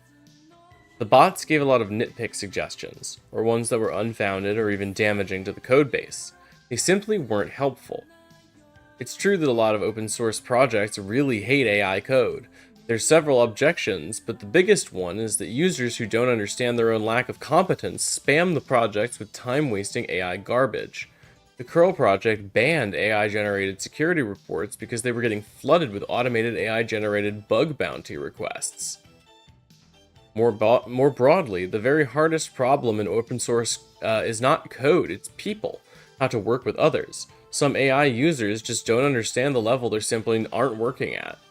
One user of the LLVM compiler complained that his AI-generated pull requests were not being taken seriously by a compiler project where correct computer science and knowing precisely what the heck you're doing is quite important. The user considered it was the unpaid volunteer coder's job to take his AI submissions seriously. He even filed a code of conduct complaint with the project against the developers. This was not upheld. So he proclaimed the project corrupt. This is an actual comment that this user left on another project. As a non-programmer, I have zero understanding of the code and the analysis and fully rely on AI, and even reviewed that AI analysis with a different AI to get the best possible solution, which was not good enough in this case. You can see why people don't really want to deal with this sort of contribution, but maybe we'll get a flood of obviously excellent AI code and AI code submitters next year.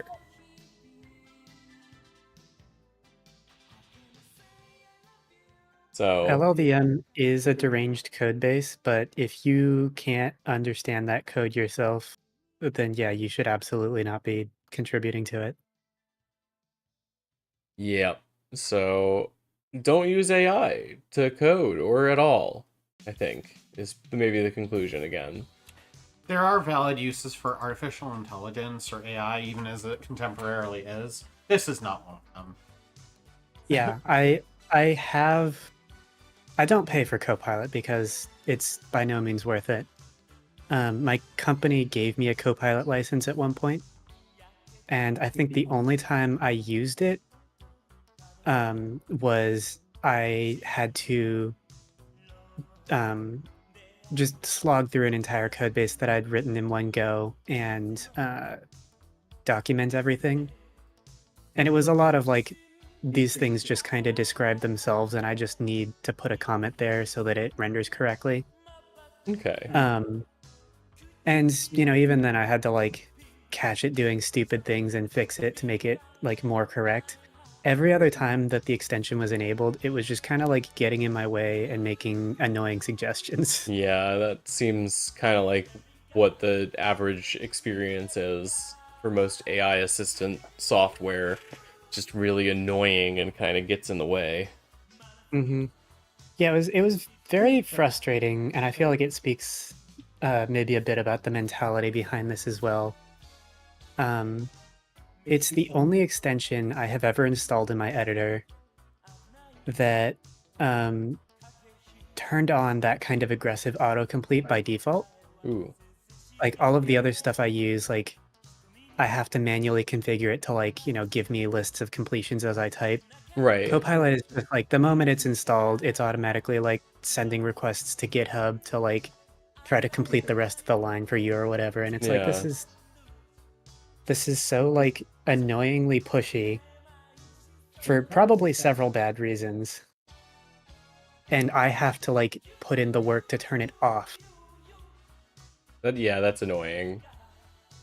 I have had the good fortune to not be working in code software right now, but I can only imagine it's gotten at least 100 times more annoying than it was when I was using it last. Yeah. There's also just the current like wave of enthusiasm for deep reinforcement learning networks has kind of like had a problem of like people not really knowing what's going on from the start. I don't know how it is now, but I know like several years ago, like the research field was just full of like people saying whatever to get a paper. Yeah.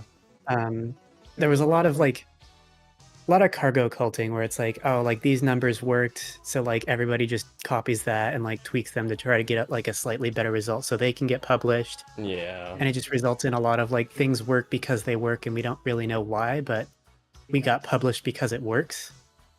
Which is, I think we are seeing that the like we don't understand why AI can think the way it does problem is not unsolvable. It just remained unsolved for so long because that's a problem that requires actual like comprehensive research and not just twiddling numbers until you get a better graph. Right. And I think that mentality to that as well has like attracted a lot of people that like it's attracted like the boot camp types, the entrepreneur types, the people that are like, I'm gonna make the Uber of X. And they show up with their language model and they don't know what they're doing and they want your help. And it is so exhausting to deal with. I don't think I can speak more specifically on that, but fair enough. It's something that I have had a lot of recent experience with where it's like, did you guys just kind of like it feels like you guys came up with this idea and are now desperately trying to find a way to make it work because you didn't do any research into what the thing you said means. Yeah. Other than it says AI. Yeah. Yeah, it seems that's been my observation, is it's just been getting put into everything because we put a lot of money into it, so we'd better have a use. It's kind of astonishing, really, that like ultimate in vaporware.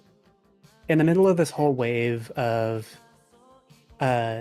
venture capitalists and all of the like other investors like starting to like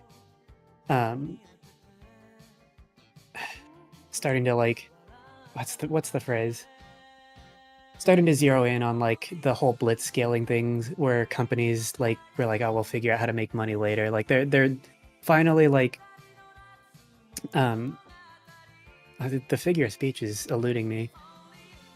But it's like, yeah, they're finally cracking down on that. But then at the same time, it's like they are doing the exact same thing, but for companies that mention AI instead of, whatever blitz scaling startup strategy they're using. And it's like, were we not just here? Yeah. Did this not just happen? Like, what do you think this is? How do you think this is going to go?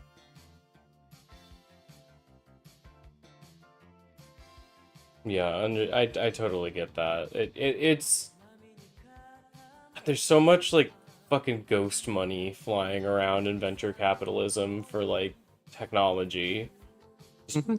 developing technology and then trying to find a use for it later because it's so profitable. And then it definitely helps feed into scam economy, because if you can trick people into thinking that your technology magic is real, then you can get all of the money in their pocket before they realize that they bought nothing. Mm-hmm. Well, you know, I appreciate your perspective on this, both of you, for sure. It's not something that I have had direct exposure to, at least with the coding, with the AI.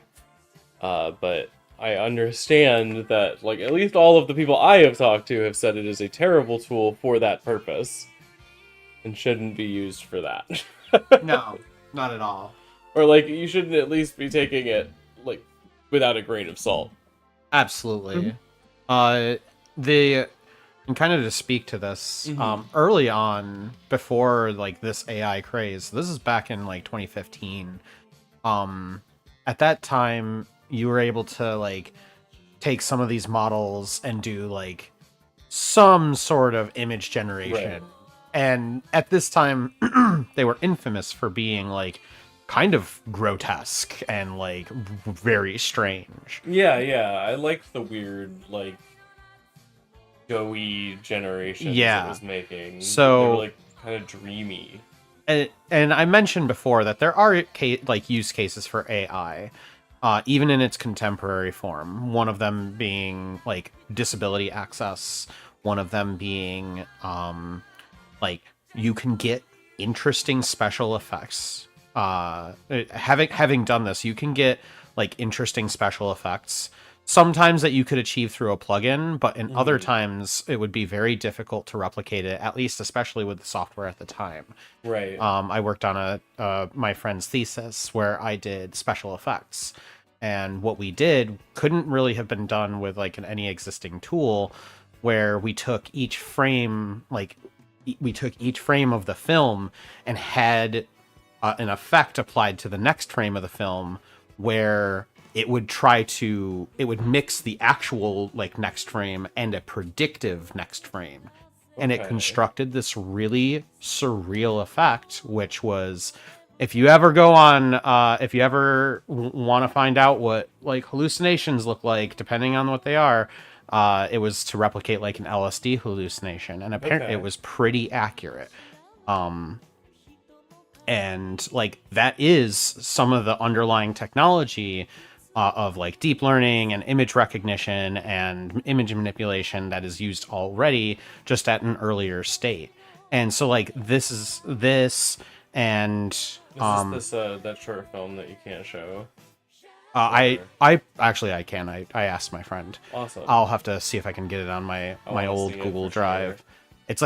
It's a 20-minute it's a 20-minute short film where it's the same sequence multiple times with a variety of things going on to make a really weird point. It's like this kind of almost Dadaist piece. Yeah, sure. Sounds fun. So the like back to my original bit, there are use cases for this. They're not going to be the sort of things that are going to be advertised because they don't make money. The big thing right now is to take an existing technology, like you said you couldn't speak to this, June, but I can, because the NDA doesn't exist anymore. It's not legal. I was at one point working on a coffee roasting project where we would shoot laser beams at coffee in order to cook it. Okay. And that was really cool. And I knew that the project was going to end up in trouble because the guy who was funding it and contracting me, unofficially contracting me, he was like, oh, hey, and I heard about this new AI thing. Could you like add AI to this? And I was like, how? Why? Mhm. What is this? What Put it are in we there. doing? Just put it in there. Put the He's AI like, oh, in the machine. Put he's- it in the robot. He's like, oh, don't you need to know where like the like the cooler areas are, and like, can't you predict those? I'm like, yeah, we can just use regular old statistics and math, and a infrared camera. What do you want from me? Yeah, it's like doing that with machine learning is like not necessarily going to be that much better, if Right. better at all, than statistical regression fitting, and it's gonna take a lot of time and a lot of compute power. Yeah, way more than it would take to do any sort of regression. So, like, I'm not worried about this. I'm more worried about the ways in which this is being wielded as a tool against the working class. Okay. Mhm. Um, I would argue that tool maybe isn't even the operative word there. It's being offered more as like a replacement for, I guess, just labor in general. Yeah, I mean, It's like a tool AI of power. image. Yeah. That makes sense. Yeah, you're absolutely correct. It is a drop-in solution. Here is your labor. Your Drag and drop in solution, maybe even. yeah, drag and drop labor. Have fun. Yeah, 'cause there have been like some really useful machine learning image tools, like the fact that you don't need a green screen to do chroma keying anymore. Like, it's not as good, but like the fact that that works at all is incredible. Like that's a huge jump in computer vision, that your computer can just do that on its own. Yeah. But like, then so much of it just goes to like, hey, what if we just replace the artist? Mm-hmm.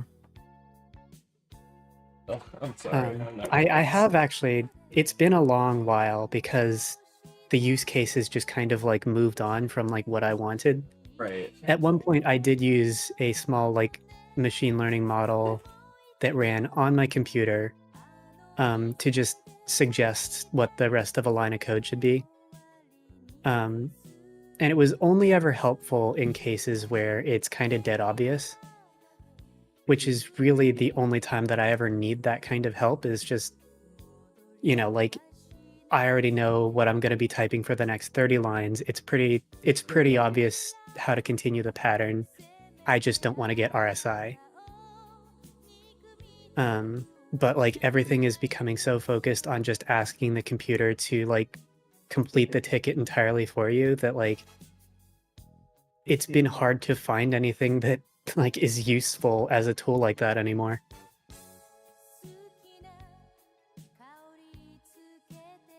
Yeah. Well, I have my fingers crossed that we will end up in less of a hellscape of technology sometime soon.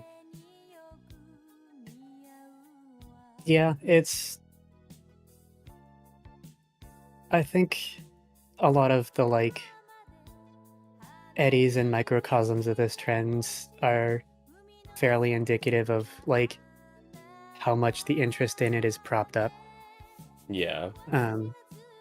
Like the company behind that like AI generated Minecraft thing was like, oh, this is going to be like the future of entertainment. It's like interactive video generated by AI on the fly. Yeah, that doesn't sound like this that Minecraft one doesn't is sound just like the it to beginning. me. It's gonna take off, and I was like, no, it's not. Like, it's fun as a novelty once to be like Minecraft if you had a lobotomy. But like, how many times are you gonna do that before like it just isn't interesting anymore? And that's kind of exactly what happened, where it's like once they stopped propping it up and once the hype of like, wow, isn't this weird, like it died out, like I don't really hear much mention of it anymore. Yeah. No, that's super fair. And it's like the funniest part of that to me as well is like that was like a huge project that they like created like dedicated circuits just to like be able to generate that stuff, which like must have been huge R&D cost and a huge investment, and it just kind of goes nowhere. And I think that says a lot about like where the whole thing is going.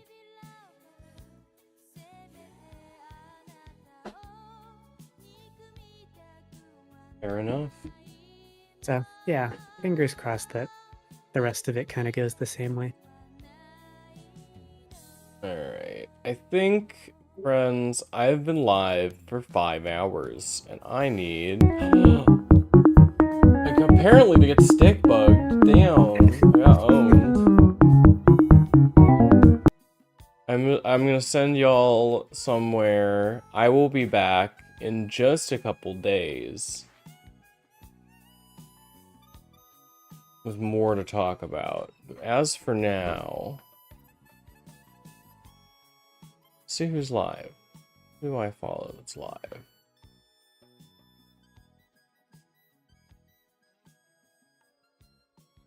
Oh, I'm just gonna send you into Wonder. She's live. She's on her partner push.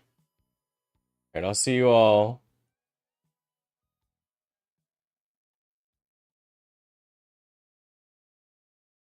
Have a great rest of your night. I love you all. Bye.